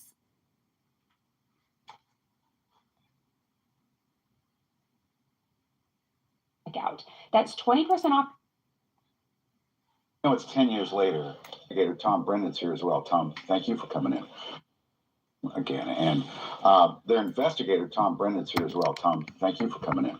I know it's 10 years later, but it doesn't get any easier, does it? No, it doesn't. The pain ever go away? No. No. So I've listened to this podcast about 3 times. They want us to believe, the initial police officers who showed up there, that your daughter stabbed herself 20 times. It's ridiculous. Ridiculous. I don't know. I think when y'all said y'all didn't select the boyfriend, did they threaten y'all or something? Come to that decision, clearly. In that apartment in Manayunk, they walk in, she's been stabbed 20 times, and they call it a suicide? This is no way. It's my wife said, it's ridiculous. It's absurd. And our journey through this to today, over the decade or 10 years we've been involved in this, it's more ridiculous every day. Yeah, it seems like the case was botched from the opening day. Tom, you've been investigating crimes for years and years. Do you agree with that? Yes. If you look at the timeline from the 26th of January through the 28th of January, it totally discredits any good basic police work at all. Yeah. What transpired. we'll get into how the crime scene was completely deep clean way too soon. The door was locked, right? Her door was locked from the inside. This is all what we've been told. There was never really an investigation to clearly illustrate any of this. Right. What does that? What she lived on? What floor was this on? Sixth floor. The parents were granted a non-jury trial and lawsuit. Out of her apartment. Well, you can go on the balcony, but you're not going to climb down or climb up. Right, and there was a snowstorm on that day. That's why she was home at 1 o'clock, and that was the only way in or out. You were up in Harrisburg at the time? Yes. So I remember that huge snowstorm. My gosh. I think they should have been granted a jury trial. 2011. So this judge can be corrupt and rule it a suicide. We didn't get word of any of this until late into the evening. There were mounds of snow. Snow plows hadn't come through. Who called you? The fiance's father. And I didn't know what he meant. I said, where's the ambulance? And then he said, there is none. You don't need one. And then you knew. No, I didn't really. It was shock. This is not what you expect to get a call from. You have a 27-year-old daughter who's engaged to be married and living in Philadelphia with her fiance. Had they been arguing? Not to our knowledge. And she had been to see a psychiatrist because she was having some trouble. She was having trouble in school. No, she had anxiety. Anxiety. And where was the anxiety coming from? Do you know? I'm going to postulate. I can guess. There were various injuries on her body that were indicative of bruises and healing. Okay, let's go back to that. So there are bruises all over. He was a bruiser. And those bruises were from maybe days, weeks before she was attacked. They weren't part of that night. Were not part of that night. So now you've got to figure out what that is all about. We are babes in the woods. We have no knowledge. If you know anything about this type of problem, it's very unlikely that the victim is going to say anything to you. Yep, cover up. And we think she was a victim. Yeah. That's part of what's going on here. She was. Now, why he in looked the like world was the fiance's uncle allowed to go into her apartment and take Ellie's stuff, her computer and stuff like that, after the apartment was deep cleaned? So now there's no longer a crime scene. You can't get any material out of there now. This was done by a prominent attorney, uncle. Okay. Yeah, y'all heard that? And a prominent attorney, supposedly uncle. A judge on the state attorney's disciplinary board. Now, this individual removed Ellie's cell phone, the fiance's laptop, Ellie's work laptop, and Ellie's personal laptop. So right then and there, that negates that chain of evidence. Okay. That adversely impacts the chain of evidence on those devices, so that anything that's discovered on those devices can be challenged in court. Okay, any expert that you've hired since then, everybody that looks at this case says that Ellie was murdered. Definitely. It's a homicide. It was a homicide, except for that initial report that day that said it was a suicide. But then it went back to it. It went to a homicide, then back to a suicide. I think it went from homicide to suicide to homicide. No, Really? how did it do that? So what do we do? What do we do now? I mean, obviously it needs to be reinvestigated. So we asked the Attorney General, is there anything you can do yesterday? And he wrote back in the statement, we've looked at all. No, we're not going to reopen this case as of now. He needs more evidence, he says. What is hard, it goes into how it's heartbreaking and all that, but he says they don't have legitimate new evidence to bring forward. It has not been brought forward yet, so we're not going to do anything. So what can we do? I know you have a petition. Maybe if we all put enough pressure through this petition, we can get it reopened. Right, y'all, we need to go say something on this petition. There's a petition. Let's go sign this petition right here, y'all. Ellen Greenberg. I'm finna go sign it right now. Let's see if Elise got it in her description. If she do, we're gonna go to it from here. If she don't, we're gonna go find it right now. Okay, let me find it. Change.org.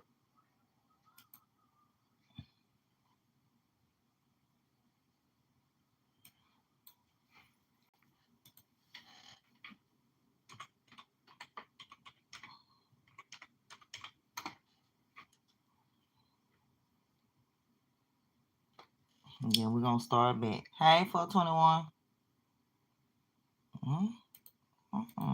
What's this? Close it.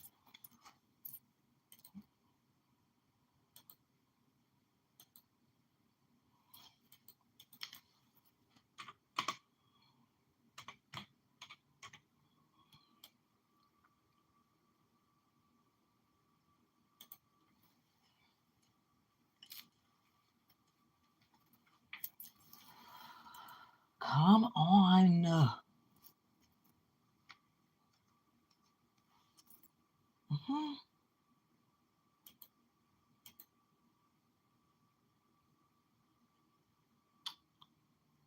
Oh, look, y'all. I think I need to restart my computer.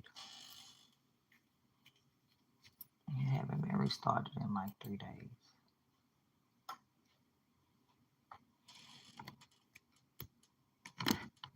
Hold up.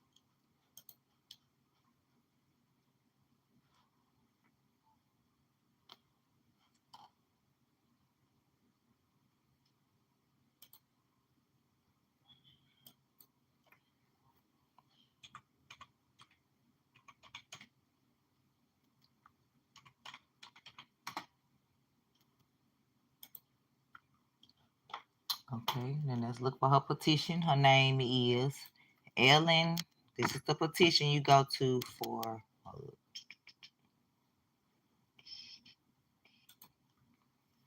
Ellen Ray Greenberg. We're finna go sign her change.org petition for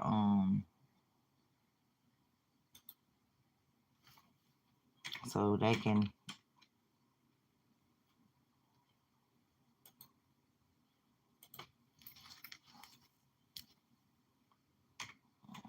Ellen Ray Greenberg.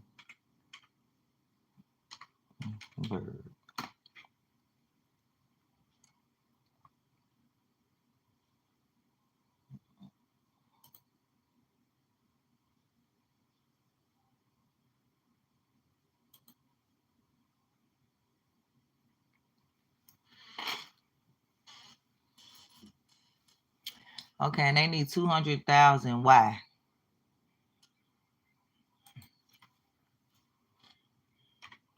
Ellie needs justice. That's why I'm signing it. Sign.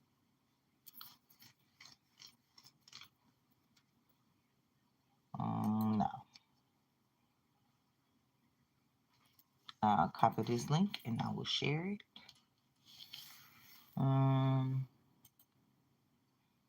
Let's see if I can share it on my Facebook. If I gotta log in, I can't do it. But if I don't, because I'm already logged into Facebook. But you know, when you go through it to other apps and make you log in again.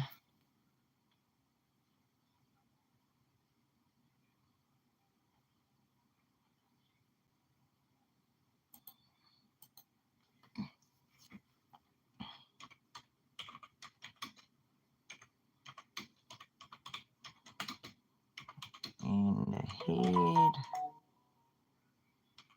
back, neck, and torso. But ruled a suicide. Please sign petition. There's no way.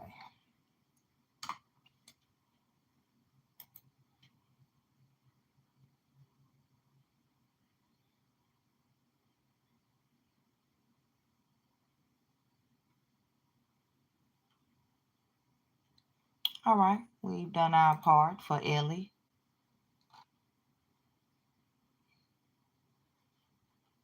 I can put it on my Twitter too.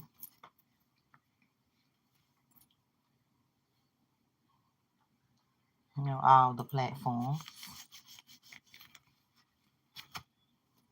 Okay, got it there. Go back to the video. Let's see.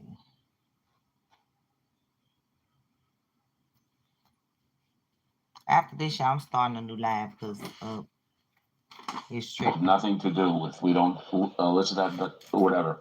Number two, we are going to go to trial. And the purpose of our trial is get the suicide changed to either undecided or homicide, which we prefer, and have the case reopened and investigated. Now, that would be a non-jury trial. It happens to be a bench trial, yes. Okay, a bench trial.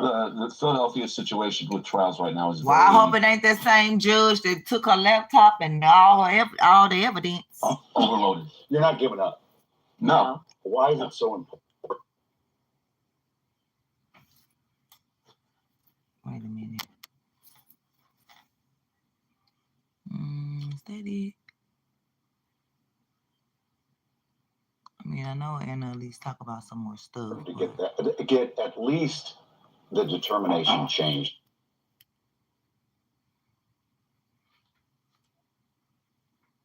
From suicide. She was our daughter. Let me see when is the trial.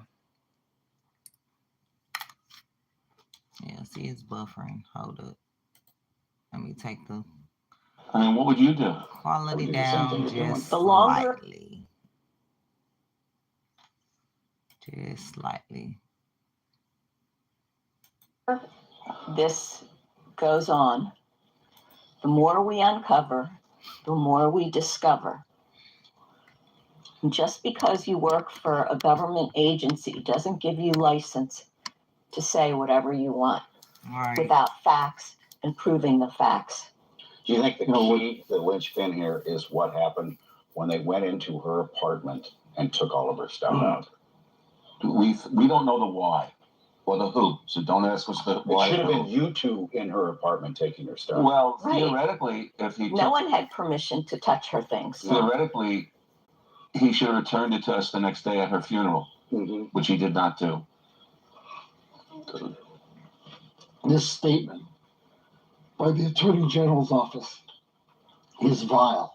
Why do you say it's a lie? Can you put it up again? It's a lie. Why it is In hard. 2020, under growing public pressure and new evidence brought forward by Ellen's family and independent experts, the case was reopened for further investigation. The decision came despite receiving a deposition from a medical expert who noted that many of the nearly 20 stab wounds showed no signs of hemorrhage.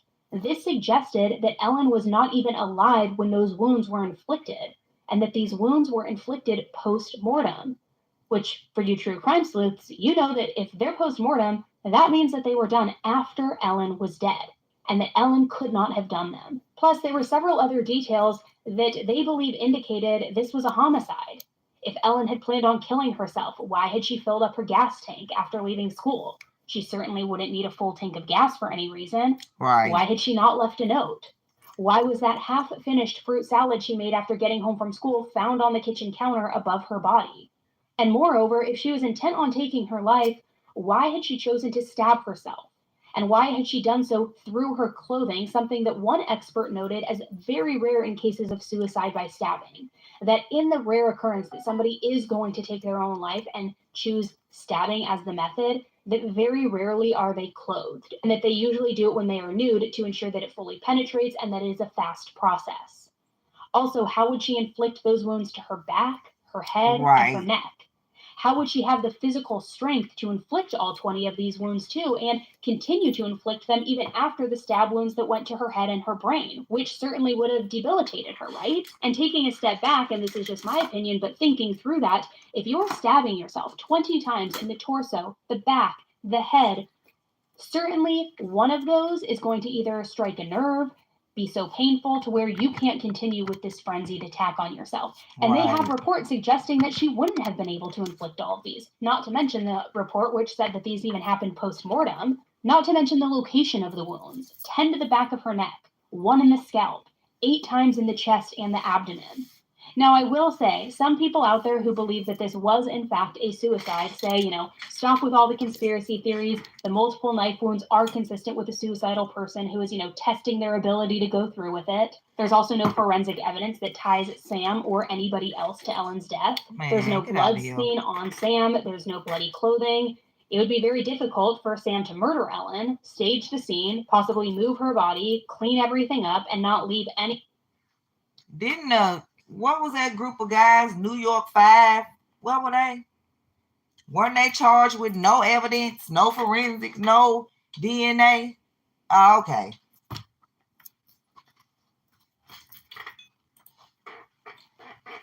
Any sort of evidence or DNA behind, all in a window of 30 minutes to an hour like we were talking about. Also, in a lot of the cases that we cover, when there is a stabbing involved, we know that especially if it's a mass stabbing, there is a lot of blood, and that typically the perpetrator's hand will slip on the blood and they will sometimes cut themselves, whether it's on the hands, on their legs, whatever it is when they're going through that up and down motion. But there were reportedly no cuts on Sam's hands. However, if you're like me, and like a lot of other true crime people out there, there's probably still some suspicion that the fiance might have been involved. Something might still be creeping around in the back of your mind. Yeah. We know that they were engaged, and her psychiatrist and her parents said that they had no reason to suspect that she was unhappy or that there was any sort of domestic violence in the relationship. You saw them bruises on her body. According to Ellen's father, she had told her parents about a month earlier that she wanted to move home. So could there have been trouble in paradise? Is she was complaining that she had she was overwhelmed by the workload. But that was bullshit. That was the excuse. Ellen wants to come home. And we don't know why. And she said that was the reason. But when Ellen passed, the teacher that took over her position said everything was in perfect order with Ellen's teaching and everything, and grades and everything. So there was no problem with her responsibility to a job. Right. She didn't want to be with him. And think back to those text messages that Sam had sent Ellen when she wasn't opening the door that night after he returned from the gym. It showed a slew of text messages that appeared angry. He had said, hello, open the door. What are you doing? I'm getting pissed. Hello, getting pissed you better about have what? An excuse. What the fuck? You have no idea.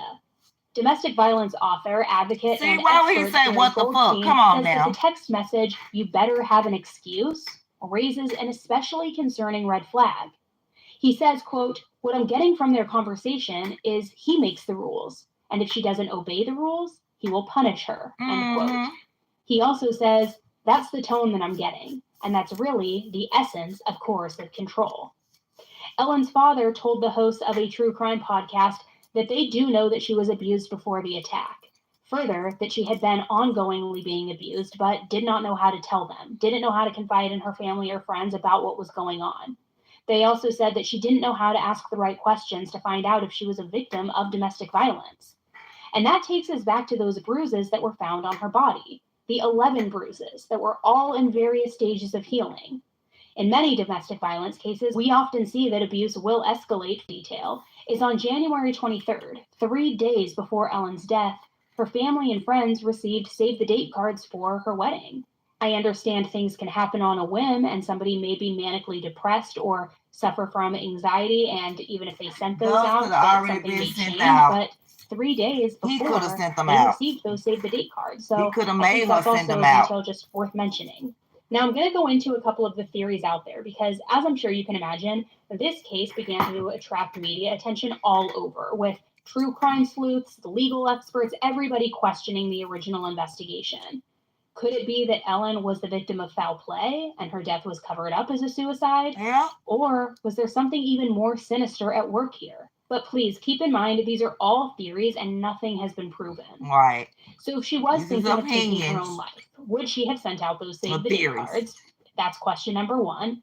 Her dad also said that she expressed wanting to move home, and we know that she recently had started suffering from anxiety, along with those mysterious 11 bruises. Could it be that Ellen had a discussion with Sam inside their apartment that afternoon, maybe informing him that she was leaving and perhaps that she wanted to call off the wedding? Could this have angered him?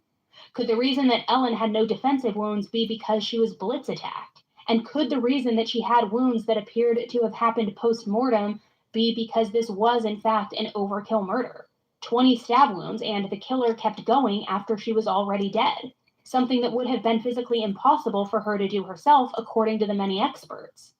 Could Sam have done this and then left for the gym for 45 minutes to create some sort of alibi or a timeline of sorts to cover his tracks? Yeah. The last activity on Ellen's computer was 4 minutes before Sam arrived at the gym in their building.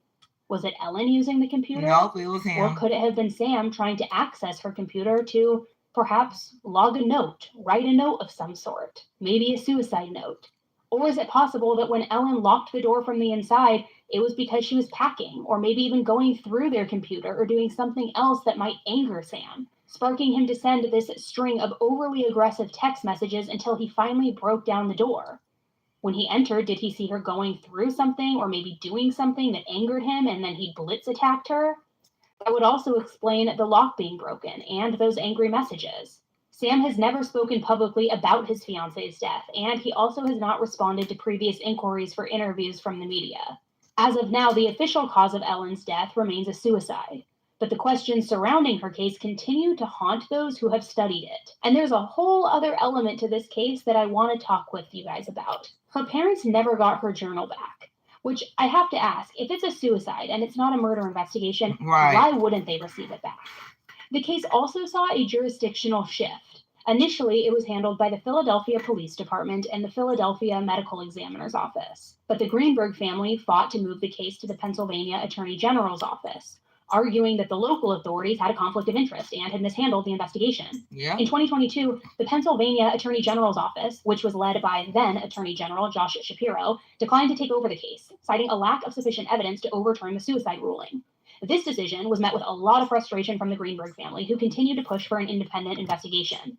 Now, a controversial aspect of the case involves potential political connections that some people believe may have influenced how this case was handled, and why the then Attorney General Josh Shapiro declined to take over this case. First, Sam Goldberg's family connections. Sam Goldberg, Ellen's fiance, is reportedly related to very influential figures in Philadelphia's legal and political circles. This has led to concerns that these That's why she didn't report her abuse, and that's why this was covered up. Okay. Because she knew he was connected to these people. And they would do just what they did, cover up her murder. Connections might have affected the investigation into Ellen's death. Some people also think that the Attorney General, Josh's decision to not reopen the case despite the new evidence that was presented by Ellen's family might have more reason behind it. Some people speculate that his decision might have been influenced by his ties to Sam's family, though there's no direct evidence to prove that, I want to be clear. However, remember his cousin's father, who is a lawyer, and called him 5 minutes before Sam called 911? Yeah. There's apparently a connection there. Apparently, Attorney General Josh Shapiro and Sam's uncle, James, their kids all go to school together. There's even photos of all of them together. See? So many are raising the question and saying it's interesting that at 6:14, Sam calls his cousin, who's a lawyer. A few minutes after that phone call, his cousin's dad, who's a lawyer, calls Sam back. They talk, then the 911 call is made. Then a friend of the lawyer family, and arguably a friend of the fiancé Sam by extension, is the Attorney General, who they're begging to reopen the case, to reclassify. Sounds like Kamala. He refuses, saying there's a lack of evidence, but he's friends with the fiancé's family. Certainly that is a conflict of interest, right? Yep. Also, get this. That Uncle James, the lawyer, was allowed into the crime scene to get Sam's suit. But then he apparently left with Ellen's computers, wallet, phone, handbag, and other items. In 2018, one of their attorneys became the DA in Philadelphia, to avoid a conflict of interest, he sent the case to the state attorney general, in fact, who at the time was this guy. If he looks familiar, he should. It's Josh Shapiro. The same Josh Shapiro who is now Pennsylvania's governor. And Governor Shapiro, back then, he too signed off on that suicide finding. Suicide! He signed off on it. Governor! Yeah, sound like Kamala. Kamala. Then came allegations never proven that Josh Shapiro, now governor, also had a relationship with the family of that fiance, Sam Goldberg. Yesterday, our Brian Enton sat down with Ellen Greenberg's parents, Josh and Sandy Greenberg. Here's what they said about the winding path that this case has taken, and about Josh Shapiro in particular. Did it bother you that Shapiro never, it doesn't seem like you took a personal interest in your case? Yeah, but we have no power. I still don't have power over him. But I wonder why you didn't. I don't. Why we didn't? Or no, why he didn't. Beats me. I think, okay, I'll answer that. I think he tried to keep his hands off as much as possible because I think deep down he knew this was a hot potato. He might have known other things that we didn't know also, like why this is happening that we don't know. Well, we emailed his office and haven't heard anything. You're not going to hear anything. But good. Good. That's the way. It just seems like for a politician that would be something you could be proud of, helping a case get solved, finding the truth. He didn't. He went what I'm going to call the party line. This is a suicide. That was the party line. Josh Shapiro is a Democrat. I look at it in disbelief. I keep looking for alternative theories, for explanations. I really do try to come up with some reasonable explanation as to how the police botched this so badly and how others after that seem to be just fine signing off on what seems comical. But Brian, I don't understand. What were Ellen Greenberg's parents like? What was the response they had when you talked to them about the fact that Sam Goldberg's judge uncle and and a lawyer cousin were able to get into that apartment and leave with her laptop and her cell phone? I mean, they're shocked now when they think about it. Actually, at the time, you can imagine their daughter was dead. They were still trying to understand what happened. It didn't sit right with them that it was being called a suicide. They were grieving. So they were trying to process all of it. They thought it was a lockdown crime scene. They didn't know that people could just go in there. This is what they said about it. Upsetting thing to me is the unauthorized with his son, and they came for the suit, but somehow they left with Ellen's 2 computers, Ellen's wallet, car keys, handbag, cell phone, critical electronics that they had no business taking. They never had permission. I'm suspicious of that. So the police didn't immediately take those things? No, they waited till Saturday. 3 or 4 days. Why? We don't know. That's a good question. Ask the Philadelphia Police Department. We never had any phone calls ever telling us what was going on. I also want to mention another bizarre story about her spine sample, because the coroner apparently walked a few blocks through the snow with the sample in a jar so that they could show it to the neuropathologist. And this coroner said in that civil suit deposition that he would not have changed his ruling from homicide to suicide if he had known that the fiancé Sam broke down the door himself. However, at the time, the police had told him that the doorman was involved in this. And I find that very interesting because there were a lot of conflicting reports on this. Remember how Sam said he went down to the doorman trying to get him to come up to help him get into the apartment, but the doorman refused? Well, apparently there's reports out there where they said that the doorman was with him, almost like he could verify that it was locked. He could vouch for him. But now the coroner said in that deposition, had I known that the doorman wasn't with him and that Sam broke the door down himself, I definitely would not have changed the ruling from homicide to suicide. So in short, some people believe that these political connections might have played a role in the case not being thoroughly investigated. However, this all remains a matter of speculation. In July of this year, the state Supreme Court agreed to hear the family's appeal regarding the death certificate and the wrongful death and the ruling. So we will see what comes from that and if there is any movement. Tonight, we're learning a legal back and forth over the death investigation of Ellen Greenberg will now go to the Pennsylvania Supreme Court. The 28-year-old teacher was found dead inside her Manayunk apartment with 20 stab wounds in 2011. Her death was ruled a suicide, but her parents believe she was murdered. Her family is hoping the state's highest court will help bring answers and shed light on how and why she died. It's been a long haul. Let's start with that. We're very appreciative. We don't know how to express our gratitude for this. Ellen Greenberg's parents have been fighting to have her death ruled a homicide or undecided. Her body was found with 20 stab wounds more than 13 years ago. The Philadelphia medical examiner has ruled her death a suicide. Over 20 stab wounds, 10 in the back, 10 in the front that she had.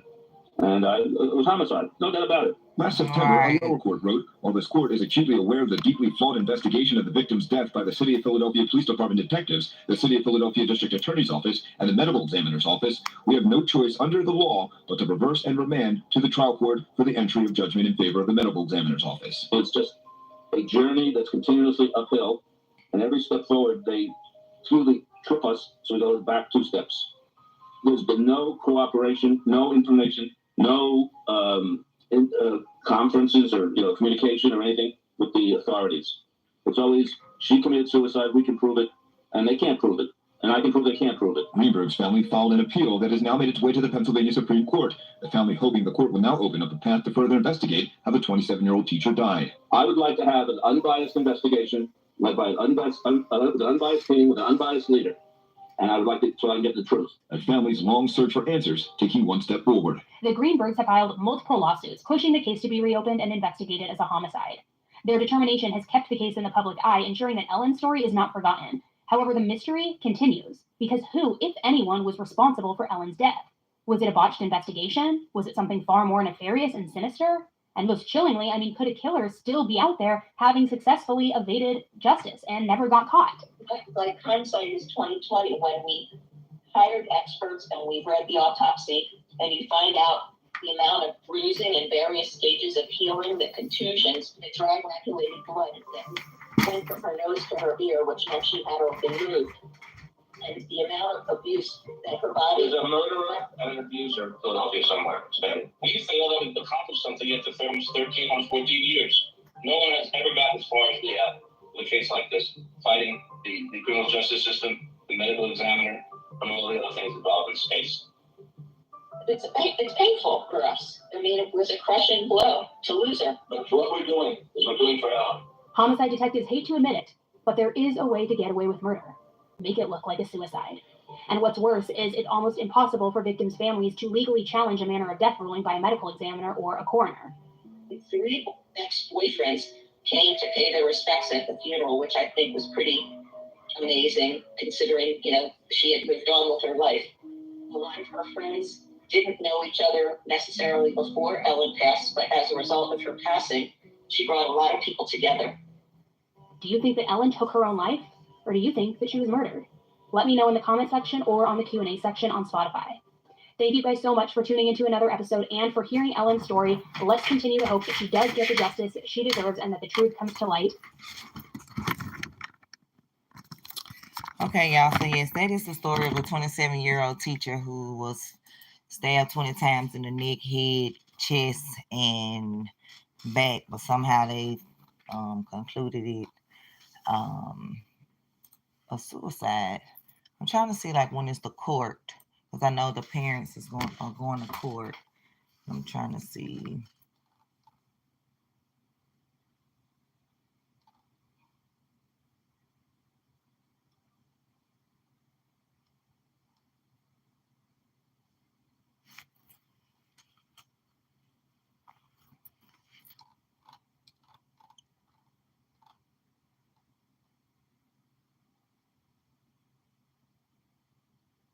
Yeah, they did reopen it, but I'm trying to see like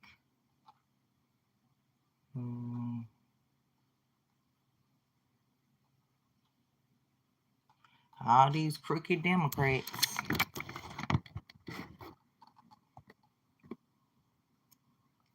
And I'm not saying some Republicans not crooked either, but I'm just saying.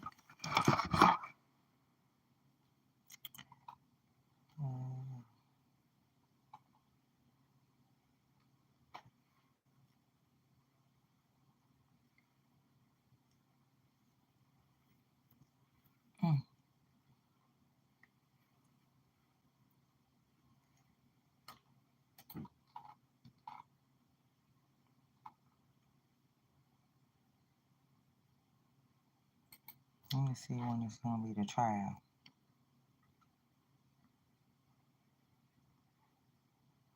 Hmm?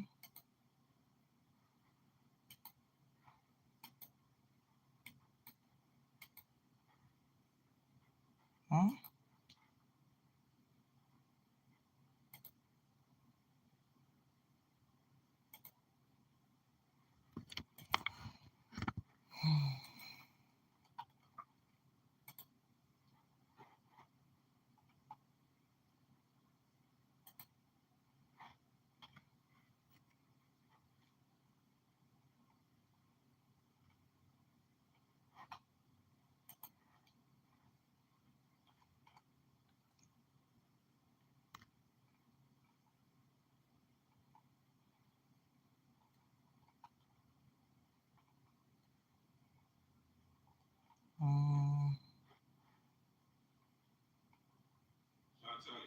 What?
Okay, y'all, I'm about to end this video. I'll be back later. I've been on here on YouTube playing with my views, so I'll be back later. Peace out.